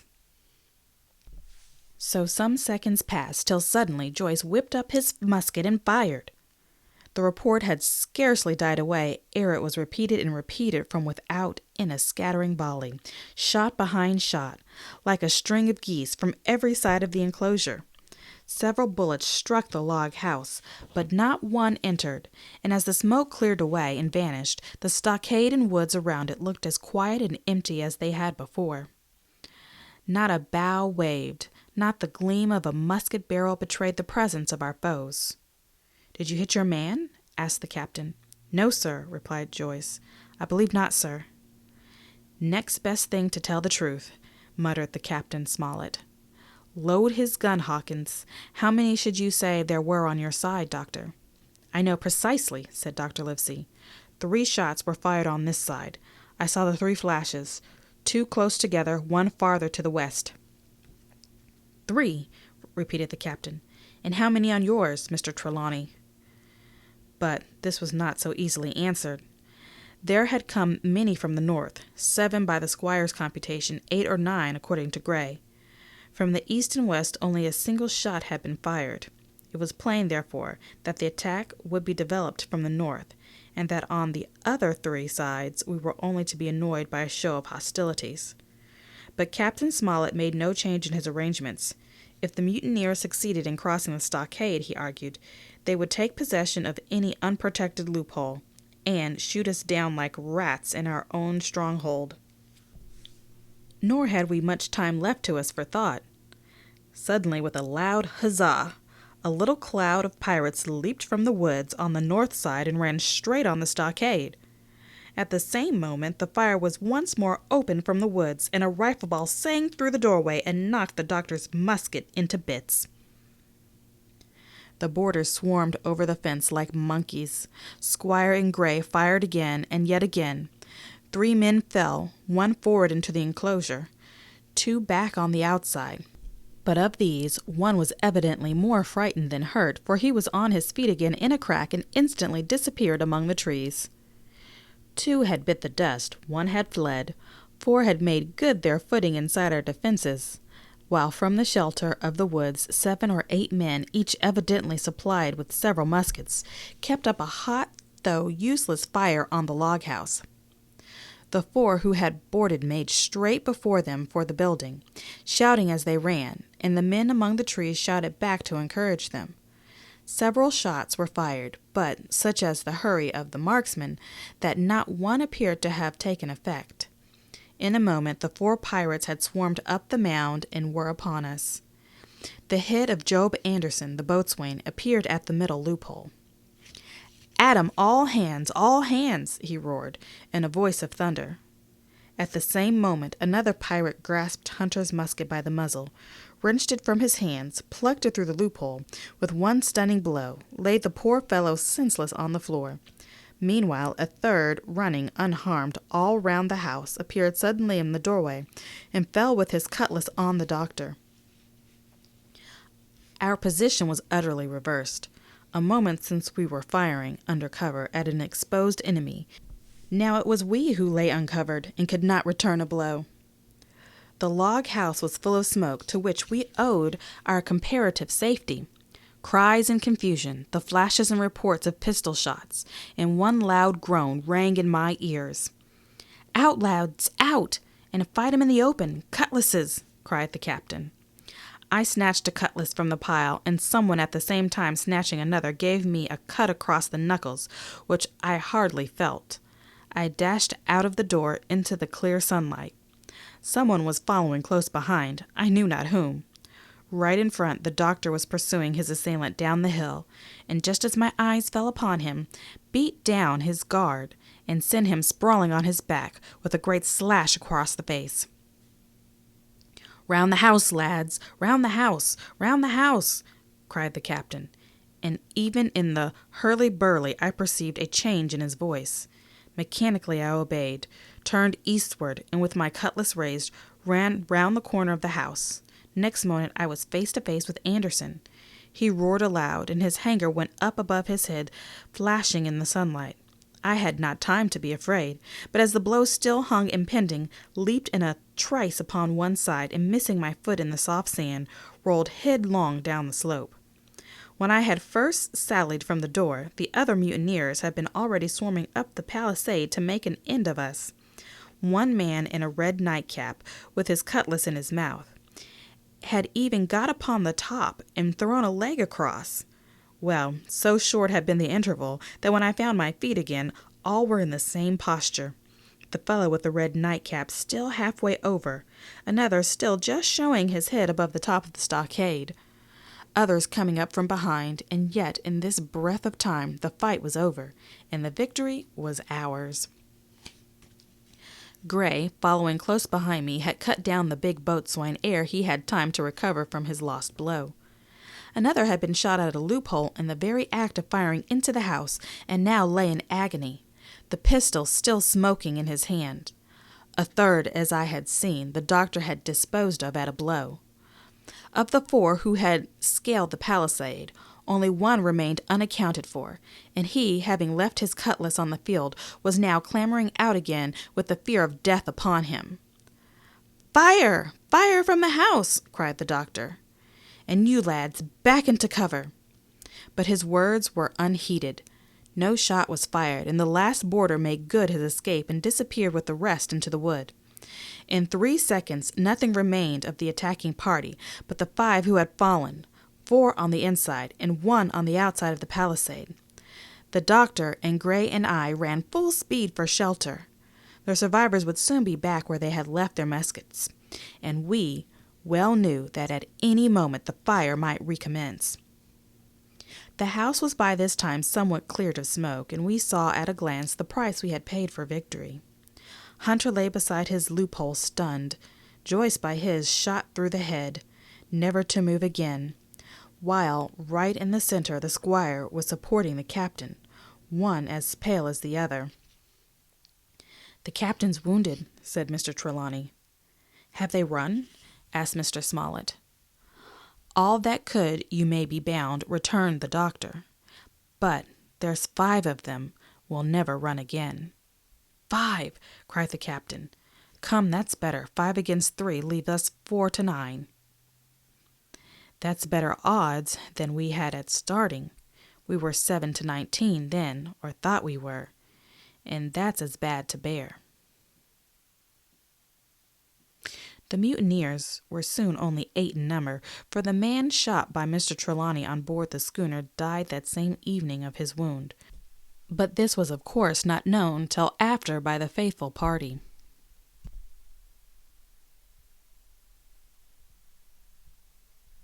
Part 5. My Sea Adventure. Chapter 22. My Sea Adventure.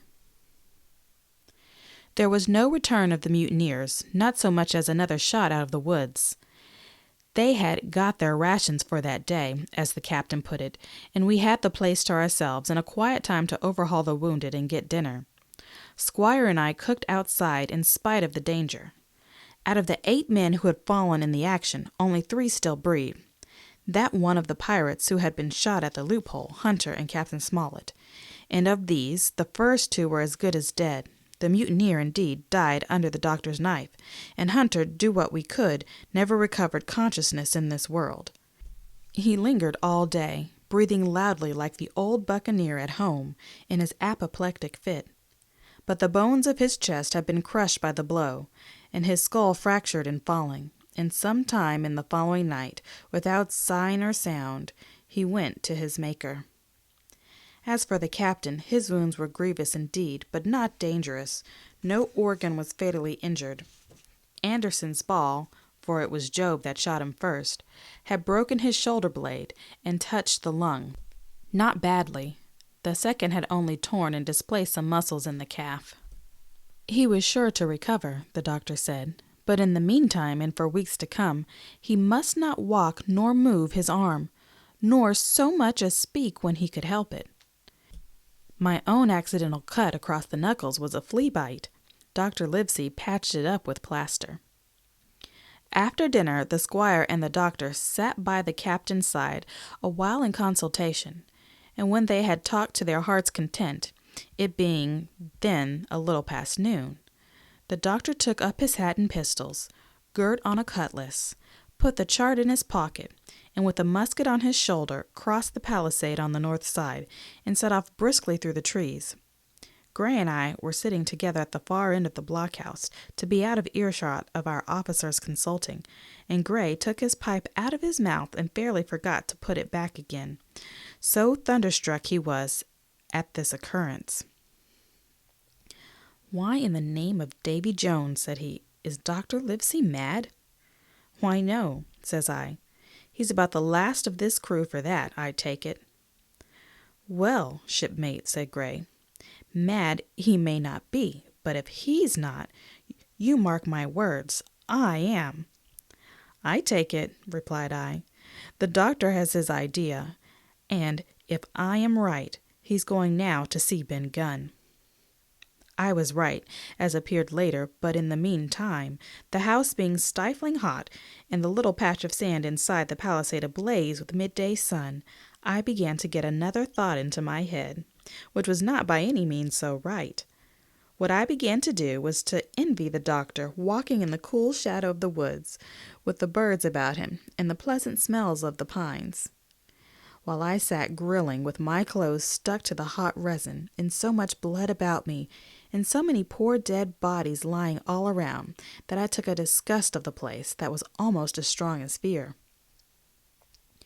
All the time I was washing out the blockhouse and then washing up the things from dinner. This disgust and envy kept growing stronger and stronger, till at last, being near a bread bag, and no one then observing me, I took the first step toward my escapade and filled both pockets of my coat with biscuit.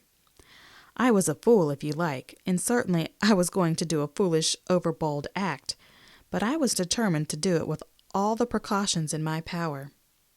These biscuits, should anything befall me, would keep me at least from starving till far on in the next day. The next thing I laid hold of was a brace of pistols, and as I already had a powder horn and bullets, I felt myself well supplied with arms. As for the scheme I had in my head, it was not a bad one in itself.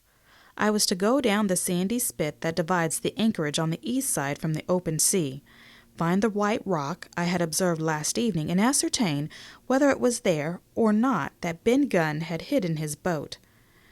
A thing quite worth doing, as I still believe. But as I was certain I should not be allowed to leave the enclosure, my only plan was to take French leave and slip out when nobody was watching, and that was so bad a way of doing it as made the thing itself wrong.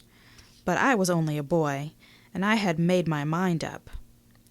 Well, as things at last fell out, I found an admirable opportunity. The Squire and Gray were busy helping the captain with his bandages. The coast was clear. I made a bolt for it over the stockade and into the thickest of the trees. Before my absence was observed, I was out of cry of my companions. This was my second folly, far worse than the first, as I left but 2 sound men to guard the house, but like the first, it was a help towards saving all of us. I took my way straight for the east coast of the island, for I was determined to go down the seaside of the spit to avoid all chance of observation from the anchorage. It was already late in the afternoon, although still warm and sunny.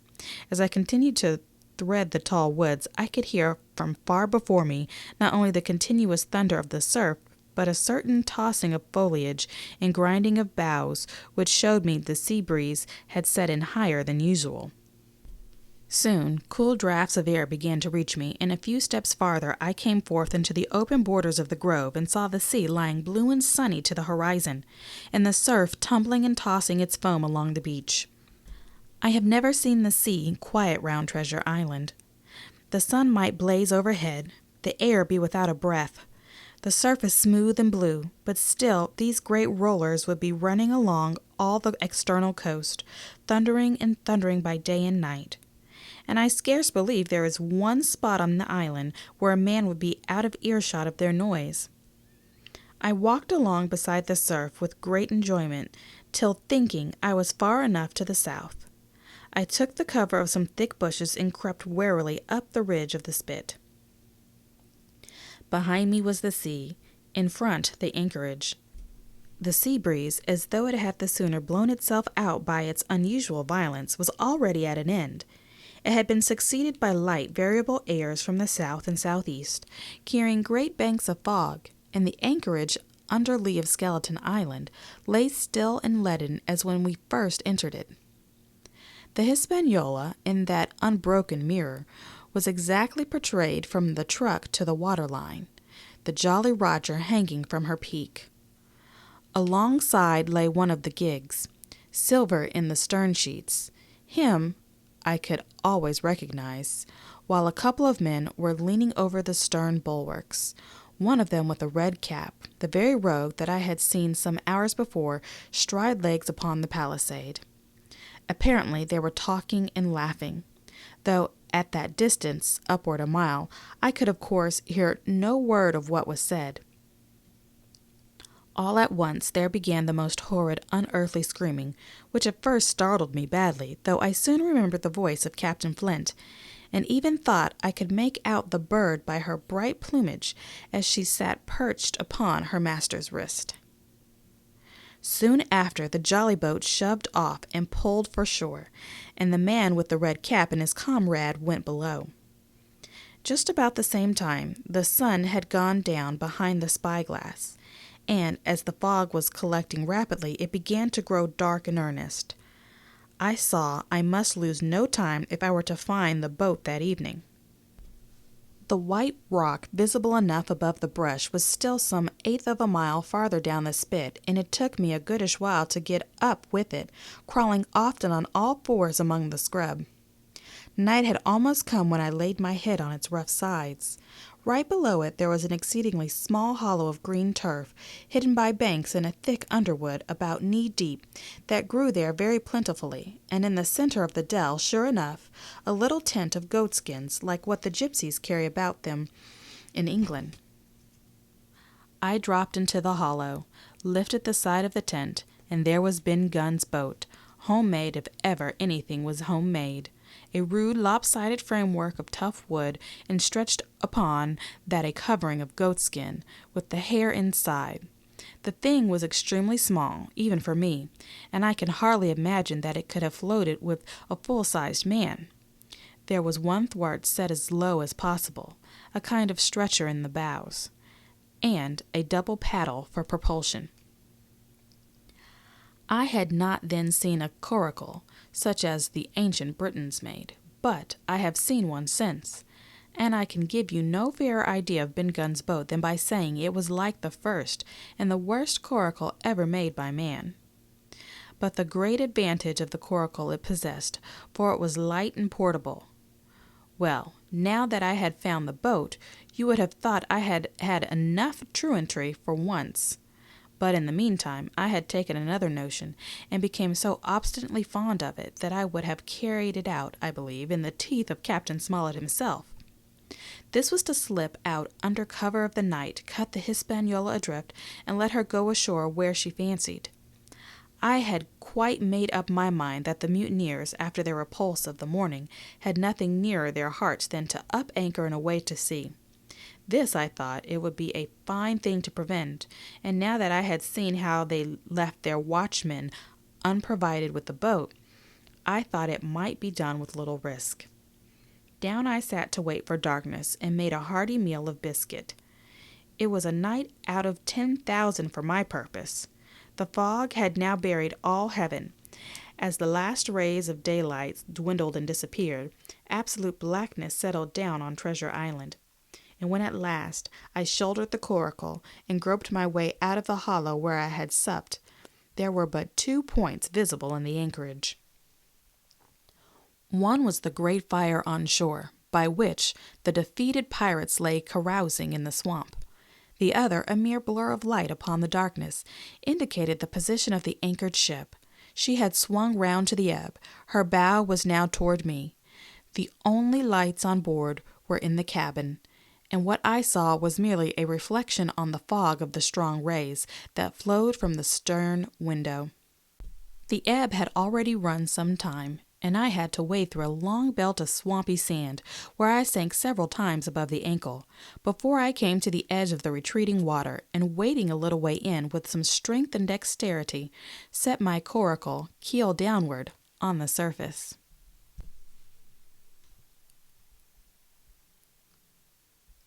Chapter 23. The Ebb Tide Runs. The coracle, as I had ample reason to know before I was done with her, was a very safe boat for a person of my height and weight, both buoyant and clever in a seaway. But she was the most cross-grained, lopsided craft to manage. Do as you please, she always made more leeway than anything else, and turning round and round was the maneuver she was best at. Even Ben Gunn himself has admitted that she was queer to handle till you knew her way. Certainly, I did not know her way. She turned in every direction but the one I was bound to go. The most part of the time we were broadside on, and I'm very sure I never should have made the ship at all but for the tide. By good fortune, paddle as I pleased, the tide was still sweeping me down, and there lay the Hispaniola, right in the fairway, hardly to be missed. First, she loomed before me like a blot of something yet blacker than darkness. Then her spars and hull began to take shape, and the next moment, as it seemed, for the farther I went the brisker grew the current of the ebb, I was alongside of her hawser, and had laid hold. The hawser was as taut as a bowstring, so strong she pulled upon her anchor. All round the hull in the blackness the rippling current bubbled and chattered, like a little mountain stream. Once cut with my sea gully, and the Hispaniola would go humming down the tide. So far so good, but it had next occurred to my recollection that a taut hawser, suddenly cut, is a thing as dangerous as a kicking horse. 10 to 1, if I were so foolhardy as to cut the Hispaniola from her anchor, I and the coracle would be knocked clean out of the water. This brought me to a full stop, and if fortune had not again particularly favored me, I should have had to abandon my design. But the light airs which had begun blowing from the southeast and south had hauled round after nightfall into the southwest. Just while I was meditating, a puff came, caught the Hispaniola, and forced her up into the current, and to my great joy I felt the hawser slacken in my grasp, and the hand by which I had held it dip for a second under water. With that I made my mind up, took out my gully, opened it with my teeth, and cut one strand after another till the vessel only swung by 2. Then I lay quiet, waiting to sever the last when the strain should be once more lightened by a breath of wind. All this time I had heard the sound of loud voices from the cabin, but to say truth, my mind had been so entirely taken up with other thoughts that I had scarcely given ear. Now, however, when I had nothing else to do, I began to pay more heed. One I recognized was the coxswain's Israel Hands. That had been Flint's gunner in former days. The other was, of course, my friend of the red nightcap. Both men were plainly the worse of drink. And they were still drinking, for even while I was listening, one of them, with a drunken cry, opened the stern window and threw out something which I divined to be an empty bottle. But they were not only tipsy. It was plain that they were furiously angry. Oaths flew like hailstones, and every now and then there came forth such an explosion as I thought sure to end in blows. But each time the quarrel passed off, and the voices grumbled lower for a while until the next crisis came, and in its turn passed away without result. On shore I could see the glow of the great campfire burning warmly through the shoreside trees. Someone was singing a dull old droning sailor song, with a droop and a quaver at the end of every verse, and seemingly no end to it all but the patience of the singer. I had heard it on the voyage more than once, and remembered these words: "But one man of her crew alive, what put to sea with 75." And I thought it was a ditty rather too dolefully appropriate for a company that had met such a cruel loss in the morning. But indeed, from what I saw, all these buccaneers were as callous as the sea they sailed on. At last the breeze came, the schooner sidled and drew nearer in the dark. I felt the hawser slacked once more, and with a good tough effort cut the last fibers through. The breeze had but little action on the coracle, and I was almost instantly swept against the bows of the Hispaniola. At the same time the schooner began to turn upon her heel, spinning slowly end for end across the current. I wrought like a fiend, for I expected every moment to be swamped, and since I found I could not push the coracle directly off, I now shoved straight astern. At length I was clear of my dangerous neighbor, and just as I gave the last impulsion, my hands came across a light cord that was trailing overboard across the stern bulwarks. Instantly I grasped it. Why I should have done so I can hardly say. It was at first mere instinct, but once I had it in my hands and found it fast, curiosity began to get the upper hand, and I determined I should have one look through the cabin window. I pulled in hand over hand on the cord, and when I judged myself near enough, rose at infinite risk to about half my height, and thus commanded the roof and a slice of the interior of the cabin. By this time the schooner and her little consort were gliding swiftly through the water. Indeed, we had already fetched up level with the campfire. The ship was talking, as sailors say, loudly, treading the innumerable ripples with an incessant, weltering splash, and until I got my eye above the window-sill, I could not comprehend why the watchman had taken no alarm.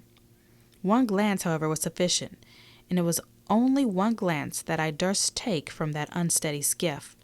It showed me Hans and his companion locked together in deadly wrestle, each with a hand upon the other's throat. I dropped upon the thwart again, none too soon, for I was near overboard. I could see nothing for the moment but these two furious and crimsoned faces, swaying together under the smoky lamp, and I shut my eyes to let them grow once more familiar with the darkness. The endless ballad had come to an end at last, and the whole diminished company about the campfire had broken into the chorus I had heard so often. 15 men on the dead man's chest, yo ho ho, and a bottle of rum. Drinking the devil had done for the rest, yo ho ho, and a bottle of rum. I was just thinking how busy drink and the devil were at the very moment in the cabin of the Hispaniola, when I was surprised by a sudden lurch of the coracle. At the same moment she yawned sharply and seemed to change her course. The speed in the meantime had greatly increased.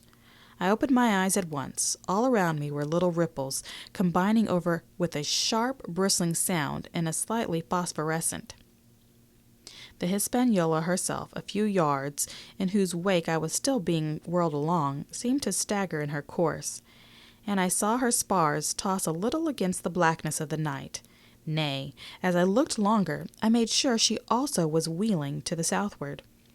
I glanced over my shoulder, and my heart jumped against my ribs. There, right behind me, was the glow of the campfire. The current had turned at right angles, sweeping round along with it the tall schooner and the little dancing coracle, ever quickening, ever bubbling higher, ever muttering louder. It went spinning through the narrows of the open sea. Suddenly, the schooner in front of me gave a violent yaw, turning perhaps through 20 degrees, and almost at the same moment one shout followed from another on board. I could hear feet pounding on the companion ladder, and I knew that the two drunkards had at last been interrupted in their quarrel and awakened to a sense of their disaster. I lay down flat in the bottom of that wretched skiff, and devoutly recommended my spirit to its Maker. At the end of the straits, I made sure we must fall into some bar of raging breakers, where all my troubles would be ended speedily, and though I could perhaps bear to die, I could not bear to look upon my fate as it approached. So I must have lain for hours, continually beaten to and fro upon the billows, now and again wetted with flying sprays, and never ceasing to expect death at the next plunge. Gradually, weariness grew upon me. A numbness, an occasional stupor fell upon my mind even in the midst of my terrors, until sleep at last supervened, and in my sea-tossed coracle I lay and dreamed of home and the old Admiral Benbow.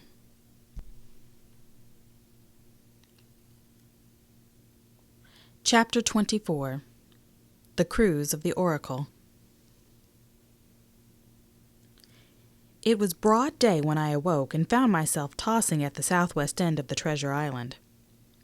The sun was up, but was still hid from me behind the great bulk of the spyglass, which on this side descended almost to the sea in formidable cliffs. Hull bowline hid and mizzenmast hill were at my elbow. The hill bare and dark, the head bound with cliffs 40 or 50 feet high and fringed with great masses of fallen rock. I was scarce a quarter of a mile to eastward, and it was my first thought to paddle in and land. That notion was soon given over. Among the fallen rocks the breakers spouted and bellowed. Loud reverberations, heavy sprays flying and falling, succeeded one another from second to second, and I saw myself, if I ventured nearer, dashed to death upon the rough shore, or spending my strength in vain to scale the beetling crags. Nor was that all. for crawling together on flat tables of rock or letting themselves drop into the sea with loud reports, I beheld huge slimy monsters, soft nails, as it were, of incredible bigness, 2 or 3 score of them together, making the rocks to echo with their barkings. I have understood since that these were sea lions, and entirely harmless, but the look of them, added to the difficulty of the shore and the high running of the surf, was more than enough to disgust me with that landing place. I felt willing rather to starve at sea than to confront such perils. In the meantime, I had a better chance, as I supposed, before me. North of Hall Bowline Head, the land runs in a long way, leaving, at low tide, a long stretch of yellow sand. To the north of that, again, there comes another cape, Cape of the Woods, as it was marked upon the chart, buried in tall green pines which descended to the margin of the sea. I remembered what Silver had said about the current that sets northward along the whole west coast of Treasure Island, and seeing from my position that I was already under its influence, I preferred to leave Hall Bowline Head behind me and reserve my strength for an attempt to land upon the kindlier-looking Cape of the Woods. There was a great smooth swell upon the sea. The wind blowing steady and gentle from the south, there was no contrariety between that and the current, and the billows rose and fell unbroken. Had it been otherwise, I must long ago have perished, but as it was, it is surprising how easily and securely my little and light boat could ride. Often as I lay still at the bottom and kept no more than an eye above the gunwale, I would see a big blue summit heaving close above me. Yet the coracle would but bounce a little when it reached the crest, dance as if on springs, and subside on the other side into the trough as lightly as a bird. I began after a little to grow very bold and sat up to try my skill at paddling. But even a small change in the disposition of the weight will produce violent changes in the behavior of a coracle. And I had hardly moved before the boat, giving up at once her gentle dancing movement, ran straight down a slope of water so steep that it made me giddy, and struck her nose with a spout of spray deep into the side of the next wave. I was drenched and terrified, and fell instantly back into my old position, whereupon the coracle seemed to find her head again, and led me as softly as before among the billows. It was plain she was not to be interfered with, and at that rate, since I could in no way influence her course, what hope had I left of reaching land? I began to be horribly frightened, but I kept my head for all that. First, moving with all care, I gradually bailed out the coracle with my sea-cup. Then, getting my eye once more above the gunwale, I set myself to study how it was she managed to slip so quietly through the rollers. I found each wave, instead of the big, smooth, glossy mountain it looks from shore, or from a vessel's deck, was for all the world like any range of hills on the dry land, full of peaks and smooth places and valleys. The coracle, left to herself, turning from side to side, threaded, so to speak, her way through these lower parts and avoided the steep slopes and higher, toppling summits of the wave. Well now, thought I to myself, it is plain I must lie where I am and not disturb the balance. But it is plain also that I can put the paddle over the side, and from time to time in smooth places give her a shove or two toward land. No sooner thought upon than done. There I lay on my elbows in the most terrifying attitude, and every now and again gave a weak stroke or two to turn her head to shore. It was very tiring and slow work, yet I did visibly gain ground, and as we were near the Cape of the Woods, though I saw I must infallibly miss that point, I had still made some 100 yards of easting. I was indeed close in. I could see the cool green treetops swaying together in the breeze, and I felt sure I should make the promontory without fail. It was high time, for I now began to be tortured with thirst. The glow of the sun from above, its thousandfold reflection from the waves, the sea-water that fell and dried upon me, caking my very lips with salt, combined to make my throat burn and my brain ache. The sight of the trees so near at hand had almost made me sick with longing, but the current had soon carried me past the point, and as the next reach of sea opened out, I beheld a sight that changed the nature of my thoughts. Right in front of me, not half a mile away, I beheld the Hispaniola under sail. I made sure, of course, that I should be taken, but I was so distressed for want of water that I scarce knew whether to be glad or sorry at the thought. And long before I could come to a conclusion, surprise had taken entire possession of my mind, and I could do nothing but stare and wonder. The Hispaniola was under her mainsail and 2 jibs, and the beautiful white canvas shone in the sun like snow or silver. When I first sighted her, all her sails were drawing. She was lying a course about northwest, and I presumed the men on board were going round the island on their way back to anchorage. Presently she began to fetch more and more to the westward, so that I thought they had sighted me and were going about in chase. And at last, however, she fell right into the wind's eye, was taken dead aback, and stood there a while, helpless with her sails shivering. "Clumsy fellows," said I. "They must still be drunk as owls." And I thought how Captain Smollett would have set them skipping. Meanwhile, the schooner gradually fell off and filled again upon another tack, sailed swiftly for a minute or so, and brought up once more dead in the wind's eye. Again and again was this repeated, to and fro, up and down, north, south, east, and west. The Hispaniola sailed by swoops and dashes, and at each repetition ended as she had begun, with idly flapping canvas. It became plain to me that nobody was steering, and if so, where were the men? Either they were dead drunk or had deserted her, I thought, and perhaps if I could get on board I might return the vessel to her captain. The current was bearing coracle and schooner southward at an equal rate. As for the latter's sailing, it was so wild and intermittent, and she hung each time so long in irons, that she certainly gained nothing, if she did not even lose. If only I dared to sit up and paddle, I made sure that I could overhaul her. The scheme had an air of adventure that inspired me, and the thought of the water breaker beside the fore companion doubled my growing courage. Up I got, was welcomed almost instantly by another cloud of spray, but this time stuck to my purpose and set myself with all my strength and caution to paddle after the unsteered Hispaniola. Once I shipped a sea so heavy that I had to stop and bail, with my heart fluttering like a bird, but gradually I got into the way of the thing and guided my coracle among the waves, with only now and then a blow upon her bows and a dash of foam in my face. I was now gaining rapidly on the schooner. I could see the brass glisten on the tiller as it banged about, and still no soul appeared upon her decks. I could not choose but suppose she was deserted.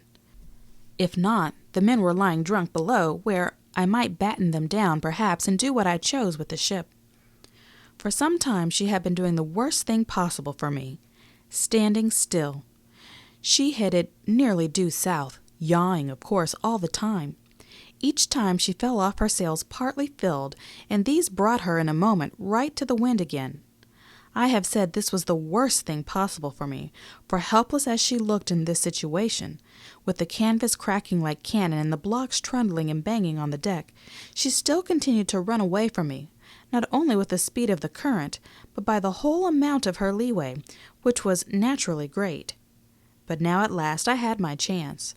The breeze fell for some seconds very low, and the curtain gradually turning her, the Hispaniola revolved slowly round her center, and at last presented me her stern, with the cabin window still gaping open, and the lamp over the table still burning on into the day.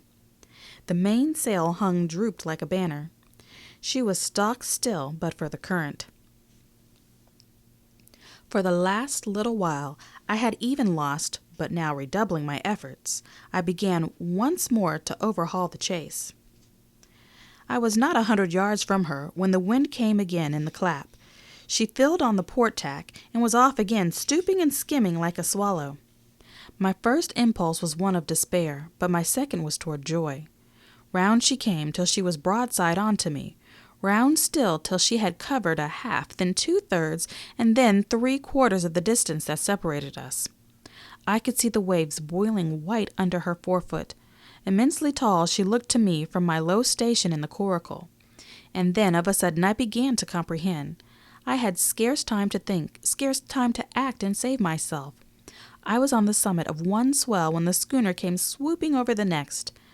The bowsprit was over my head. I sprang to my feet and leaped, stamping the coracle under water. With one hand I caught the jib boom, while my foot was lodged between the stay and the brace. And as I still clung there panting, a dull blow told me that the schooner had charged down upon and struck the coracle, and that I was left without retreat on the Hispaniola.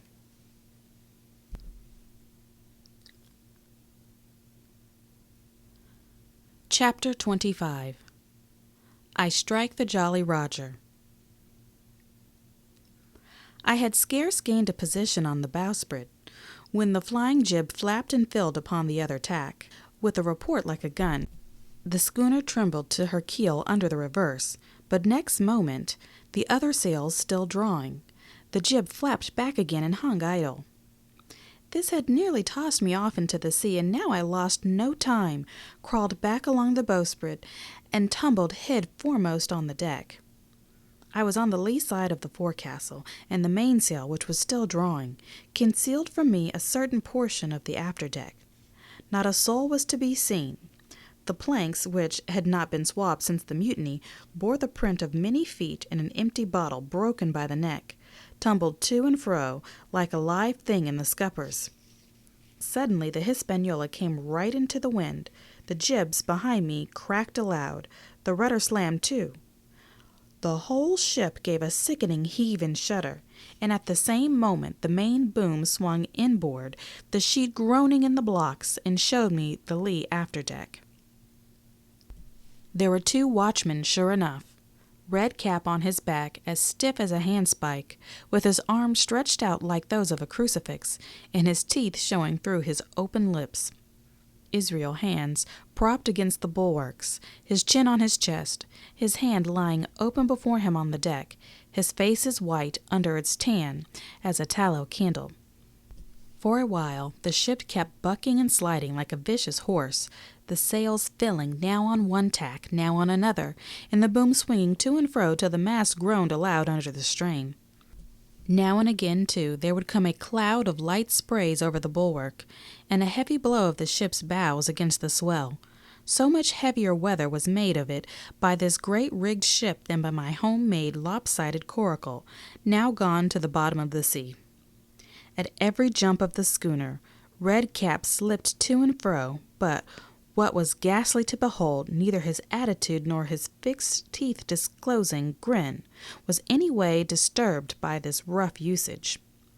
At every jump, too, Hands appeared still more to sink into himself and settle down upon the deck, his feet sliding ever the farther out, and the whole body canting toward the stern, so that his face became little by little hid from me, and at last I could see nothing beyond his ear and frayed ringlet of one whisker. And at the same time I observed around both of them splashes of dark blood upon the planks, and began to feel sure that they had killed each other in their drunken wrath. While I was thus looking and wondering, in a calm moment when the ship was still, Israel Hands turned partly round, and with a low moan writhed himself back to the position in which I had seen him first. The moan, which told of pain and deadly weakness, and the way in which his jaw hung open went right to my heart. But when I remembered the talk I had overheard from the apple barrel, all pity left me. I walked aft until I reached the mainmast. "Come aboard, Mr. Hands," I said ironically. He rolled his eyes round heavily, but he was too far gone to express surprise. All he could do was to utter one word: "Brandy." It occurred to me there was no time to lose, and dodging the boom as it once more lurched across the deck, I slipped aft and down the companion stairs into the cabin. It was such a scene of confusion as you could hardly fancy. All the lock-fast places had been broken open in quest of the chart. The floor was thick with mud where ruffians had sat down to drink or consult after wading in the marshes round their camp. The bulkheads, all painted in clear white and beaded round with gilt, bore a pattern of dirty hands. Dozens of empty bottles clinked together in corners to the rolling of the ship. One of the doctor's medical books lay open on the table, half of the leaves gutted out, I suppose, for pipe lights. In the midst of all this, the lamp still cast a smoky glow, obscure and brown as umber. I went into the cellar. All the barrels were gone, and of the bottles a most surprising number had been drunk out and thrown away. Certainly, since the mutiny began, not a man of them could ever have been sober. Foraging about, I found a bottle with some brandy left. For Hans and for myself, I routed out some biscuit, some pickled fruits, a great bunch of raisins, and a piece of cheese. With these I came on deck, put down my own stock behind the rudder-head, and well out of the coxswain's reach. Went forward to the water-breaker and had a good deep drink of water, and then, and not till then, gave Hans the brandy. He must have drunk a gill before he took the bottle from his mouth. "Aye," said he, "by thunder, I wanted some of that." I had sat down already in my own corner and began to eat. "Much hurt?" I asked him. He grunted, or rather, I might say he barked. "If that doctor was aboard," he said, "I'd be right enough in a couple of turns, but I don't have no manner of luck, you see, and that's what's the matter with me. As for that swab, he's good as dead, he is," he added, indicating the man with the red cap. "He warn't no seaman anyhow. And where might you have come from?" "Well," said I, "I've come aboard to take possession of this ship, Mr. Hans, and you'll please regard me as your captain until further notice." He looked at me sourly enough, but said nothing. Some of the color had come back into his cheeks, though he still looked very sick, and still continued to slip out and settle down as the ship banged about. "By the by," I continued, "I can't have these colors, Mr. Hans, and, by your leave, I'll strike 'em. Better none than these." And again dodging the boom, I ran to the color lines, handed down their cursed black flag, and chucked it overboard. "God save the king," said I, waving my cap, "and there's an end to Captain Silver." He watched me keenly and slyly, his chin all the while on his breast. "I reckon," he said at last, "I reckon, Cap'n Hawkins, you'll kind of want to get ashore now. Suppose we talks." "Why, yes," said I, "with all my heart, Mr. Hans, say on," and I went back to my meal with a good appetite. "This man," he began, nodding feebly at the corpse, "O'Brien were his name, a rank Irelandner. This man and me got the canvas on her, meaning for to sail her back. Well, he's dead now, he is, as dead as bilge, and who's to sail this ship? I don't see. Without I gives you a hint, you ain't that man as far as I can tell. Now look here, you give me food and drink and an old scarf and handkerchief to tie my wound up, you do, and I'll tell you how to sail her, and that's about square all around, I take it." "I'll tell you one thing," says I.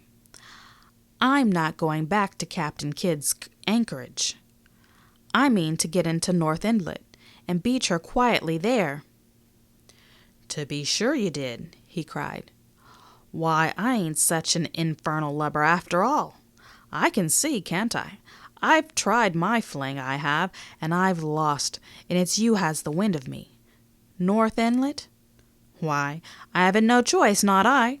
I'd help you sail her up the execution dock, by thunder, so I would."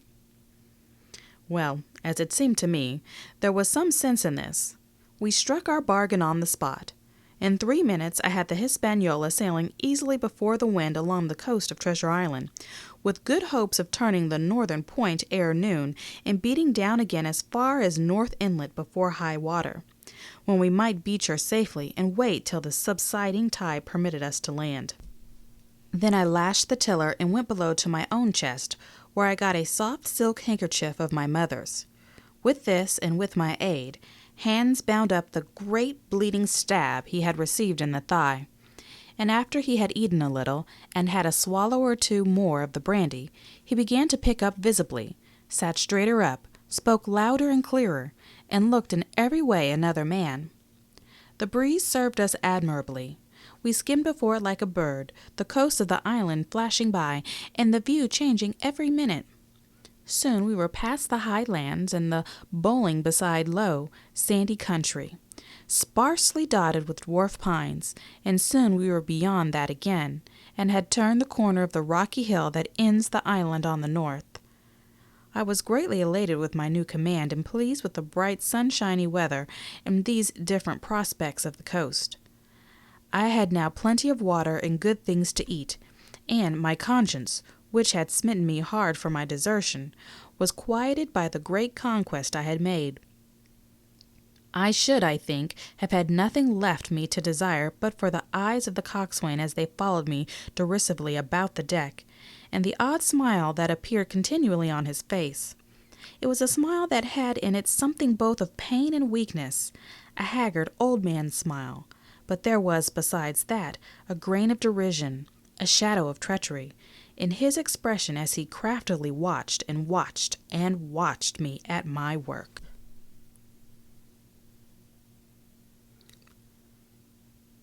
Chapter 26. Israel Hands. The wind, serving us to a desire, now hauled into the west. We could run so much the easier from the northeast corner of the island to the mouth of the north inlet.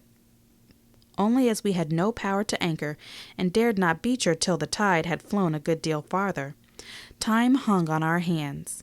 The coxswain told me how to lay the ship to. After a good many trials I succeeded, and we both sat in silence over another meal. "Cap'n," said he at length, with that same uncomfortable smile, "here's my old shipmate O'Brien. Suppose you was to heave him overboard. I ain't particular as a rule, and I don't take no blame for settlin' his hash, but I don't reckon him ornamental now, do you?" "I'm not strong enough, and I don't like the job, and there he lies for me," said I. "This here's an unlucky ship, this Hispaniola, Jim," he went on, blinking. "There's a power of men been killed in this Hispaniola. A sight of poor seamen dead and gone since you and me took ship to Bristol. I never seen sich dirty luck, not I. There was this here O'Brien. Now, he's dead, ain't he? Well, now, I'm no scholar, and your laddies can read and figure, and to put it straight, do you take it as a dead man is dead for good, or do he come alive again?" "You can kill the body, Mr. Hands, but not the spirit. You must know that already," I replied.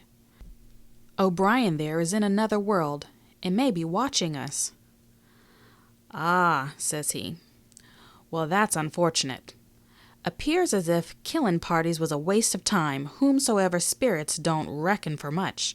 But what I've seen, I'll chance it with the spirits, Jim.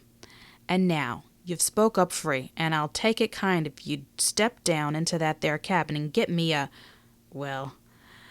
shiver my timbers, I can't hit the name on it. Well, you give me a bottle of wine, Jim. This here's brandy's too strong for my head." Now, the coxswain's hesitation seemed to be unnatural, and as for the notion of his preferring wine to brandy, I entirely disbelieved it. The whole story was a pretext. He wanted me to leave the deck, so much was plain, but with what purpose I could in no way imagine. His eyes never met mine. They kept wandering to and fro, up and down, now with a look to the sky, now with a flitting glance upon the dead O'Brien. All the time he kept smiling and putting his tongue out in the most guilty, embarrassed manner, so that a child could have told that he was bent on some deception. I was prompt with my answer, however, for I saw where my advantage lay, and that with a fellow so densely stupid I could easily conceal my suspicions to the end.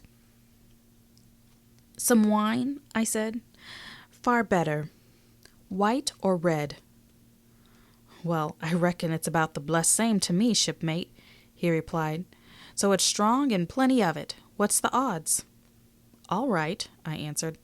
"I'll bring you port, Mr. Hands. But I'll have to dig for it." With that, I scuttled down the companion with all the noise I could, slipped off my shoes, ran quietly along the spared galley, mounted the forecastle ladder, and popped my head out of the fore companion. I knew he would not expect to see me there, yet I took every precaution possible, and certainly the worst of my suspicions proved to be true. He had risen from his position to his hands and knees, and though his leg obviously hurt him pretty sharply when he moved, for I could hear him stifle a groan, yet it was at a good rattling rate that he trailed himself across the deck. In half a minute he had reached the port scuppers and picked out of a coil of rope a long knife, or rather a short dirk, discolored to the hilt with blood. He looked upon it for a moment, thrusting forth his under jaw, tried the point upon his hand, and then hastily concealing it in the bosom of his jacket, trundled back again into his old place against the bulwark. That was all that I required to know.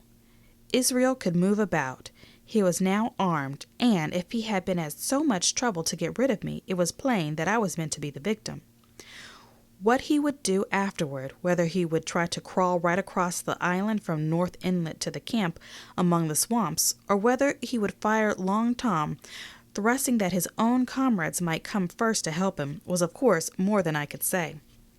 Yet I felt sure that I could trust him in one point, since in that our interests jumped together, and that was in the disposition of the schooner. We both desired to have her stranded safe enough in a sheltered place, and so that when the time came she could be got off again with as little labor and danger as might be. And until that was done, I considered that my life would certainly be spared. While I was thus turning the business over in my mind, I had not been idle with my body. I had stolen back to the cabin, slipped once more into my shoes, and laid my hand at random on a bottle of wine. And now, with this for an excuse, I made my reappearance on the deck. Hans lay as I had left him, all fallen together in a bundle, and with his eyelids lowered, as though he were too weak to bear the light. He looked up, however, at my coming, knocked the neck off the bottle like a man who had done the same thing often, and took a good swig with his favorite toast of "Here's luck." Then he lay quiet for a while, and then pulling out a stick of tobacco, begged me to cut him a quid. "Cut me a hunk of that," says he, "for I haven't no knife, and hardly strength enough, so be as I had." "Ah, Jim, I reckon I've missed stays. Cut me a quid, as'll likely be the last, lad, for I'm for my long home, and no mistake." "Well," said I, "I'll cut you some tobacco. But if I was you, and thought myself so badly, I would go to my prayers, likely a Christian man." "Why?" said he. "Now you tell me why." "Why?" I cried. "You were asking me just now about the dead. You've broken your trust. You lived in sin and lies and blood.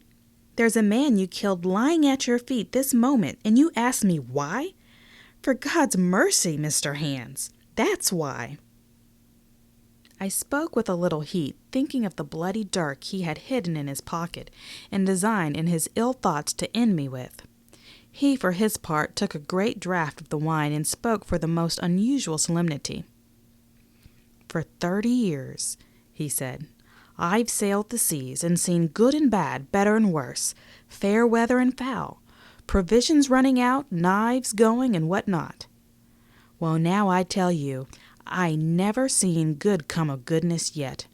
Him as strikes first is my fancy. Dead men don't bite. Them's my views. Amen, so be it. And now you look here," he added, suddenly changing his tone. "We've had about enough of this foolery.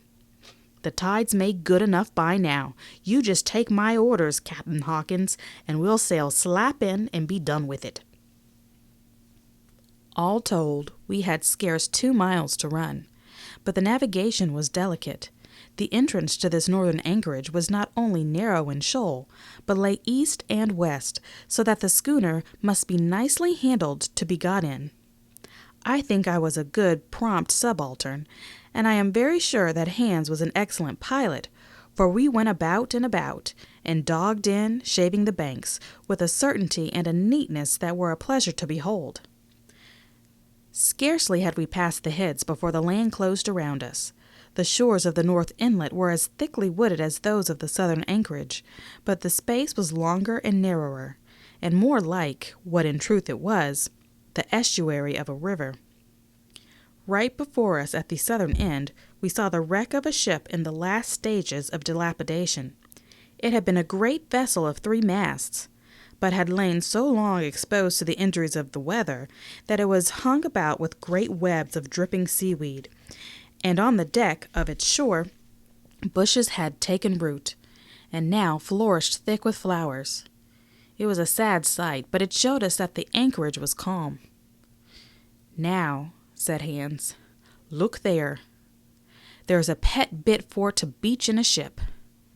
Fine flat sand, never a cat's paw, trees all around it, and flowers a-bloomin' like a garden on that old ship." "And once beached," I inquired, "how shall we get her off again?" "Why so," he replied. "You take a line ashore there on the other side at low water, take a turn about one of them big pines, bring it back, take a turn round the capstan, and lie to for the tide. Come high water, all hands take a pull upon the line, and off she comes as sweet as nature. And now, boy, you stand by. We're near the bit now, and she's too much way on her. Starboard a little. So, steady, starboard. Larboard. A little steady, steady." So he issued his commands, which I breathlessly obeyed, till all of a sudden he cried, "Now, my hearty luff!" And I put the helm hard up, and the Hispaniola swung round rapidly and ran stem on for the low wooded shore. The excitement of these last maneuvers had somewhat interfered with the watch I had kept hitherto sharply enough upon the coxswain. Even then I was still so much interested waiting for the ship to touch that I had quite forgot the peril that hung over my hood, and stood craning over the starboard bulwarks and watching the ripples spreading wide before the bows. I might have fallen without a struggle for my life had not a sudden disquietude seized upon me and made me turn my head. Perhaps I had heard a creak or seen his shadow moving with the tail of my eye. Perhaps it was an instinct like a cat's. But sure enough, when I looked round, there was Hans, already halfway toward me, with the dirk in his right hand.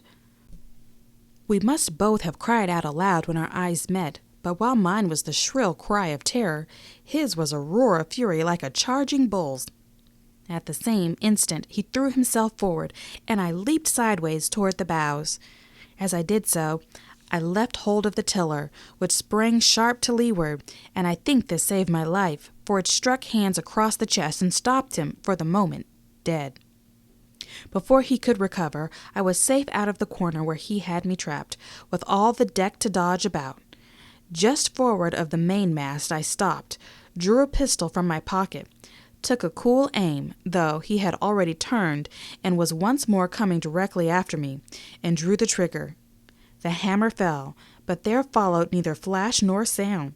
The priming was useless with sea-water. I cursed myself for my neglect. Why had not I long before reprimed and reloaded my only weapons? Then I should not have been, as now, a mere fleeing sheep before this butcher. Wounded as he was, it was wonderful how fast he could move, his grizzled hair tumbling over his face, and his face itself as red as a red ensign with his haste and fury. I had no time to try my other pistol, nor indeed much inclination, for I was sure it would be useless. One thing I saw plainly: I must not simply retreat before him, or he would speedily hold me boxed into the bows, as a moment since he had so nearly boxed me in the stern. Once so caught, and 9 or 10 inches of the blood-stained dirk would be my last experience on this side of eternity. I placed my palms against the mainmast, which was of a goodish bigness, and waited, every nerve upon the stretch. Seeing that I meant to dodge, he also paused, and a moment or two passed in feints on his part, and corresponding movements upon mine. It was such a game as I had often played at home about the rocks of Black Hill Cove, but never before, you may be sure, with such a wildly beating heart as now. Still, as I say, it was a boy's game, and I thought I could hold my own at it against any elderly seaman with a wounded thigh. Indeed, my courage had begun to rise so high that I allowed myself a few darting thoughts on what would be the end of the affair, and while I saw certainly that I could spin it out for long, I saw no hope of any ultimate escape. Well, while things stood thus, suddenly the Hispaniola struck, staggered, ground for an instant in the sand, and then, swift as a blow, canted over the port side till the deck stood at an angle of 45 degrees, and about a puncheon of water splashed into the scupper holes and lay in a pool between the deck and the bulwark. We were both of us capsized in a second, and both of us rolled almost together into the scuppers. The dead Redcap, with his arms still spread out, tumbling stiffly after us. So near were we, indeed, that my head came against the coxswain's foot with a crack that made my teeth rattle. Blow and all, I was the first afoot again, for hands had got involved with the dead body. Then sudden canting of the ship had made the deck no place for running on. I had to find some new way of escape, and that upon the instant, for my foe was almost touching me. Quick as thought, I sprang into the mizzen shrouds, rattled up hand over hand, and did not draw a breath till I was seated on the cross-trees. I had been saved by being prompt. The dirk had struck not half a foot below me, and as I pursued my upward flight, and there stood Israel Hands with his mouth open and his face upturned to mine, a perfect statue of surprise and disappointment. Now that I had a moment to myself, I lost no time in changing the priming of my pistol, and then, having one ready for service, and to make assurance doubly sure, I proceeded to draw the load of the other and recharge it afresh from the beginning. My new employment struck Hans all of a heap. He began to see the dice going against him, and, after an obvious hesitation, he also hauled himself heavily into the shrouds, and with a dirk in his teeth, began slowly and painfully to mount. It cost him no end of time and groans to haul his wounded leg behind him, and I had quietly finished my arrangements before he was much more than a third of the way up. Then, with a pistol in either hand, I addressed him. "One more step, Mr. Hands," said I, "and I'll blow your brains out. Dead men don't bite, you know," I added with a chuckle. He stopped instantly. I could see by the working of his face that he was trying to think, and the process was so slow and laborious that, in my new-found security, I laughed aloud. At last, with a swallow or two, he spoke, his face still wearing the same expression of extreme perplexity. In order to speak, he had to take the dagger from his mouth, but in all else he remained unmoved. "Jim," says he, "I reckon we're fouled, you and me, and we'll have to sign articles. I'd have had you but for that there lurch, but I don't have no luck, not I, and I reckon I'll have to strike, which comes hard, you see, for a master mariner, to a ship's younker like you, Jim." I was drinking in his words and smiling away, as conceited as a cock upon a wall, when all in a breath back went his right hand over his shoulder. Something sang like an arrow through the air. I felt a blow, and then a sharp pang, and there I was, pinned by the shoulder to the mast. In the horrid pain and surprise of the moment, I scarce can say it was by my own volition, and I am sure it was without a conscious aim. Both my pistols went off, and both escaped out of my hand. They did not fall alone. With a choked cry, the coxswain loosened his grasp around the shrouds, and plunged head first into the water.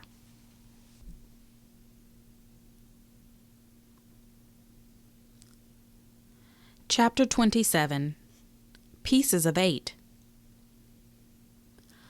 Owing to the cant of the vessel, the masts hung far out over the water, and from my perch on the cross-trees I had nothing below me but the surface of the bay.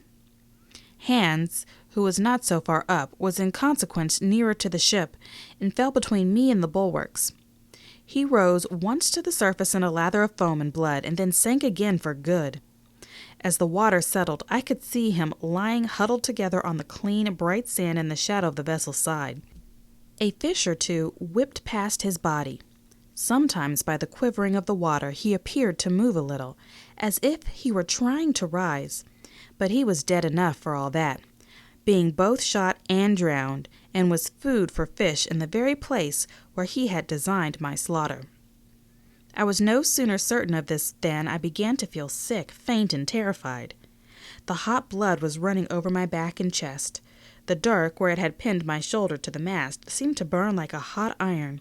Yet it was not so much these real sufferings that distressed me, for these, it seemed to me, I could bear without a murmur. It was the horror I had upon my mind of falling from the cross-trees into that still green water beside the body of the coxswain. I clung with both hands till my nails ached, and I shut my eyes as if to cover up the peril.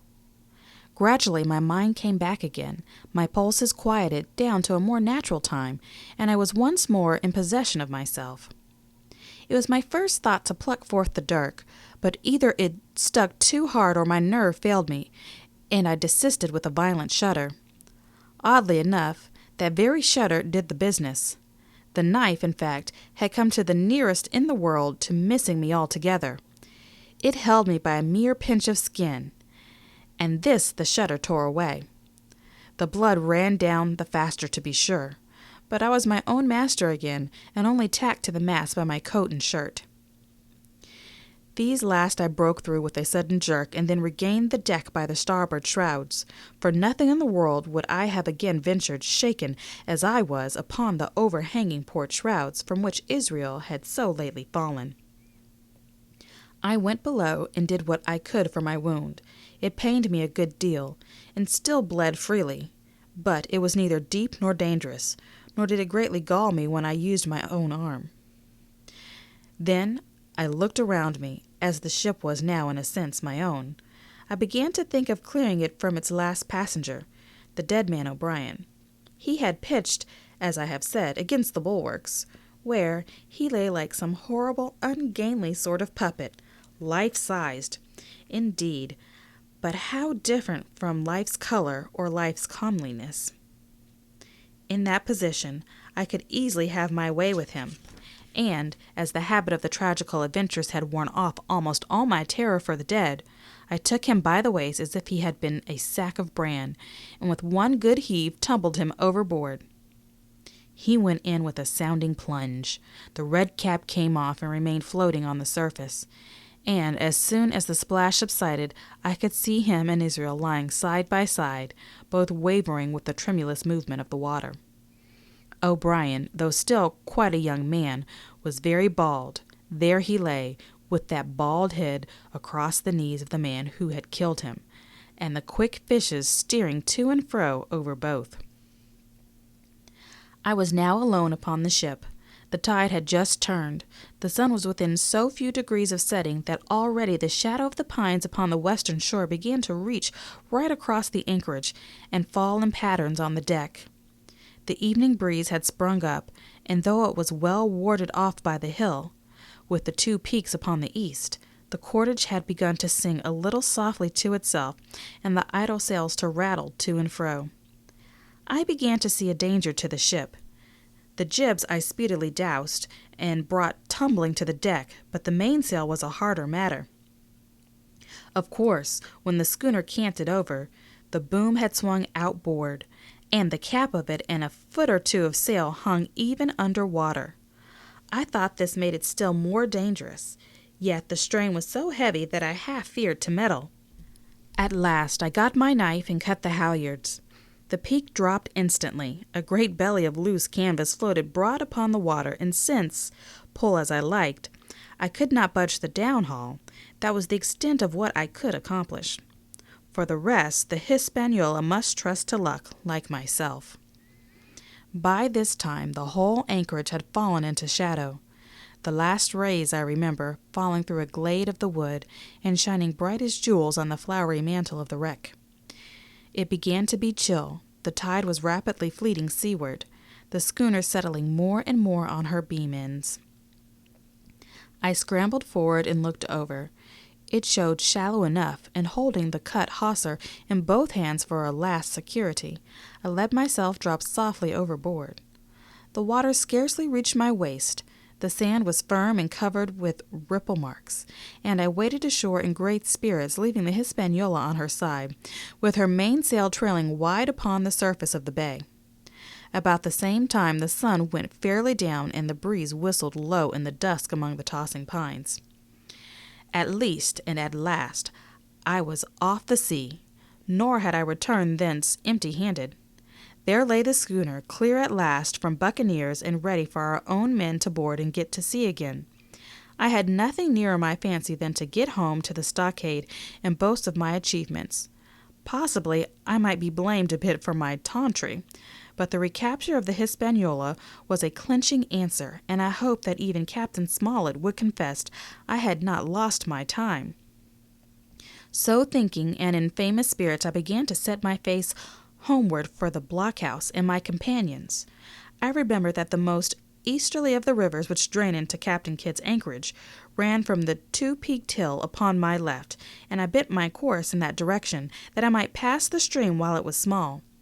The wood was pretty open, and keeping along the lower spurs, I had soon turned the corner of that hill and waded to the midcalf across the watercourse. This brought me near to where I had encountered Ben Gunn, the maroon, and I walked more circumspectly, keeping an eye on every side. The dusk had come nigh hand completely, and as I opened out the cleft between the two peaks, I became aware of a wavering glow against the sky, where, as I judged, the man of the island was cooking his supper before a roaring fire. And yet I wondered in my heart that he should show himself so careless. For, if I could see this radiance, might it not reach the eyes of Silver himself, where he camped upon the shore, among the marshes? Gradually the night fell blacker. It was all I could do to guide myself even roughly toward my destination. The double hill behind me and the spyglass on my right hand loomed faint and fainter. The stars were few and pale, and in the low ground where I wandered I kept tripping among bushes and rolling into sandy pits. Suddenly a kind of brightness fell about me. I looked up. A pale glimmer of moonbeams had alighted on the summit of the spyglass, and soon after I saw something broad and silvery moving low down between the trees, and knew the moon had risen. With this to help me, I passed rapidly over what remained to me of my journey, and sometimes walking, sometimes running, impatiently drew near to the stockade. Yet as I began to thread the grove that lies before it, I was not so thoughtless but that I slacked my pace and went a trifle warily. It would have been a poor end of my adventure to get shot down by my own party in mistake. The moon was climbing higher and higher. Its light began to fall here and there in masses through the more open districts of the wood, and right in front of me a glow of a different color appeared among the trees. It was red and hot, and now and again it was a little darkened, as if it were the embers of a bonfire smoldering.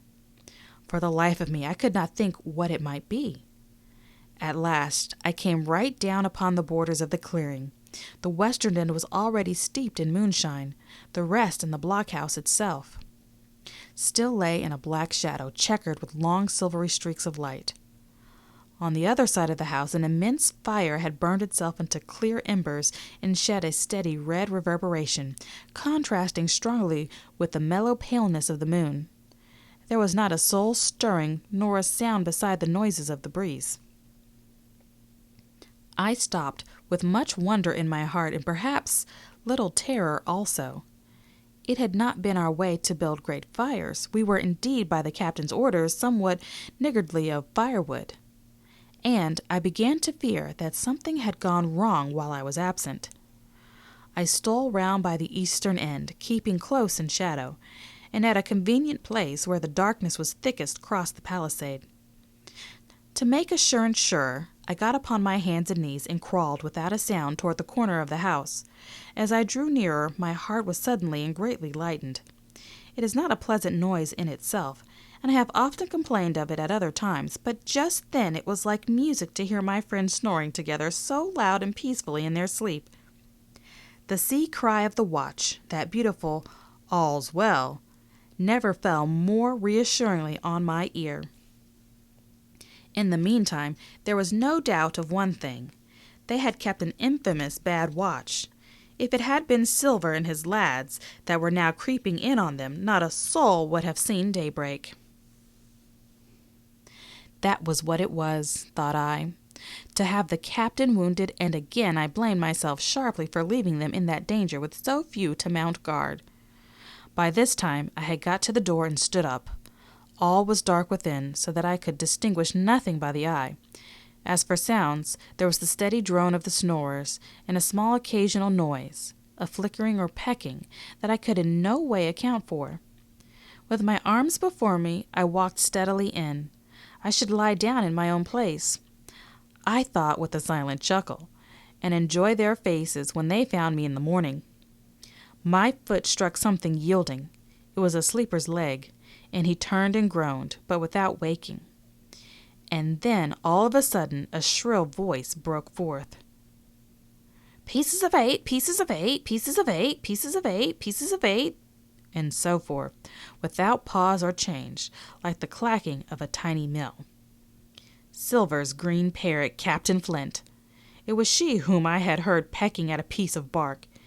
It was she keeping better watch than any human being, who thus announced my arrival with her wearisome refrain. I had no time left to recover. At the sharp clipping tone of the parrot, the sleepers awoke and sprang up, and with a mighty oath the voice of Silver cried, "Who goes?" I turned to run, struck violently against one person, recoiled, and ran full into the arms of a second, who, for his part, closed upon and held me tight. "Bring a torch, Dick," said Silver, when my capture was thus assured.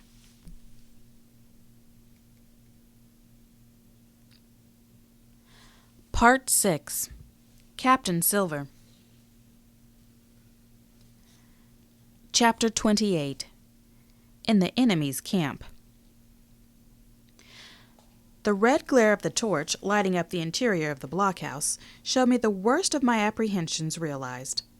The pirates were in the possession of the house and stores. There was the cask of cognac, there were the pork and bread as before, and what tenfold increased my horror, not a sign of any prisoner. I could only judge that all had perished, and my heart smote me sorely that I had not been there to perish with them. There were 6 of the buccaneers, all told. Not another man was left alive. 5 of them were on their feet, flushed and swollen, suddenly called out of the first sleep of drunkenness. The 6th had only risen upon his elbow. He was deadly pale, and the blood-stained bandage round his head told that he had recently been wounded, and still more recently dressed. I remembered the man who had been shot and had run back among the woods in the great attack, and doubted not that this was he. The parrot sat preening her plumage on Long John's shoulder. He himself, I thought, looked somewhat paler and more stern than I was used to. He still wore the fine broadcloth suit in which he had fulfilled his mission, but it was bitterly the worse for wear, daubed with clay and torn with the sharp briars of the wood. "So," said he, "here's Jim Hawkins, shiver my timbers. Dropped in like, eh? Well, come, I take that friendly." And thereupon he sat down across the brandy cask and began to fill a pipe. "Give me a loan of a link, Dick," said he, and then, when he had a good light, "That'll do, lad," he added. "Stick the glim in the wood heap, and you, gentlemen, bring yourselves too. You needn't stand up for Mr. Hawkins. He'll excuse you. You may lay to that. And so, Jim," stopping the tobacco, "here you were, and quite a pleasant surprise for poor old John Silver. I see you were smart when I first set eyes on you, but this here gets away from me clean, it do." To all this, as may be well supposed, I made no answer. They had set me with my back against the wall, and I stood there looking Silver in the face, pluckily enough, I hope, to all outward appearance, but with black despair in my heart. Silver took a whiff or two of his pipe with great composure, and then ran on again. "Now you see, Jim, so be as you are here," says he. "I'll give you a piece of my mind. I have always liked you, I have, for a lad of spirit, and the picture of myself when I was young and handsome. I always wanted you to jine and take your share and die a gentleman, and now, my cook, you've got to. Your Captain Smollett's a fine seaman, as I'll own up to any day, but stiff on discipline. Duty is duty, says he, and right he is. Just you keep clear of the captain.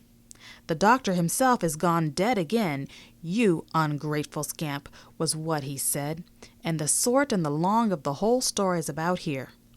You can't go back to your own lot, for they won't have you, and without you start a third ship's company all by yourself, which might be lonely. You'll have to join the Captain Silver.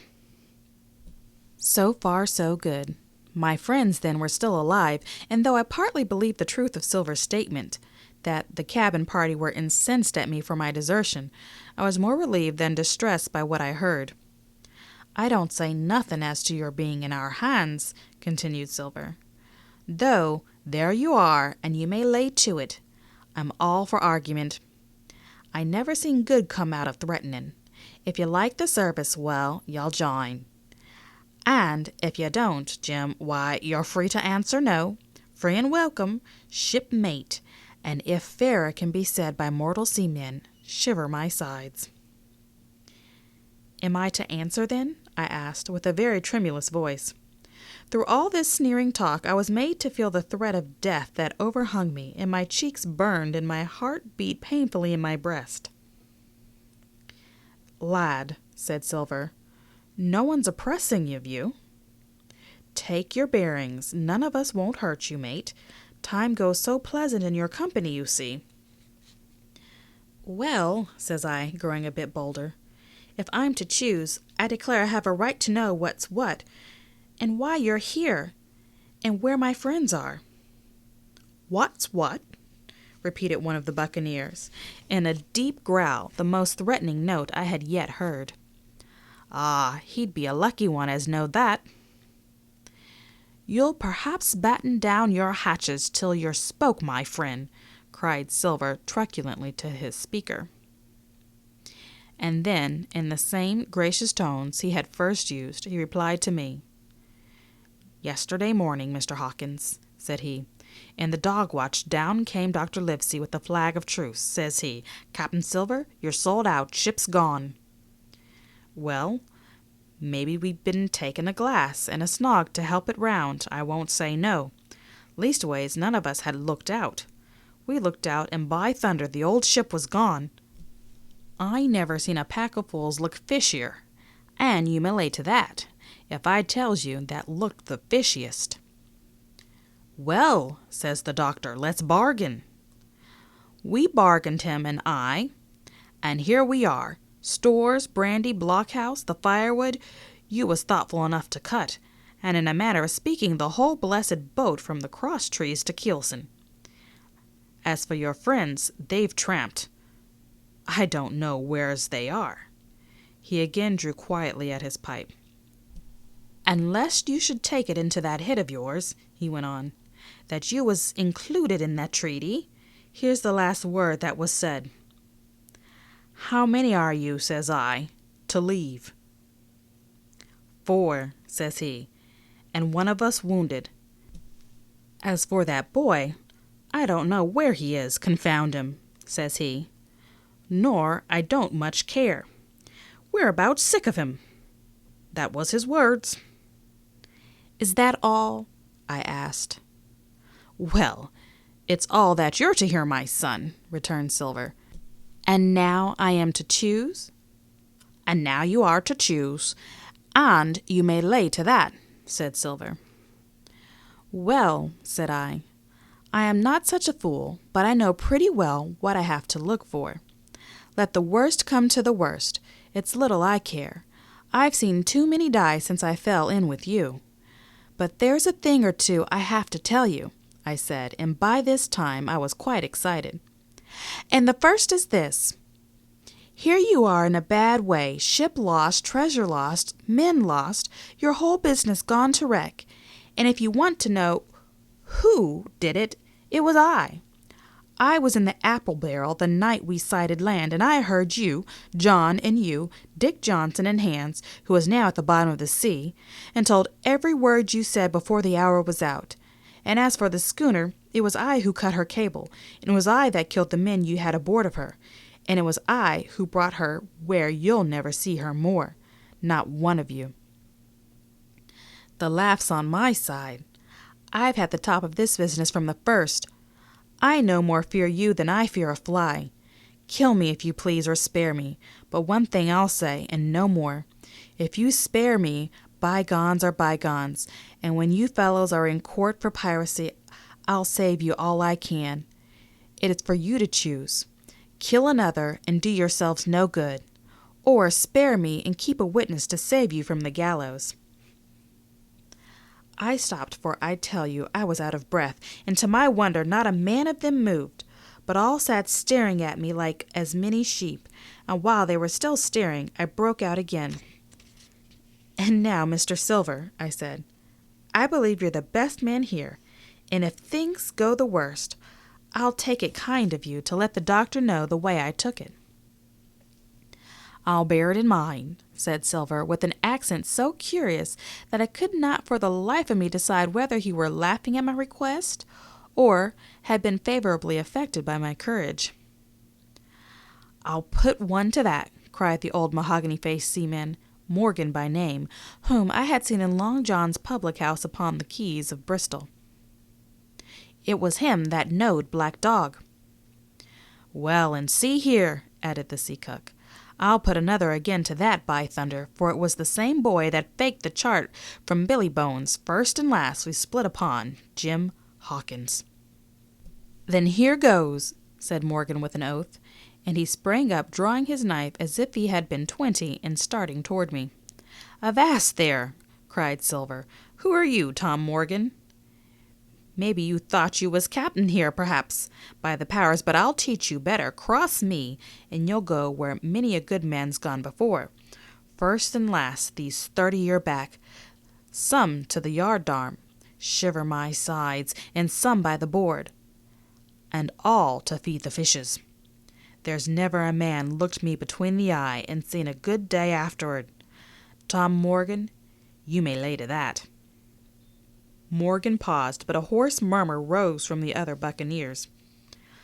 "Tom's right," said one. "I stood hazing long enough from one," added another. "I'll be hanged if I'll be hazed by you, John Silver." "Did any of you gentlemen want to have it out with me?" roared Silver, bending far forward from his position on the keg, with his pipe still glowing in his right hand. "Put a name on what you're at. You ain't dumb, I reckon. Him that wants shall get it.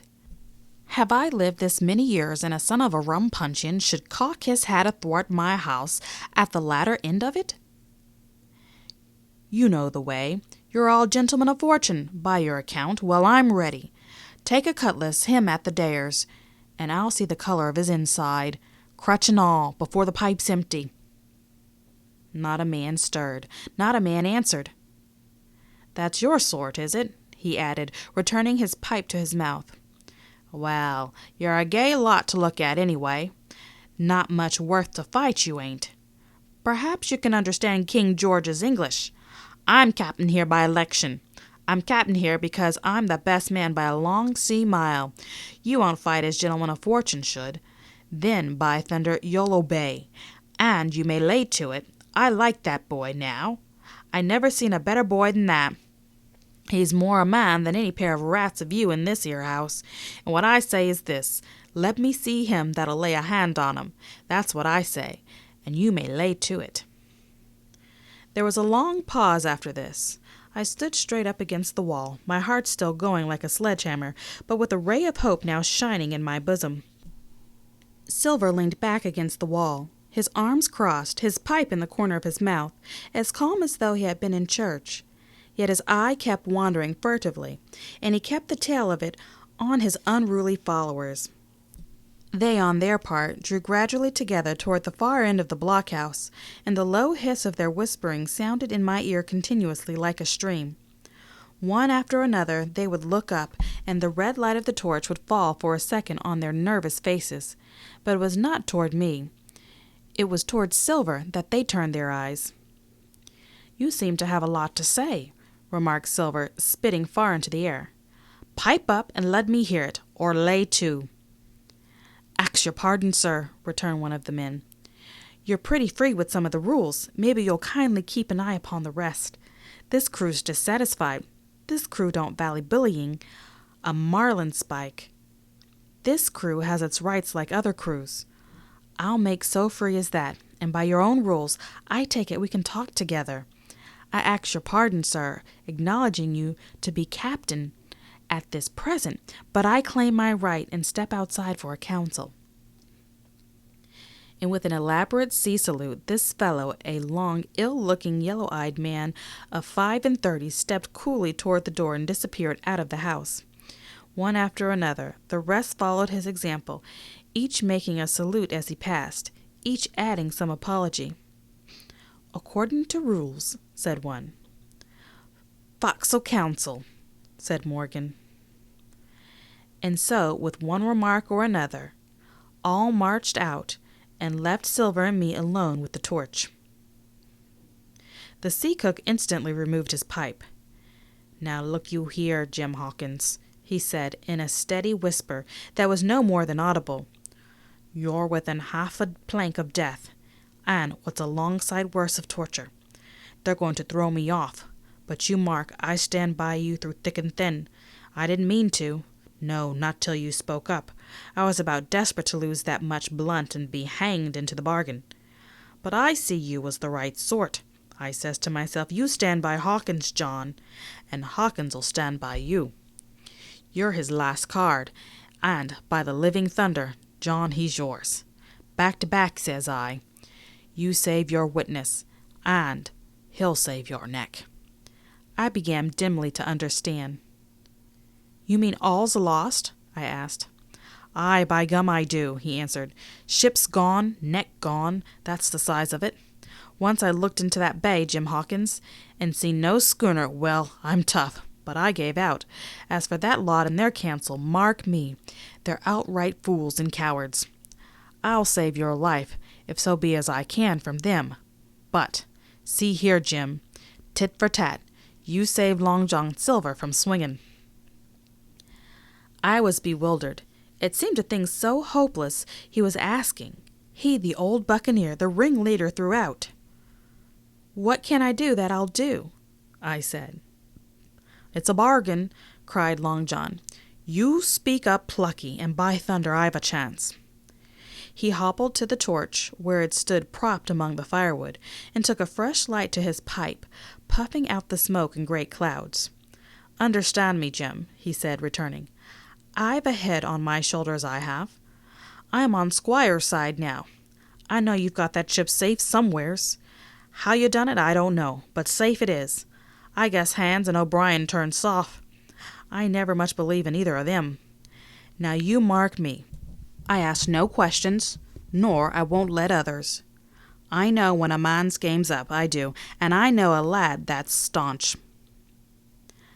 Ah, you, that's young. You and me might have done a power of good together. He drew some cognac from the cask into a tin cannikin. Will you taste, messmate? He asked. And when I had refused, well, I'll take a drain myself, Jim, said he. I need a caulker, for there's trouble on hand. And talking of trouble, why did the doctor give me the chart, Jim?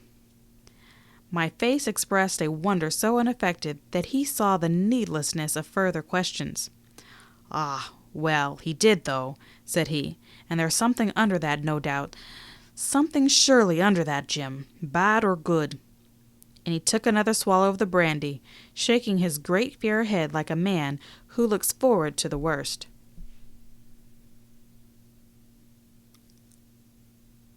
Chapter 29. The Black Spot Again. The council of the buccaneers had lasted some time when one of them re-entered the house, and with the repetition of the same salute, which had in my eyes an ironical air, begged for a moment's loan of the torch. Silver briefly agreed, and this emissary retired again, leaving us together in the dark. "There's a breeze comin', Jim," said Silver, who had by this time adopted quite a friendly and familiar tone. I turned to the loophole nearest me and looked out. The embers of the great fire had so far burned themselves out, and now glowed so low and duskily, that I understood why these conspirators desired a torch. About halfway down the slope to the stockade, they were collected in a group. One held the light, another was on his knees in their midst, and I saw the blade of an open knife shine in his hand with varying colors in the moon and torchlight. The rest were all somewhat stooping, as though watching the maneuvers of this last. I could just make out that he had a book as well as a knife in his hand, and was still wondering how anything so incongruous had come into their possession, when the kneeling figure rose once more to his feet, and the whole party began to move together toward the house. "Here they come," said I, and I returned to my former position, for it seemed beneath my dignity that they should find me watching them. "Well, let 'em come, lad, let 'em come," said Silver cheerily. "I've still a shot in my locker." The door opened, and the 5 men standing huddled together just inside pushed one of their number forward. In any other circumstances, it would have been comical to see his slow advance, hesitating as he set down each foot, but holding his right hand in front of him. "Step up, lad," cried Silver. "I won't eat you. Hand it over, lubber. I won't hurt a deputation." Thus encouraged, the buccaneer stepped forth more briskly, and having passed something to Silver from hand to hand, slipped yet another smartly back again to his companions. The sea cook looked at what had been given him. "The black spot. I thought so," he observed. "Where might you have got that paper? Why, hello! Look here now. This ain't lucky. You've gone and cut this out of a Bible. What's a fool's cut a Bible?" "Ah, there," said Morgan. "There. What did I say? No good'll come of that, I said."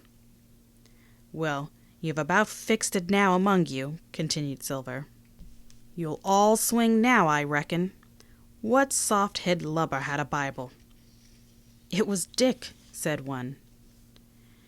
"Dick, was it? Then Dick can get to prayers," said Silver. "He's seen his slice of luck, has Dick, and you may lay to that." But here the long man with the yellow eyes struck in. "Belay that talk, John Silver," he said. "This crew has tipped you the black spot in full council, as in duty bound.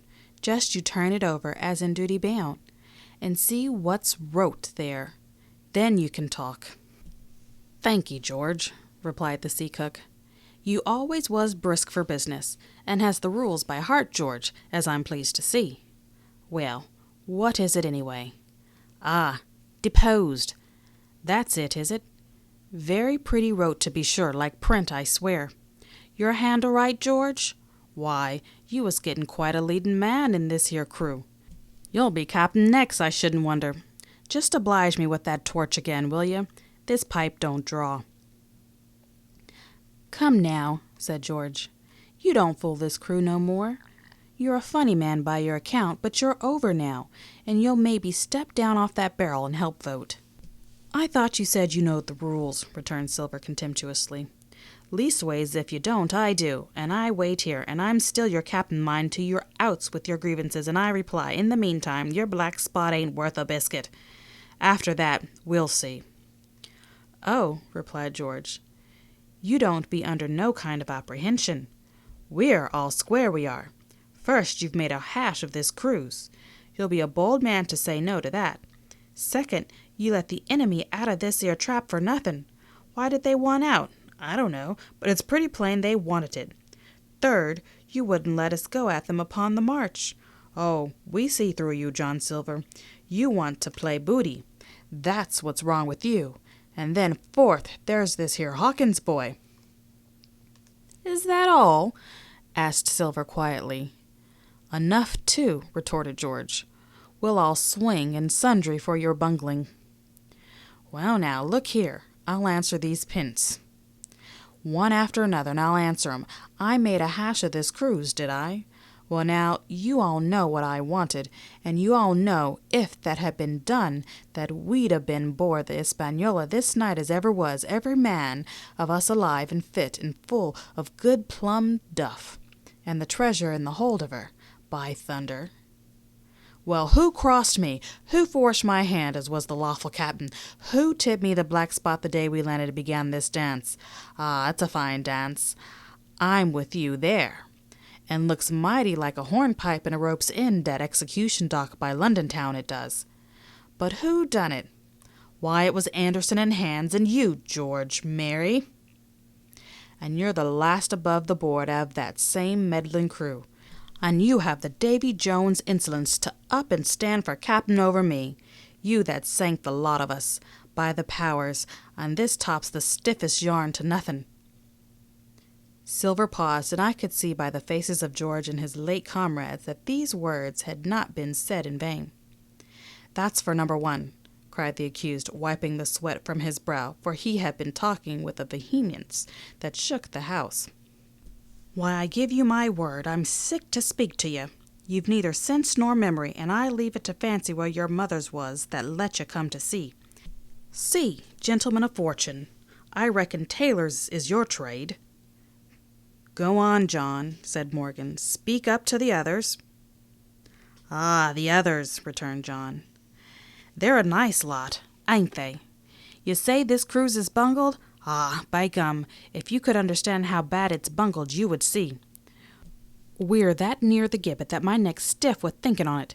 You've seen 'em, maybe, hanged in chains, birds about 'em, seamen point 'em out as they go down with the tide. Who's that? Says one. That? Why, that's John Silver. I knowed him well, says another. And you can hear the chains a-jangling as you go about and reach for the other buoy. Now, that's about where we are. Every mother's son of us, thanks to him and Hans and Anderson, and other ruination fools of you. And if you want to know about the number 4 and that boy, why, shiver my timbers, isn't he a hostage? Are we a-going to waste a hostage? No, not us. He might be our last chance, and I shouldn't wonder. Kill that boy, not me, mates, and number 3. He paused again, looking from one to another. Ah, there's a deal to say to number 3. Maybe you don't count it nothing to have a real college doctor come to see you every day. You, John, with your head broke, or you, George, Mary, that had the ague shakes upon you not 6 hours agone, and has your eyes the color of lemon peel to this moment on the clock. And maybe perhaps you didn't know there was a consort coming either. But there is, and not so long till then. And we'll see who'll be glad to have a hostage when it comes to that. And as for number 2, and why I made a bargain, well, you came crawling on your knees to me to make it. On your knees you came. You was that downhearted. And you'd have starved, too, if I hadn't, but that's a trifle. You look there, that's why. And he cast down upon the floor a paper that I instantly recognized, none other than the chart on yellow paper, with the 3 red crosses that I had found in the oilskin at the bottom of the captain's chest. Why the doctor had given it to him was more than I could fancy. But if it was inexplicable to me, the appearance of the chart was incredible to the surviving mutineers. They leaped upon it like cats upon a mouse. It went from hand to hand, one tearing it from another, and by the oaths and cries, the childish laughter with which they accompanied their examination, you would have thought not only they were fingering the very gold, but were at sea with it besides in safety. Yes, said one, that's Flint sure enough, J.F. and a score below, with a clove hitched to it. So he done ever. Mighty pretty, said George, but how are we to get away with it, and us no ship? Silver suddenly sprang up, and supporting himself with a hand against the wall. Now I give you warning, George, he cried. One more word of your sauce, and I'll call you down and fight you. How? Why? How do I know? You had ought to tell me that, you and the rest that lost me my schooner with your interference. Burn you! But not you, you can't. You hain't got the invention of a cockroach. But civil you can speak, and shall George marry. You may lay to that. That's fair now, said the old Morgan. Fair? I reckon so, said the sea cook. You lost the ship. I found the treasure. Who's the better man at that? And now I resign my thunder. Elect whom you please to be your captain now. I'm done with it. Silver, they cried. Barbecue forever. Barbecue for captain. "So that's the tune, is it?" cried the cook. "George, I reckon you'll have to wait another turn, friend, and lucky for you as I'm not a revengeful man. But that was never my way. And now, shipmates, this black spot, 'tain't much good now, is it? Dick's crossed his luck and spoiled his Bible, and that's about all." "It'll do to kiss the book on still, won't it?" growled Dick, who was evidently uneasy at the curse he had brought upon himself. "A Bible with a bit cut out," returned Silver derisively. "Not it. It don't bind no more'n a ballad book." "Don't it, though?" cried Dick with a sort of joy. "Well, I reckon that's worth having, too." "Here, Jim, here's a curiosity for you," said Silver, and he tossed me the paper.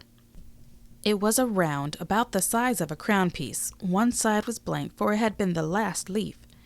The other contained a verse or two of Revelation, these words among the rest, which struck sharply home upon my mind: "Without our dogs and murderers."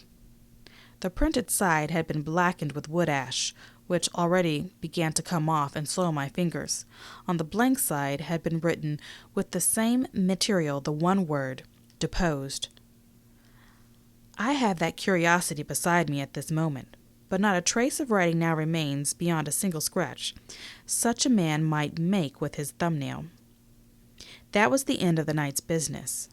Soon after, with a drink all around, we lay down to sleep, and the outside of Silver's vengeance was put to George Merry up for sentinel, and threatened him with death if he should prove unfaithful.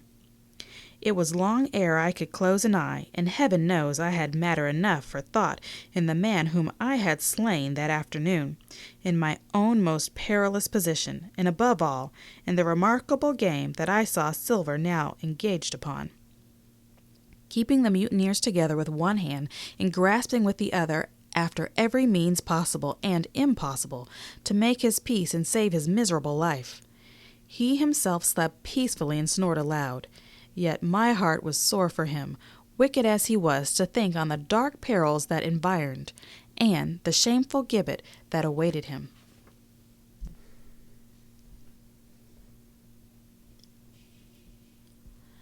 Chapter 30. On Parole. I was awakened. Indeed, we were all wakened, for I could see even the sentinel shake himself together from where he had fallen against the doorpost, by a clear, hearty voice hailing us from the margin of the wood. "Blockhouse ahoy!" it cried. "Here's the doctor." And the doctor it was. Although I was glad to hear the sound, yet my gladness was not without admixture. I remembered with confusion my insubordinate and stealthy conduct, and when I saw where it had brought me, among what companions and surrounded by what dangers, I felt ashamed to look him in the face. He must have arisen in the dark, for the day had hardly come, and when I ran to a loophole and looked out, I saw him standing, like Silver once before, up to the mid-leg in creeping vapor. "You, doctor, top of the morning to you, sir," cried Silver, broad awake and beaming with good nature in a moment. "Bright and early, to be sure, and it's the early bird, as the saying goes, that gets the rations. George, shake up your temper, son, and help Dr. Livesey over the ship's side. All a-doing well, your patience was, all well and merry." So he pattered on, standing on the hilltop with his crutch under his elbow and one hand upon the side of the log-house, quite the old John in voice, manner, and expression. "We've quite a surprise for you, too, sir," he continued. "We've a little stranger here. Ah, no boarder and lodger, sir, and looking fit and taut as a fiddle.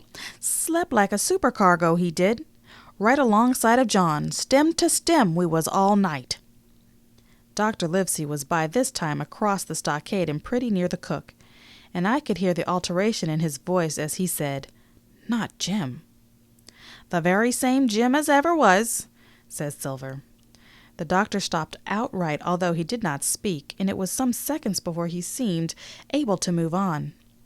"Well, well," he said at last. "Duty first and pleasure afterward, as you might have said yourself, Silver. Let us overhaul these patients of yours."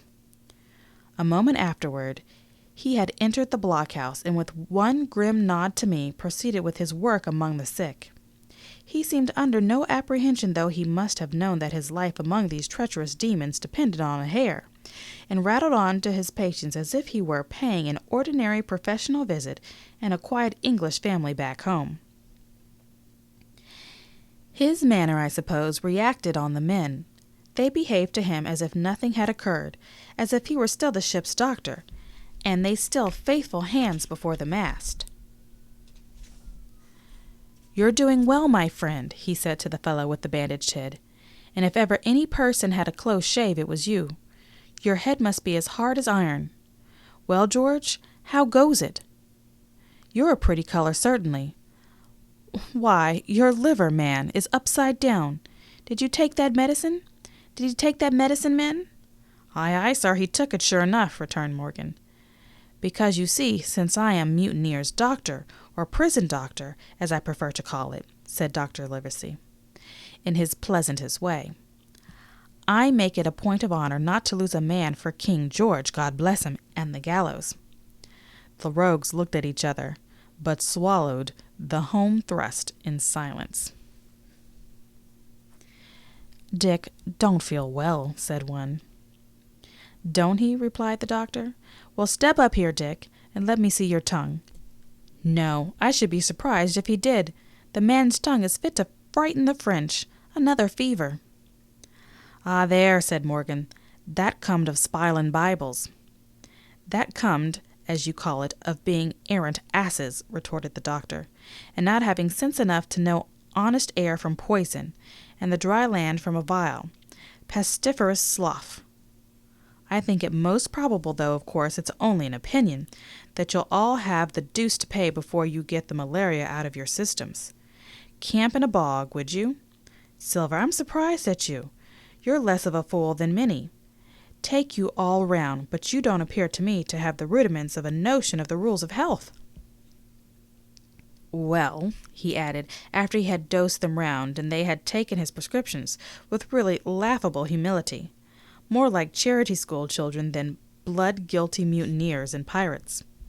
"Well, that's done for today, and now I should wish to have a talk with that boy, please."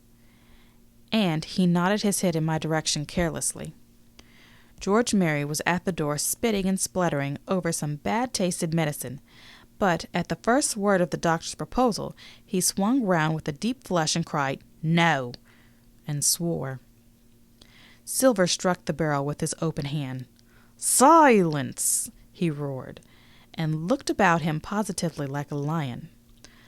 "Doctor," he went on in his usual tones, "I was a-thinking of that, knowing as you had a fancy for the boy. We're all humbly grateful for his kindness, and as you see, puts faith in you, and takes the drugs down like that much grog, and I take it I found a way as'll suit all. Hawkins will give me your word of honor as a young gentleman, for a young gentleman you are, although poor born, your word of honor not to slip your cable." I readily gave the pledge required. "Then, doctor," said Silver, "you just step aside of that stockade, and once you're there, I'll bring you the boy down on the inside, and I reckon you can yarn through the spars. Good day to you, sir, and all the duties to the Squire and Captain Smollett." The explosion of disapproval, which nothing but Silver's black looks had restrained, broke out immediately the doctor had left the house. Silver was roundly accused of playing double, of trying to make a separate peace for himself, of sacrificing the interest of his accomplices and victims, and in one word of the identical exact thing that he was doing. It seemed to me so obvious in this case that I could not imagine how he was to turn their anger, but he was twice the man the rest were, and his last night's victory had given him a huge preponderance on their minds. He called them all the fools and dolts you can imagine, said it was necessary I should talk to the doctor, fluttered the chart in their faces, asked them if they could afford to break the treaty the very day they were bound to treasure hunting. "No, by thunder," he cried. "It's us must break the treaty when the time comes. Until then I'll gammon that doctor, if I have to ile his boots with brandy." and then he bade them to get the fire lit, and stalked out upon his crutch, with his hand on my shoulder, leaving them in a disarray, and silenced by his volubility, rather than convinced. "Slow, lad, slow," he said. "They might round upon us in a twinkle of an eye, if we was seen to hurry." Very deliberately, then, did we advance across the sand to where the doctor awaited us on the other side of the stockade, and as soon as we were within easy speaking distance, Silver stopped. "You'll make a note of this here also, doctor," says he, "and the boy'll tell you how I saved his life, and were deposed for it too. And you may lay to that, doctor, when a man's steering as near the wind as me, playing chuck farthing with the last breath in his body like, you wouldn't think it too much, mayhap, to give him one good word? You'll please bear in mind, it's not my life only now. It's that boy's into the bargain. And you'll speak me fair, doctor, and give me a bit of hope to go on for the sake of mercy." Silver was a changed man once he was out there and had his back to his friends and the blockhouse. His cheeks seemed to have fallen in, his voice trembled. Never a soul was more dead in earnest. "Why, John, you're not afraid?" asked Dr. Livesey. "Doctor, I'm no coward. No, not I, not so much," and he snapped his fingers. "If I was, I wouldn't say it. But I'll own up fairly. I've the shakes upon me for the gallows. You're a good man and a true. I've never seen a better man, and you'll not forget what I done good, not any more than you'll forget the bad I know. And I step aside, see here, and leave you and Jim alone.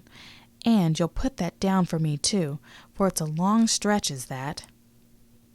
So saying, he stepped back a little way till he was out of earshot, and there sat down upon a tree stump and began to whistle, spinning round now and again upon his seat so as to command a sight, sometimes of me and the doctor, and sometimes of his unruly ruffians, as they went to and fro in the sand between the fire, which they were busy rekindling, and the house from which they brought forth pork and bread to make the breakfast. "So, Jim," said the doctor sadly, "here you are, as you have brewed. So shall you drink, my boy. Heaven knows I cannot find it in my heart to blame you, but this much I will say, be it kind or unkind. When Captain Smollett was well, you dared not have gone off, and when he was ill and couldn't help it, by George, it was downright cowardly." I will own that here I began to weep. "Doctor," I said, "you might spare me. I have blamed myself enough, for my life's forfeit anyway, and I should have been dead by now, if Silver hadn't stood for me, and doctor, believe this, I can die, and I dare say I deserve it. But what I fear is torture, if they come to torture me." "Jim," the doctor interrupted, his voice quite changed. "Jim, I can't have this. Whip over, and we'll run for it." "Doctor," said I passed my word."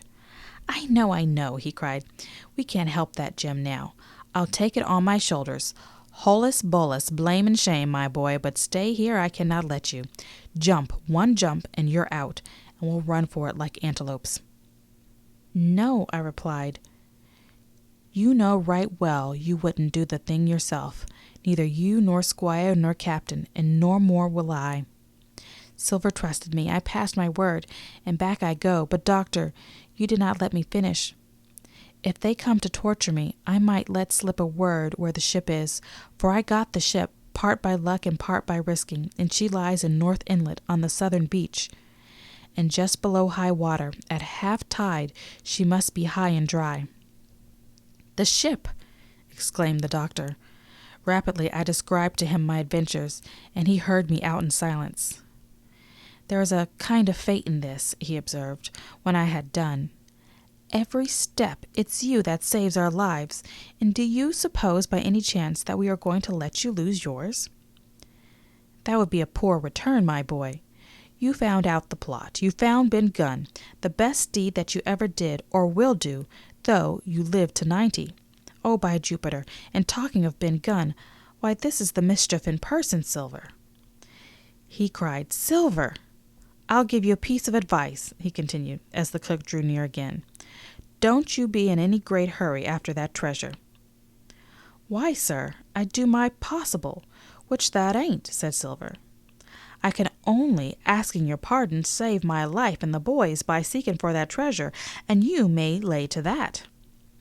"Well, Silver," replied the doctor, "if that is so, I'll go one step farther.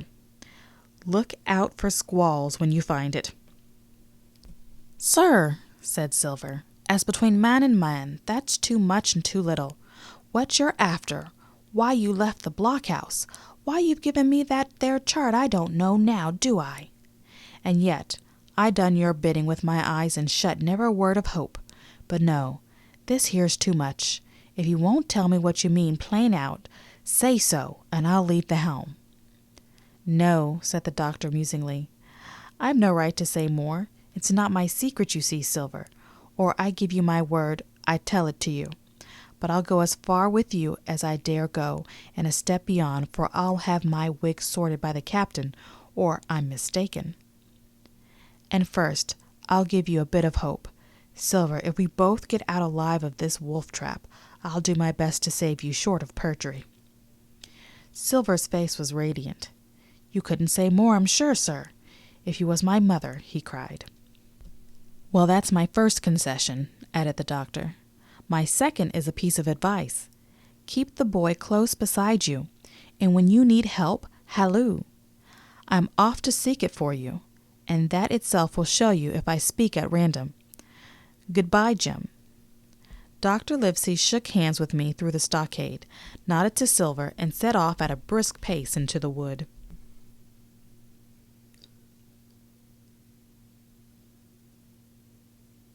Chapter 31.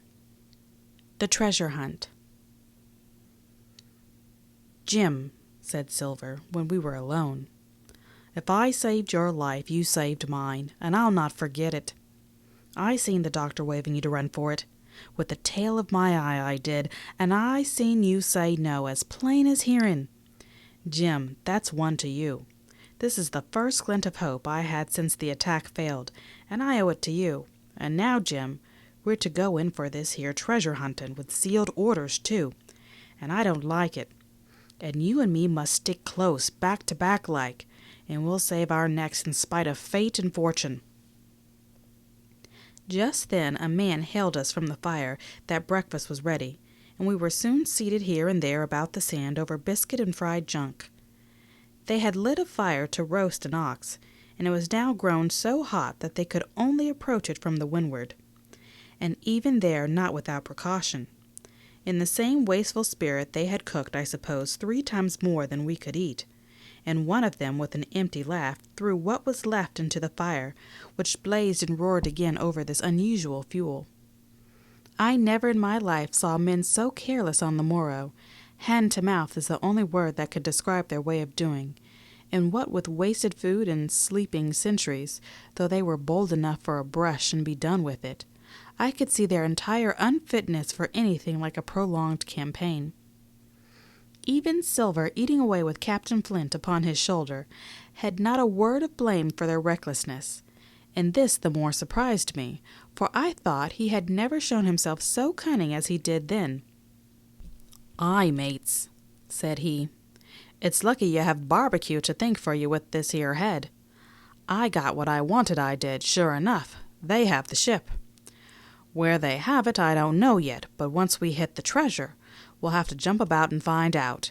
And then, mates, us that has the boats, I reckon, has the upper hand." Thus he kept running on with his mouth full of hot bacon. Thus he restored their hope and confidence, and I more than suspect repaired his own at the same time. "As for hostage," he continued, "that's his last talk, I guess, with them he loves so dear. I've got my piece of news, and thank you to him for that, but it's over and done. I'll take him in a line when we go to treasure hunting, for we'll keep him like so much gold in case of accidents, you mark. And in the meantime, once we got the ship and treasure both, and off to sea like jolly companions, why then we'll talk Mr. Hawkins over, we will, and give him his shares to be sure for all his kindness." It was no wonder the men were in good humor now. For my part, I was horribly cast down. Should the scheme he had now sketched prove feasible, Silver, already doubly a traitor, would not hesitate to adopt it. He had still a foot in either camp, and there was no doubt he would prefer wealth and freedom with the pirates to a bare escape from hanging, which was the best he had to hope on our side. Nay, and even if things so fell out that he was forced to keep his faith with Dr. Livesey, even then what danger lay before us? What a moment that would be when the suspicions of his followers turned to certainty, and he and I should have to fight for dear life, he a cripple and I a boy, against 5 strong and active seamen. Add to this double apprehension the mystery that still hung over the behavior of my friends, their unexplained desertion of the stockade, their inexplicable cession of the chart, or, harder still to understand, the doctor's last warning to Silver. Look out for squalls when you find it, and you will readily believe how little taste I found in my breakfast, and with how uneasy a heart I set forth behind my captors on this quest for treasure. We made a curious figure, had anyone been there to see us, all in soiled sailor clothes, and all but me armed to the teeth. Silver had 2 guns slung about him, one before and one behind, besides the great cutlass at his waist, and a pistol in each pocket of his square-tailored coat. To complete his strange appearance, Captain Flint sat perched upon his shoulder and gabbled odds and ends of purposeless sea talk. I had a line about my waist and followed obediently after the sea cook, who held the loose end of the rope, now in his free hand, now between his powerful teeth. For all the world, I was led like a dancing bear. The other men were variously burthened, some carrying picks and shovels, for that had been the very first necessary they brought ashore from the Hispaniola, others laden with pork, bread, and brandy for the midday meal. All the stores, I observed, came from our stock, and I could see the truth of Silver's words the night before. Had he not struck a bargain with the doctor, he and his mutineers deserted by the ship must have been driven to subsist on clear water and the proceeds of their hunting. Water would have been little to their taste. A sailor is not usually a good shot, and besides all that, when they were so short of eatables, it was not likely they would be very flush of powder. Well thus equipped, we all set out, even the fellow with the broken head, who should certainly have kept in the shadow, and straggled one after another to the beach, where the 2 gigs awaited us. Even these bore traces of the drunken folly of the pirates, one in a broken thwart, and both in their muddied and unbaled condition. Both were to be carried along with us for the sake of safety, and so, with our number divided between them, we set forth upon the bosom of the anchorage. As we pulled over, there was some discussion on the chart. The Red Cross was, of course, far too large to be a guide, and the terms of the note on the back, as you will hear, admitted of some ambiguity. They ran, the reader may remember, thus: Tall tree, spy-glass shoulder, bearing a point to the north of north-northeast. Skeleton Island, east-southeast and by east, 10 feet. A tall tree was thus the principal mark. Now right before us the anchorage was bounded by a plateau from 200 to 300 feet high, adjoining on the north of the sloping southern shoulder of the spyglass, and rising again toward the south into the rough cliffy eminence called the Mizzenmast Hill. The top of the plateau was dotted thickly with pine trees of varying height. Every here and there one of a different species rose 40 or 50 feet clear above its neighbors, and which of these was the particular tall tree of Captain Flint could only be decided on the spot, and by the readings of the compass. Yet although that was the case, every man on board the boats had picked a favorite of his own ere we were halfway over, Long John alone shrugging his shoulders and bidding them wait till they were there. We pulled easily, by Silver's directions, not to weary the hands prematurely, and after quite a long passage landed at the mouth of the second river, that which runs down a woody cleft of the spyglass. Thence, bending to our left, we began to ascend the slope toward the plateau. Of the first outset, heavy miry ground and a matted marish vegetation greatly delayed our progress, but by little and little the hill began to steepen and become stony underfoot, and the wood to change its character and to grow in a more open order. It was indeed a most pleasant portion of the island that we were now approaching. A heavy scented broom and many flowering shrubs had almost taken the place of grass. Thickets of green nutmeg trees were dotted here and there with the red columns in the broad shadow of the pines, and the first mingled their spice with the aroma of the others. The air, besides, was fresh and stirring, and this, under the sheer sunbeams, was a wonderful refreshment to our senses. The party spread itself abroad in a fan shape, shouting and leaping to and fro. About the center and a good way behind the rest, Silver and I followed. I tethered my rope, he plowing, with deep pants, among the sliding gravel. From time to time, indeed, I had to lend him a hand, or he must have missed his footing and fallen backward down the hill. We had thus proceeded for about half a mile, and were approaching the brow of the plateau, when the man upon the farthest left began to cry aloud as if in terror. Shout after shout came from him, and the others ran in his direction. "He can't have found the treasure," said old Morgan, hurrying past us from the right, "for that's clean atop." Indeed, as we found when we also reached the spot, it was something very different. At the foot of a pretty big pine, and involved in a green creeper, which had even partly lifted some of the smaller bones, a human skeleton lay, with a few shreds of clothing on the ground. I believe a chill struck for a moment to every heart. "He was a seaman," said George Merry, who, bolder than the rest, had gone up close and was examining the rags of the clothing. "Leastways, this is good sea-cloth." "Aye, aye," said Silver. "Like enough. You wouldn't look to find a bishop here, I reckon. But what sort of way is that for bones to lie? 'Tain't in nature."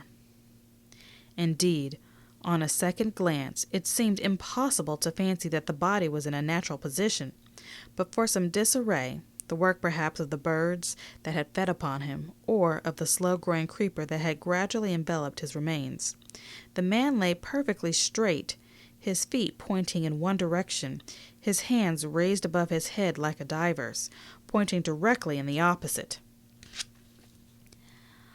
"I've taken a notion into my old numbskull," observed Silver. "Here's the compass. There's the tip-top point of Skeleton Island, sticking out like a tooth. Just take a bearing, will you, along the line of them bones." It was done. The body pointed straight in the direction of the island, and the compass read duly east-southeast, and by east. "I thought so," cried the cook. "This here is a pointer. Right up there is our line for the Pole Star and the Jolly Dollars. But by thunder, if it don't make me cold inside to think of Flint. This is one of his jokes, and no mistake, him and these 6 was alone here. He killed 'em every man, and this one he hauled here and laid down by compass. Shiver my timbers. They're long bones, and the hair's been yellow. Aye, that would be Allardyce. You mind Allardyce, Tom Morgan?" "Aye, aye," returned Morgan, "I mind him. He owed me money, he did, and took my knife ashore with him." "Speaking of knives," said another, "why don't we find his'n lying around? Flint warn't the man to pick a seaman's pocket in the birds. I guess would leave it be." "By the powers, and that's true," cried Silver. "There ain't a thing left here," said Mary, still feeling round among the bones.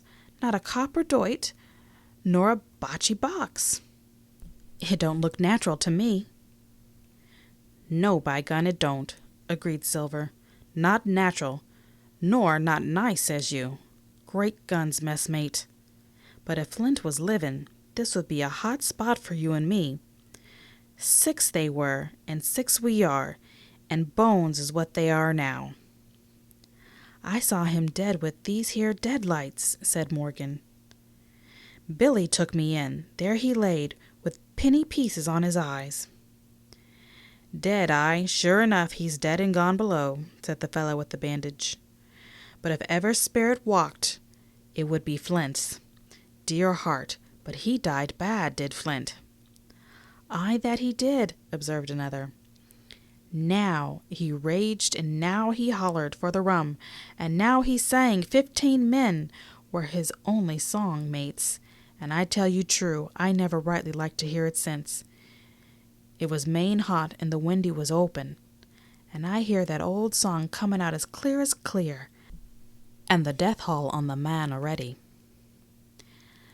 Come, said Silver, stow this talk. He's dead, and he don't walk, that I know. Leastways, he won't walk by day, and you may lay to that.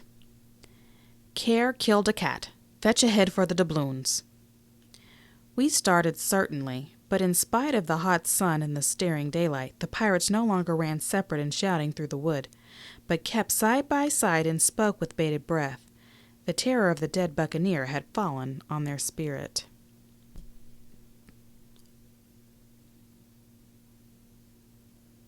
Chapter 32. The Voice Among the Trees. Partly from the damping influence of this alarm, partly to rest Silver and the sick folk, the whole party sat down as soon as they had gained the brow of the ascent. The plateau being somewhat tilted toward the west, this spot on which we had paused commanded a wide prospect on either hand. Before us, over the treetops, we beheld the cape of the woods fringed with surf. Behind, we not only looked down upon the anchorage in Skeleton Island, but saw clear across the spit in the eastern lowlands, a great field of open sea upon the east. Sheer above us rose the spyglass, here dotted with single pines, there black with precipices. There was no sound but that of the distant breakers mounting from all round, and the chirp of countless insects in the brush. Not a man, not a sail upon the sea. The very largeness of the view increased the sense of solitude. Silver, as he sat, took certain bearings with his compass. "There are 3 tall trees," said he, "about in the right line from Skeleton Island. Spyglass Shoulder, I take it, means the Laura Point there. It's child's play to find the stuff now. I've half a mind to dine first." "I don't feel sharp," growled Morgan. "Thinking of Flint, I think it were as done me." "Ah, well, my son, you praise your stars he's dead," said Silver. "He were an ugly devil," cried a third pirate with a shudder. "That blue in the face, too." "That was how the rum took him," added Mary. "Blue. Well, I reckon he was blue. That's a true word." Ever since they had found the skeleton and got upon this train of thought, they had spoken lower and lower, and they had almost got to whispering by now, so that the sound of their talk hardly interrupted the silence of the wood. All of a sudden, out of the middle of the trees in front of us, a thin, high, trembling voice struck up the well-known air in words. 15 men on the dead man's chest. Yo, ho, ho, in a bottle of rum. I never have seen men more dreadfully affected than the pirates. The color went from their faces like enchantment. Some leaped to their feet, some clawed hold of others. Morgan grovelled on the ground. "It's Flint, by!" cried Mary. The song had stopped as suddenly as it began, broken off, you would have said, in the middle of a note, as though someone had laid his hand upon the singer's mouth, coming so far through the clear, sunny atmosphere among the green treetops. I thought it had sounded airily and sweetly, and the effect on my companions was the stranger. They stood as if it had frozen them stiff. "Come," said Silver, struggling with his ashen lips to get the word out. "This won't do. Stand by to go about. This is a rum start, and I can't name the voice, but it's someone skylarking, someone that's flesh and blood, and you may lay to that." His courage had come back as he spoke, and some of the color to his face along with it. Already the others had begun to lend an ear to this encouragement, and were coming a little to themselves, when the same voice broke out again, not this time singing, but in a faint distant hail that echoed yet fainter among the clefts of the spyglass. "Darby McGraw," it wailed, for that is the word that best describes the sound. "Darby McGraw, Darby McGraw," again and again and again, and then rising a little higher, and with an oath that I leave out, "Fetch aft the rum, Darby." The buccaneers remained rooted to the ground, their eyes starting from their heads. Long after the voice had died away, they still stared in silence dreadfully before them. "That fixes it," gasped one. "Let's go." "They was his last words," moaned Morgan. "His last words above board." Dick had his Bible out and was praying volubly. He had been well brought up, had Dick, before he came to sea and fell among bad companions. Still, Silver was unconquered. I could hear his teeth rattle in his head, but he had not yet surrendered. "Nobody in this here island ever heard of Darby," he muttered. "Not one but us that's here." And then, making a great effort, "Shipmates," he cried, "I'm here to get that stuff, and I'll not be beat by man nor devil. I never was feared of Flint in his life, and by the powers I'll face him dead. There's 700,000 pound not a quarter of a mile from here. When did ever a gentleman of fortune show his stern to that much dollars? For a boozy old seaman with a blue mug, and him dead too." But there was no sign of reawakening courage in his followers, rather indeed of growing terror at the irreverence of his words. "Belay there, John," said Mary. "Don't you cross a spirit." And the rest were all too terrified to reply. They would have run away severally had they dared, but fear kept them together and kept them close by John as if his daring helped them. He, on his part, had pretty well fought his weakness down. "Spirit? Well, maybe," he said, "but there's one thing not clear to me. There was an echo. Now, no man ever seen a spirit with a shadow. Well then, what's he doing with an echo to him? I should like to know. That ain't in nature, surely." This argument seemed weak enough to me, but you can never tell what will affect the superstitious, and to my wonder George Merry was greatly relieved. "Well, that's so," he said. "You've a head upon your shoulders, John, and no mistake. 'Bout shipmates. This here crew is on a wrong tack, I do believe, and come to think on it, it was Flint's voice, I grant you, but not just so clear away like it after all. It was liker somebody else's voice now. It was liker—" "By the powers, Ben Gunn!" roared Silver. "Aye, and so it were," cried Morgan, springing on his knees. "Ben Gunn it were." "It don't make much odds, do it now?" asked Dick. "Ben Gunn's not here in the body any more'n Flint." But the older hands greeted the remark with scorn. "Why, nobody minds Ben Gunn," cried Mary. "Dead or alive, nobody minds him." It was extraordinary how their spirits had returned, and how the natural color had revived in their faces. Soon they were chatting together, with intervals of listening, and not long after, hearing no further sound, they shouldered the tools and set forth again. Mary first with Silver's compass. He had said the truth, dead or alive, nobody minded Ben Gunn. Dick alone still held his Bible and looked around him as he went with fearful glances, but he found no sympathy, and Silver even joked him on his precautions. "I told you," said he, "I told you you had spiled your Bible. If it ain't no good to swear by, what do you suppose a spirit would give for it? Not that." And he snapped his big finger, halting a moment on his crutch. But Dick was not to be comforted. Indeed, it was soon plain to me that the lad was falling sick, hastened by heat, exhaustion, and the shock of his alarm. The fever predicted by Dr. Livesey was evidently growing swiftly higher. It was fine open walking here upon the summit. Our way lay a little downhill, for, as I have said, the plateau tilted toward the west. The pines, great and small, grew wide apart, and even between the clumps of nutmeg and azalea, wide open spaces baked in the hot sunshine. Striking as we did pretty near northwest across the island, we drew, on the one hand, even nearer under the shoulders of the spyglass, and on the other, looked ever wider over that western bay where I had once tossed and trembled in the coracle. The first of the tall trees was reached, and by the bearing proved the wrong one. So with the second. The third rose nearly 200 feet in the air above a clump of underwood, a giant of a vegetable, with a red column as big as a cottage, and a wide shadow around in which a company could have maneuvered. It was conspicuous far to see both on the east and west, and might have been entered as a sailing mark upon the chart. But it was not its size that now impressed my companions. It was the knowledge that 700,000 pounds in gold lay somewhere buried beneath its spreading shadow. The thought of the money as they drew nearer swallowed up their previous terrors. Their eyes burned in their heads, their feet grew speedier and lighter, their whole soul was bound up in that fortune, that whole lifetime of extravagance and pleasure that lay waiting there for each of them. Silver hobbled, grunting on his crutch. His nostrils stood out and quivered. He cursed like a madman when the flies settled on his hot and shiny countenance. He plucked furiously at the line that held me to him, and from time to time turned his eye upon me with a deadly look.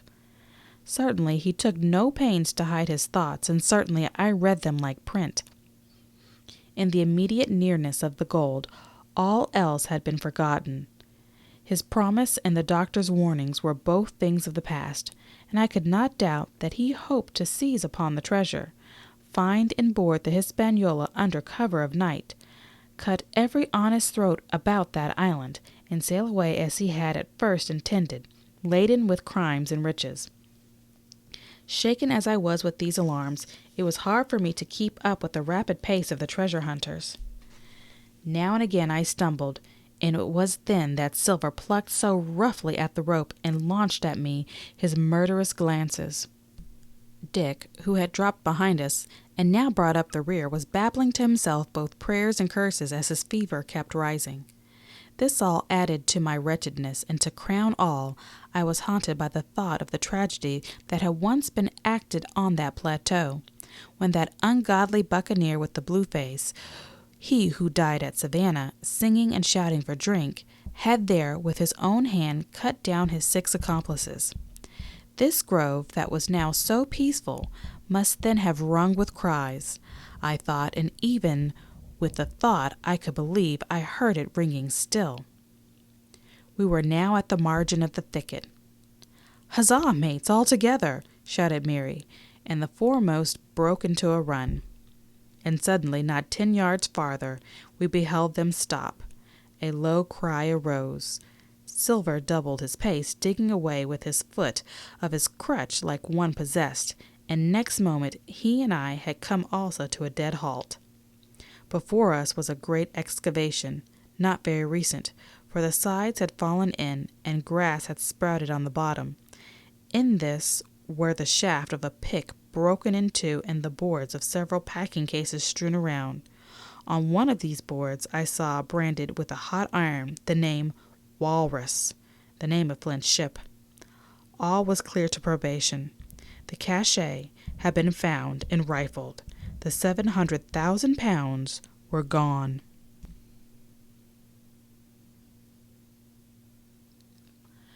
Chapter 33. The Fall of a Chieftain. There never was such an overturn in this world. Each of these 6 men was as though he had been struck, but with Silver the blow passed almost instantly. Every thought of his soul had been set full stretch, like a racer on that money. Well, he was brought up in a single second, dead, and he kept his head, found his temper, and changed his plan before the others had time to realize the disappointment. "Jim," he whispered, "take that and stand by for trouble." And he passed me a double-barreled pistol. At the same time he began quietly moving northward, and a few steps had put the hollow between us 2 and the other 5. Then he looked at me and nodded, as much as to say, "Here is a narrow corner," as indeed I thought it was. His looks were now quite friendly, and I was so revolted at these constant changes that I could not forbear the whispering, "So, you've changed sides again." There was no time left for him to answer in. The buccaneers, with oaths and cries, began to leap, one after another, into the pit, and to dig with their fingers, throwing the boards aside as they did so. Morgan found a piece of gold. He held it up with a perfect spout of oaths. It was a 2-guinea piece, and it went from hand to hand among them for a quarter of a minute. 2 guineas? Roared Mary, shaking it at Silver. "That's your 700,000 pounds, is it? You're the man for bargains, ain't you? You're him that never bungled nothing. You wooden-headed lubber." "Dig away, boys," said Silver, with the coolest insolence. "You'll find some pig nuts, and I shouldn't wonder." "Pig nuts!" repeated Mary in a scream. "Mates, do you hear that? I tell you now, that man there knew it all along. Look in the face of him, and you'll see it wrote there." "Ah, Mary," remarked Silver, "standing for captain again. You're a pushin' lad, to be sure." But this time everyone was entirely in Mary's favor. They began to scramble out of the excavation, darting furious glances behind them. One thing I observed, which looked well for us: they all got out upon the opposite side from Silver. Well, there we stood, 2 on one side, 5 on the other, the pit between us, and nobody screwed up high enough to offer the first blow. Silver never moved. He watched them, very upright on his crutch, and looked as cool as I ever saw him. He was brave, and no mistake. At last Mary seemed to think a speech might help matters. "Mates," says he, "there's 2 of them alone there. One's the old cripple that brought us all here and blundered us down to this. The other's that cub that I mean to have the heart of. Now, mates." He was raising his arm and his voice, and plainly meant to lead a charge. But just then, crack, crack, crack, 3 musket shots flashed out of the thicket. Mary tumbled head foremost into the excavation. The man with the bandage spun round like a teetotum and fell all his length upon his side, where he lay dead but still twitching, and the other 3 turned and ran for it with all their might. Before you could wink, Long John had fired 2 barrels of a pistol into the struggling Mary. At the same moment, the doctor, Gray, and Ben Gunn joined us, with smoking muskets from among the trees. "Forward!" cried the doctor. "Double quick, my lads. We must hit 'em off the boats." And we set off at a great pace, sometimes plunging through the bushes to the chest. I tell you, but Silver was anxious to keep up with us. The work that man went through, leaping on his crutch till the muscles of his chest were fit to burst, was work no sound man ever equaled, and so thinks the doctor. As it was, he was already 30 yards behind us and on the verge of struggling, when we reached the brow of the slope. "Doctor," he hailed, "see there, no hurry." Sure enough, there was no hurry. In a more open part of the plateau, we could see 3 survivors still running in the same direction as they had started, right for Mizenmast Hill. We were already between them and the boats, and so we 4 sat down to breathe, while Long John, mopping his face, came slowly up with us. "Thank ye kindly, doctor," says he. "You came in about the nick, I guess, for me and Hawkins. And so it's you, Ben Gunn," he added. "Well, you're a nice one, to be sure." "I'm Ben Gunn, I am," replied the maroon, wriggling like an eel in his embarrassment. "And," he added, after a long pause, "how do Mr. Silver? Pretty well, I thank ye, says ye." Ben," murmured Silver, "to think as you've done me."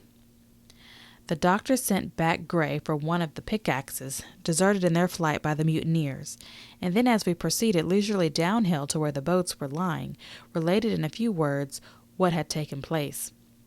It was a story that profoundly interested Silver, and Ben Gunn, the half-idiot maroon, was the hero from beginning to end. Ben, in his long, lonely wanderings about the island, had found the skeleton.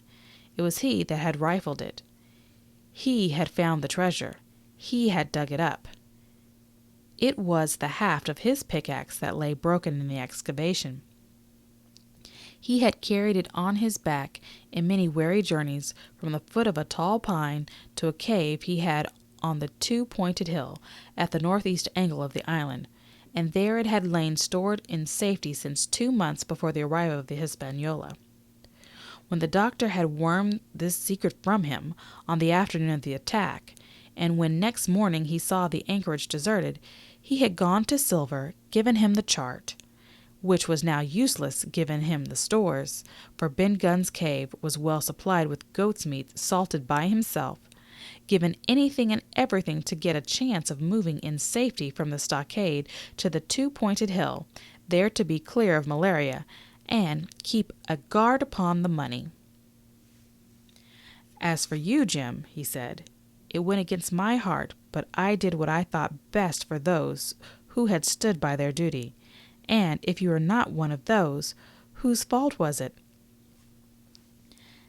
That morning, finding that I was to be involved in the horrid disappointment, he had prepared for the mutineers. He had run all the way to the cave, and leaving Squire to guard the captain, had taken Gray and the maroon and started making the diagonal across the island to be at the hand beside the pine. Soon, however, he saw that our party had the start of him, and Ben Gunn, being fleet of foot, had been dispatched in front to do his best alone. Then it had occurred to him to work upon the superstitions of his former shipmates, and he was so far successful that Gray and the doctor had come up and were ambushed before the arrival of the treasure hunters. "Ah," said Silver, "it was fortunate for me that I had Hawkins here. You would have let old John be cut to bits, and never given it a thought, Doctor." "Not a thought," replied Dr. Livesey cheerily. And by this time we had reached the gigs.